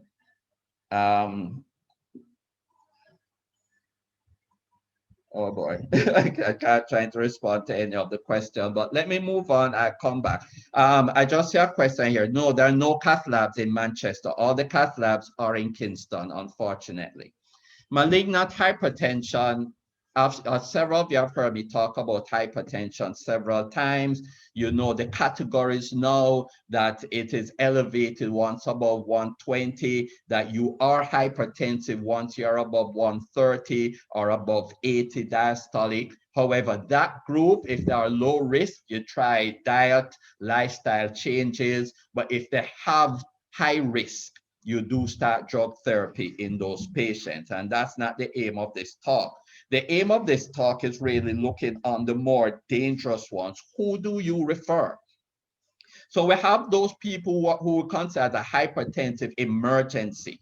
And these are persons who are presented with high blood pressure and showing signs of an end organ damage. But if they have papillary edema, then they have what you call malignant hypertension, and they definitely should be referred to an emergency unit. Hypertensive urgency is where it is high, but you don't really have any signs of any acute end organ damage. And so these, you can bring the blood pressure down over days to weeks. You can start it in your office. You don't necessarily have to refer them to the emergency unit, but do not give them an appointment 4 weeks from now. You see them in a few days. You see them by the end of the week. You have to review them again the next week. You make sure that that blood pressure is coming down. And you have those with accelerated hypertension, which may show some amount of damage, but again, they may not necessarily require for you to send them to the emergency department. So it's really the emergency, especially those with malignant hypertension, which a lot of them will also start to show cognitive dysfunction that you should and you must send to an emergency unit. The causes are varied, and this is a list which I am not going through, but a lot of you are very familiar with these. And so you have to, there's several things to just consider. You have a patient whose blood pressure is high. Before you start to get alarmed, you want to repeat the blood pressure, but you have to sit them in a quiet room by themselves, no cell phones, no TV, watching any news, and a quiet place. And then you recheck the blood pressure. It is known, well documented, doctors' blood pressures are, you cannot rely on them to diagnose or manage a hypertensive unless you're going to do it a particular way. And the Canadians have worked this out to a science. And I know a lot of us can't necessarily do this. You have to have your patient in a quiet place for at least 15 minutes, and you're going to do 3 to 4 readings, each reading at least 1 to 5 minutes apart, and you ignore the first reading because many times that first reading is going to be high. And then you take an average of the other readings. So you realize just to get the blood pressure of the patient is going to take you over 20 minutes.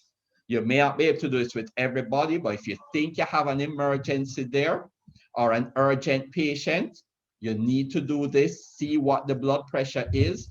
Also considering, are they in pain? Did they just hear news that their brother just gets shot in New York or something like that? You have to remember these will automatically push up the blood pressure no matter how calm the person looks. You do your screening for the end organ damage. And if you see signs of that with the high pressure, despite reading the pressure in the quiet room, then you refer them. But realize in not all these patients, we're trying to get their blood pressure down to normal right now. We're trying to get a percentage reduction. We usually say at least a 20%. But for some of them, especially the malignant, we may even try to get it down lower than the 20%. But giving sublingual nifedipine is not to be done. I've actually seen a patient die in the emergency department because they were given sublingual nifedipine. And of course, we know the risk that occurs with high blood pressure, why we want to treat them, especially where stroke is concerned and other end organ damage and intracranial hemorrhage. Okay, so coming now to the last group of things. I tell you, it's a lot to try and cover. So I will going now to talk about dysrhythmias, and this itself is another full talk. But patients coming in with palpitations, tachycardia, syncope, pre-syncope, you have to think 2 major groups: neurological, cardiac, and I can assure you majority of them going to be cardiac. If you have a patient and you do the ECG or you feel their pulse rate and it is going fast, you need to recognize the type of arrhythmia that is there, what rhythm.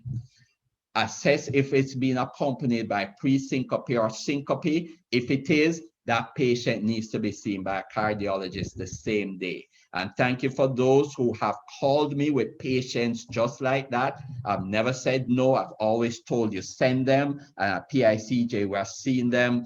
I had a guy who came in and he was having an SVT who we had to treat, thanks to the doctor who sent the patient in. And we were able to get control of that. If a patient is having recurrent episodes of syncope or pre-syncope, that must be considered to be either neurologic or cardiac until proven otherwise.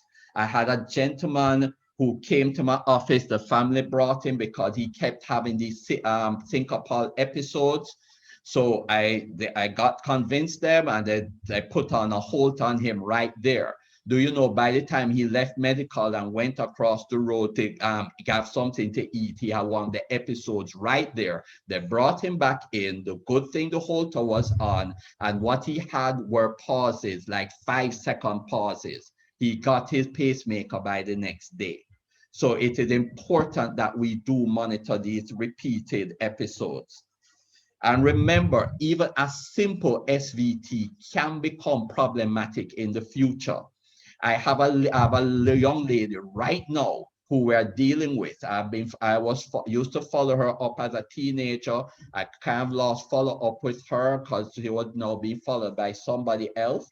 And you know, funny, I thought of her, and 2 days later, I got a call from Mandeville of the doctor tell me here's a pregnant young lady who has gone into what they thought was a VT and is now needed inotropes and had to be intubated. But the ECG showed it was a SVT. It was the same young lady I used to be following who had a simple SVT that had now become a malignant problem right there in her pregnancy with twins. But the doctors at Mandeville did great. We worked with them, got Dr. Claire Pascal, EP specialist involved, and she survived all of that acute episode. She's now under my care at the University Hospital, where we're monitoring how things are. She's awake, alert, and the pregnancy going well. But as SVT over time can become a problem. And there's a whole long list of different SVTs. I'm just showing you here, including atrial fibrillation, flutter, and of course you have the ventricular tachyarrhythmias not noted here. We're not going to go through all of them, just touching on a few. Atrial fibrillation, you've heard talks about them. The main concern, stroke, but once a person with atrial fibr flutter is going fast, having syncope or pre-syncope, you need to refer them to a cardiac center where we can manage them. You have Wolff-Parkinson-White, you have the re-entry tachycardia, of course, the ventricular tachyarrhythmias, those you don't joke. You do the ECG, you see these wide complex tachycardia, you refer that patient. Because they may look stable now, but if they remain in that ventricular tachyarrhythmia, the heart is not going to sustain that for long, and they will decompensate. And of course, the symptomatic bradycardia. Just to remind you a little bit about physiology, what the re-entry tachycardia is, or the Wolff-Parkinson-White. So let's look on the one on, think on your right, well, my right, your right first. So the current starts at the SA node, comes down the usual track, but you have this alternative pathway, which I call the guy at the back door. So why you have to go through immigration, the AV node slows down the conduction. The guy at the back door will just take your money and just shove you right in. You get in quickly, no slowing down. And that re-entry enters the ventricle. So your PR interval is short, and that re-entry starts to stimulate the ventricle early, giving you that delta wave, which you know is characteristic of Wolff-Parkinson-White. But with the re-entry tachycardia, which is the one on your left, it comes down the normal pathway, but it goes back up into the atrium through the back door, and then come back down and start a cycle. And so as a result, because it enters the atrium after stimulating the ventricle, your P waves come after the QRS complex. And these can be very concerning. That guy who I said came to our unit being referred with the tachycardia. This is what he had, an AV re-entry tachycardia. We gave him IV verapamil, slowed him down, and it took a while. And eventually we were able to get ablation therapy done for him at PICJ. And now he's cured of his problem. So here's what the ECG looks like. And you have to have, if you don't look for it, you'll miss it. So you see the QRS complex, and then you see the little bump after before that inverted T wave in V1 or in V2. a little bump as it comes out of the QRS complex, and you perhaps wouldn't even have noticed it. But if you look on all the leads, you see that bump after the QRS complex. And once you see that consistently in a person with tachycardia, you have to diagnose as a re-entry tachycardia until proven otherwise, and refer to a center where we can manage that. And so, as I said, at PICJ, we have had to give IV verapamil, IV amiodarone, or IV digoxin for some of these patients and start to work them up for ablation therapy. Now, Wolff-Parkinson-White, this is perhaps one of the most common ones which we know, and I showed you what happens with that. And this is what the ECG again looks like. If you say, look on lead 2, you see the P wave with a short PR interval, and you notice the QRS complex isn't starting off straight. You know, it usually just comes and shoots straight up. Here you see it upsloping, which is your delta wave. And you notice that delta wave almost in all the QRS complexes. And once you see this, whether they're tachycardic or not, they have Wolff-Parkinson-White and need to be referred so that we can give do ablation therapy, which is curative of these problems.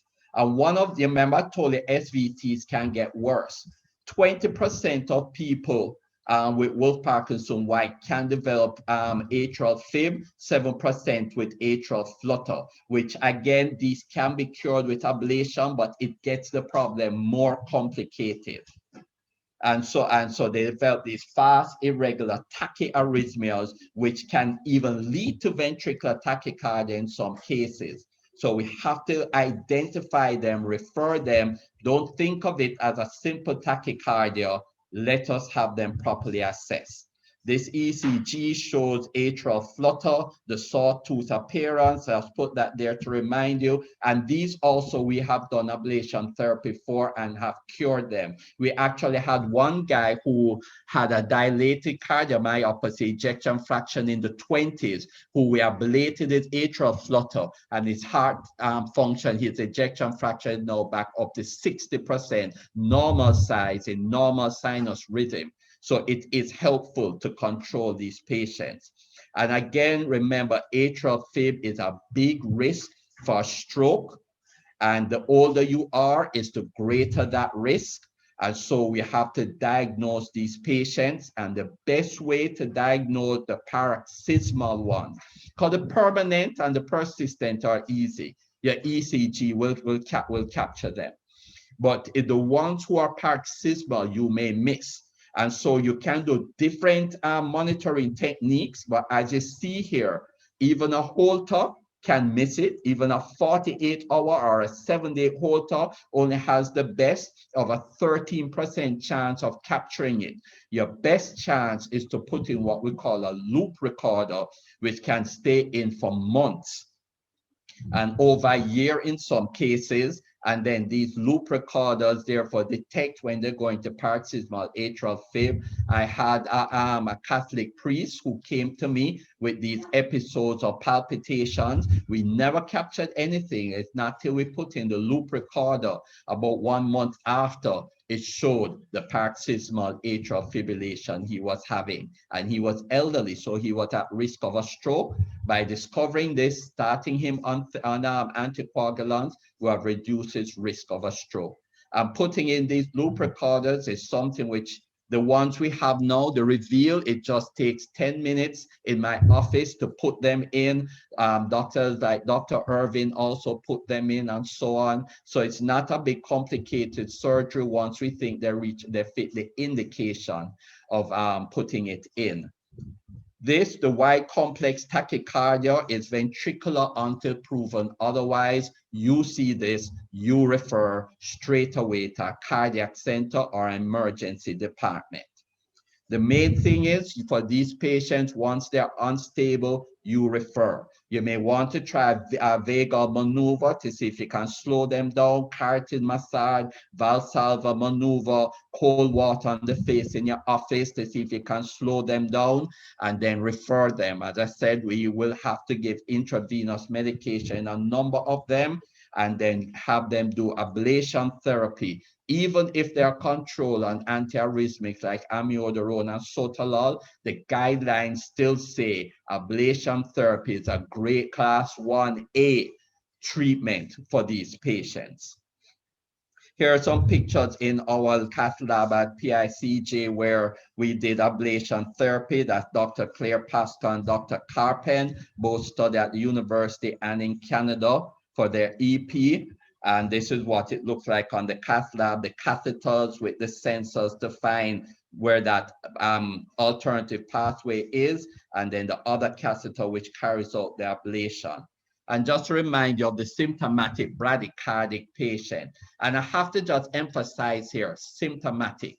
If you have a person who comes in your office, the heart rate is in the 40s, they've had no symptoms, they're in sinus rhythm, what I ask you to do, you want to know if you should refer this person, tell them to get up and walk up and down briskly 10 times. If their heart rate goes up in response to the exercise, they are fine. The problem is the person whose heart rate does not respond to the increased demand. So they do that and they're still bradycardic, then that's a person who you may have to refer, not necessarily as an emergency, but to get proper assessment.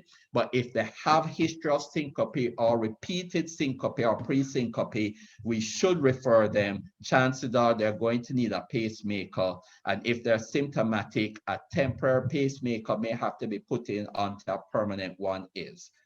Thank you. That's the end of my long-winded, quick presentation. Yes, and I'm sure there are going to be questions. Yeah, thank you very much, Dr. Victor Elliott. That was a marathon one. Very good question. Any questions there now? Yeah, just to respond to what somebody said here, yes, we are doing EP studies and ablation now. We're still only doing it for SVTs, not yet for ventricular tachyarrhythmias, but we have started and we're hoping to be able to do more. We're not yet doing ablation for atrial fib, but we're hoping to get to that soon, and you will hear about that. But yes, we have started that. At PICJ, we've also, as I said, started closure of ASDs and PFOs. So your patient with the cryptogenic stroke, your stroke in the young, please refer them before they end up having more events.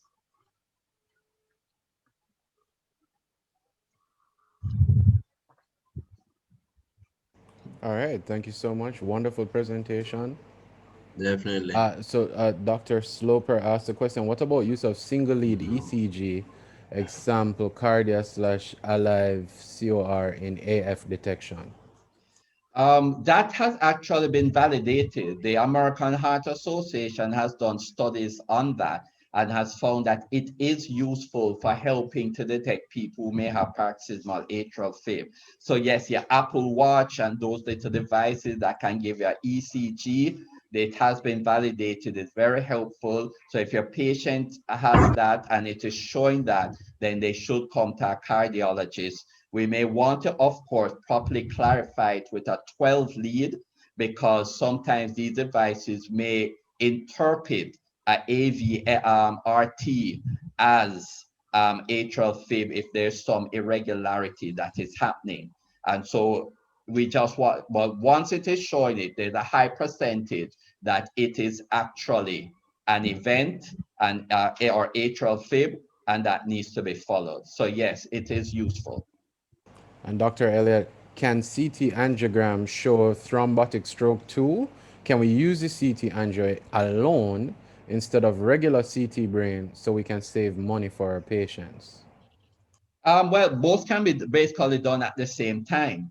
And yes, a CT angiogram can be done. The neurologist will always tell you they prefer MRI because it shows a lot more detail and information. But when it comes to stroke management and therapy, CT is what's much more available, easier to get. And I noticed even here in Jamaica, the MRI lists are booked, and you send a person to Elite, they tell you the next space available is in 3 months' time. And I'm hoping we can start working with them and the other centers that do MRI, RCT, that these angiograms we can get done a lot quicker. So it's a road to start. We're not yet there, but we're hoping and we're working to develop a program with them that this can be done so we can make sure our stroke patients are getting the management they need. We are a far way off from where stroke management should be. And it is going to take a concerted effort on all of us. And hopefully one day I can give a talk, though not a neurologist, but it's vascular. So, and here we find articles about the overlap here with neurologists and interventional cardiologists about the management of stroke because it's a vascular disease. And so we are all getting involved in it. Wonderful. I'm seeing from a number of doctors here, Dr. Anna Brown Morgan as well. Can you please elucidate on the bubble study? Okay. Oh gosh. Now I really wish I had, if I'm doing this presentation on my phone, I could actually show you an echo. What the bubble study is that while doing the echo, we inject agitated saline, which produces small air bubbles, and we inject that in the vein. That enters the right side of the heart and provides a contrast. Basically, it's like a whiteout. And what we look for is, now, because what is supposed to happen, that these bubbles pass through the right side of the heart, go to the lungs where they burst, and we breathe out this air. Because it's agitated and small bubbles, it doesn't cause an air emboli.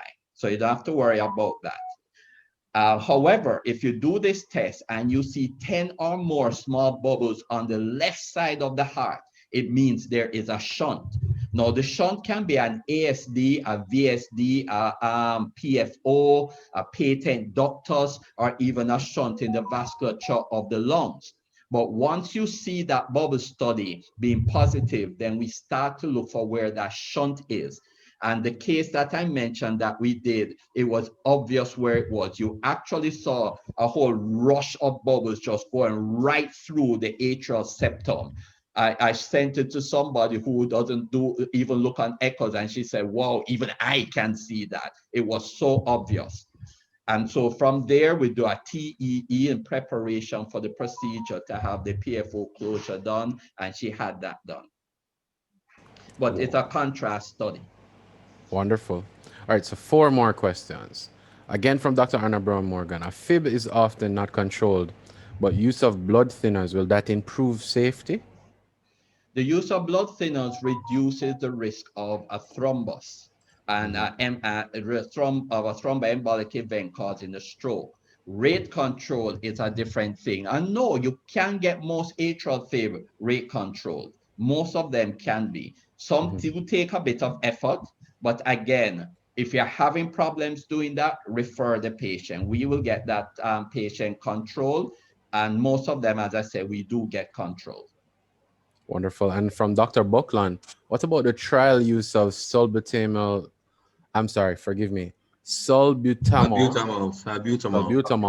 in complete heart block when person cannot afford pacemaker?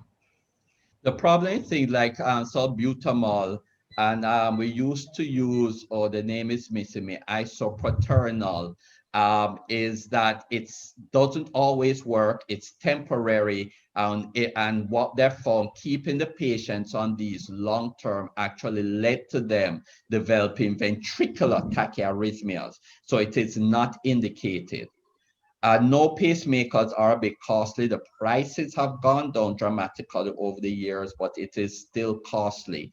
A pacemaker device itself, you're really talking about over 500,000, and the more complicated device they need, the higher the cost is. All I can say, if you have the patients, refer them. Sometimes we can make an application to the companies that provide. They have a division for people who are unable to afford, but you have to be able to prove it, send paperwork, and all sorts of stuff, which has to be done. And sometimes we have had some patients get a donated pacemaker, not a lot, but sometimes it can be done. But still refer them. Let us see what we can do. From Dr. Omar Bennett is our last question for the day. What clinical data would make the physician suspect paroxysmal AFib? The clinical data is a patient, an elderly patient, this is the classical, who is having intermittent palpitations. If they're having symptoms of syncope, pre-syncope, or TIA, or if they have had a history of a stroke and with the intermittent palpitations, have a high suspicion.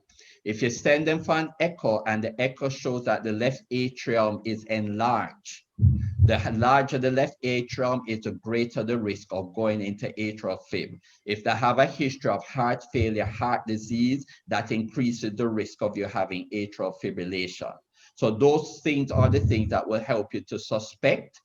If for any reason you end up doing a CT scan and you find I've had multiple small infarcts, again, that increases the chance of them having atrial fib. None of these are conclusive, but they all increases the chance that they do. All right. Sorry, can I just answer something here? The room of the digoxin in atrial fib, yes, it does help to control the rate because it slows down the conduction through the AV node, so it controls the ventricular rate. It is still one of the last uses in today's world of the digoxin. Thank you very much, Dr. Elliott. Your presentations are always welcomed. And as you answer the last question from Dane Levy, may I ask him to bring the vote of thanks so that we'll be aligned with time. Thank you very much again, Doc. Dane? Thanks, William.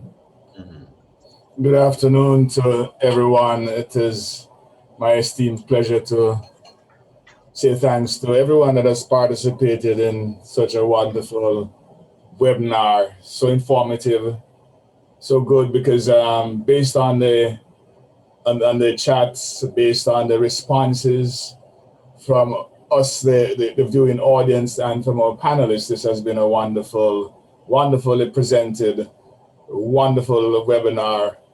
But let me first of all say thanks to God who has allowed us all to view this participation and to give us the talents that we have displayed so wonderfully this afternoon. It's something that sometimes we forget, that God is the author of all of this for us. So I just wanted to put things into perspective and say thanks to God first of all. I have the agenda to remind me of all the people who have made this morning and afternoon's presentation such a wonderful presentation. Caribbean College of Family Physicians, of course, in association with Abbott Nutritionals and Indus Life Sciences, were the ones responsible for this presentation. I want to thank, first of all, our moderator for this morning's program, Dr. Tanya Ricketts Rooms, family physician. She did an excellent job, a wonderful job of moderating this morning's section of the webinar. Our first presenter was Dr. Jeffrey Barrow, of Health Connect. I know he also did a wonderful job.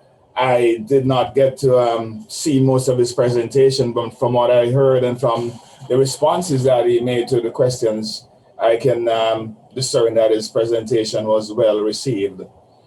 Next, there was Professor Peter Figueroa. What can I say about Prof? Prof always gives such a measured response, such a measured presentation that it is always a pleasure to hear Prof when he speaks.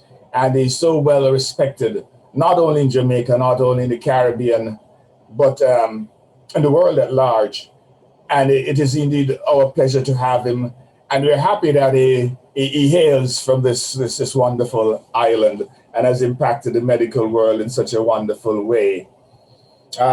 His talk was very comprehensive and well received and truly important. It gave a background, a background of Jamaica's place in the world of medicine specifically in terms of the infectious diseases and the importance of immunization. He really put it into the proper perspective. So thanks so much, Prof. Wonderful presentation, very timely, and it was really very helpful to all of us who heard, especially to me. I think I really learned a lot from his presentation. Of course, then we had Dr. Althea Akar Stewart, a renowned pulmonologist, who spoke on infectious diseases and their impact on the respiratory tract in the area of COVID-19. How COVID-19 has changed the perspective of medicine, and that's not just the perspective of medicine, but the perspective of economics, the perspective of how we deal with each other. It has had such an impact on our life that not too much can be said about it, and we are still learning. It's a very new disease which we all have to pay close attention to for its impact. And I think that Dr. Stewart, Dr. Akar Stewart, and following that, Dr. Karen Webster Carr also gave a very, very informative presentation. I think all of this was tied together wonderfully. William came on as a second moderator. William, I don't understand why you have decided as a new resolution to stop giving jokes. No time on the web. we all look forward to your jokes. A merry heart makes a good medicine. So thank you. Yes, indeed. So probably you should revisit that. Of course, in between that, we had Abbott Nutritionals and Indus Sciences, which without them, it would be very difficult to put on this webinar because they were the sponsors. And we underline the importance of having sponsors for these presentations, which can be quite costly. And of course, we are in partnership because they produce what we use, and it is also very helpful for us to know exactly what's going on with their products. And not only that, they gave a good insight into the cost of these products as well. So it gives us, especially in this time, how we can choose what might be better for our patients, good products that are economically viable. Our final speaker, what can I say about Dr. Elliott? Dr. Elliott, you, sir, have just shown how approachable you are. The knowledge, I mean, you made a wide topic, a wide set of topics, and you tied them in together. You had the job to pull them together and to bring out what is important for us as general practitioners, the first line. It was wonderfully done, sir, and we thank you so much. And you have indicated to us, the importance of early intervention, which can save lives. What I heard from you is that time and the myocardium. You mentioned that combination that if we lose time, it means we're losing myocardium, in other words, and that it's better to err on the side of caution and send in a patient and let you, the cardiologist, decide what is the best. And our patients will certainly enjoy, not just enjoy, but value us more for that. So that was a word of wisdom from you, sir. And we just want to thank you that you've used this afternoon to share with us the knowledge that you have gained, the expertise that you have. And as I said, you emphasize the willingness and your availability. I just want to hope that God will continue to bless you, sir, and that Partners Interventional Cardiology unit that you and your partners have established at Medical Associates. I want to just say that one of the persons behind this whole webinar that made it work so well was our own president, who did the greetings and prayer. I think we ought to though she's president, I think we ought to highlight the fact that she probably was, along with her team, as I said, and of course, she, based on the emails that she sent out to the rest of the executive, she was really, really integrally involved in the organization of this webinar. Can't say too much either for our administrative staff. Our administrative staff, we have a very talented, very dedicated administrative staff led by none other than Dr. Lynn Thompson Hyatt. I think we have a gem there, and I just want to state publicly. Yes, sir. Yes. Yes. I just want to state publicly to to Mrs. Lynn Thompson Hyatt that we truly, truly appreciate the efforts that she puts into all of these presentations and in making not just the CCFP, but the AGP, the organization, the skills that she brings to these bodies. It's really invaluable, and we really appreciate it, Mrs. Lynn Thompson, and the rest of your team. I don't know if I'm leaving anybody out. Our host has done a wonderful job in the support. It was seamless. When some of our panelists had any problems, he was really on the ball, and he was able to advise as to what to do. We can see that he has grasped this technology wonderfully well, and we are the beneficiaries of it. I note that, yes, I think I've covered all that were involved in this wonderful morning and afternoon session. And if I've left anybody out, please, there's an open thanks for everybody that participated in any way to bring this whole webinar together. You know, somebody commented on the number of participants that we have had online. You know, COVID has brought its challenges, but there seems to be some benefits from it as well, because we had at one time 377 participants. Yeah.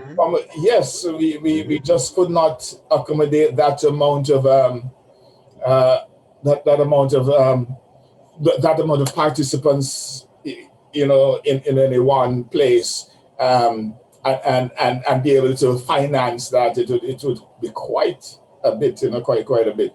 So the online world is here. Our presentations have been well received. Our moderators have done well. Our host has done well. And kudos to CCFP and to our sponsors.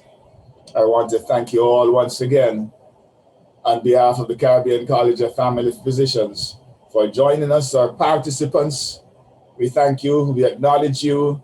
The question and answers were really, boy, I was hearing the answers to Prof's questions, to the pictures he put up. And I must say, I am in a group of very, very, very wicked, very up-to-date general practitioners, because some of those slides that Prof put up and people were getting it off the bat like that. I mean, it shows what the quality of our and the level of academic excellence that we have in these organizations. So please remind the participants of the webinar with Ministry of Health. When is that, William? It is Wednesday, but I didn't see the time. No, I think they're going to send the link and the time. Okay, so William has asked me to remind all the participants that there will be a webinar from set up by the Ministry of Health and Wellness, and this will be dealing with COVID-19 updates, William. 6 p.m. and it will be mostly dealing with the antigen testing. Antigen testing. Thanks, Karen. Thank you so much. Thank you for taking time out. You did state that what you were asked to speak on was not necessarily your strong point, but I think you did excellently well with the information that you gave us. Please continue to serve your country. You're doing such a wonderful job. God bless you. So let me just say thanks once again to all that were involved in today's webinar. Thanks to all our panelists, thanks to all the participants, thanks to Indus Sciences, thanks to Abbott, thanks to our moderators, thanks to our host, and thanks to God. And God bless you all. Have a wonderful evening.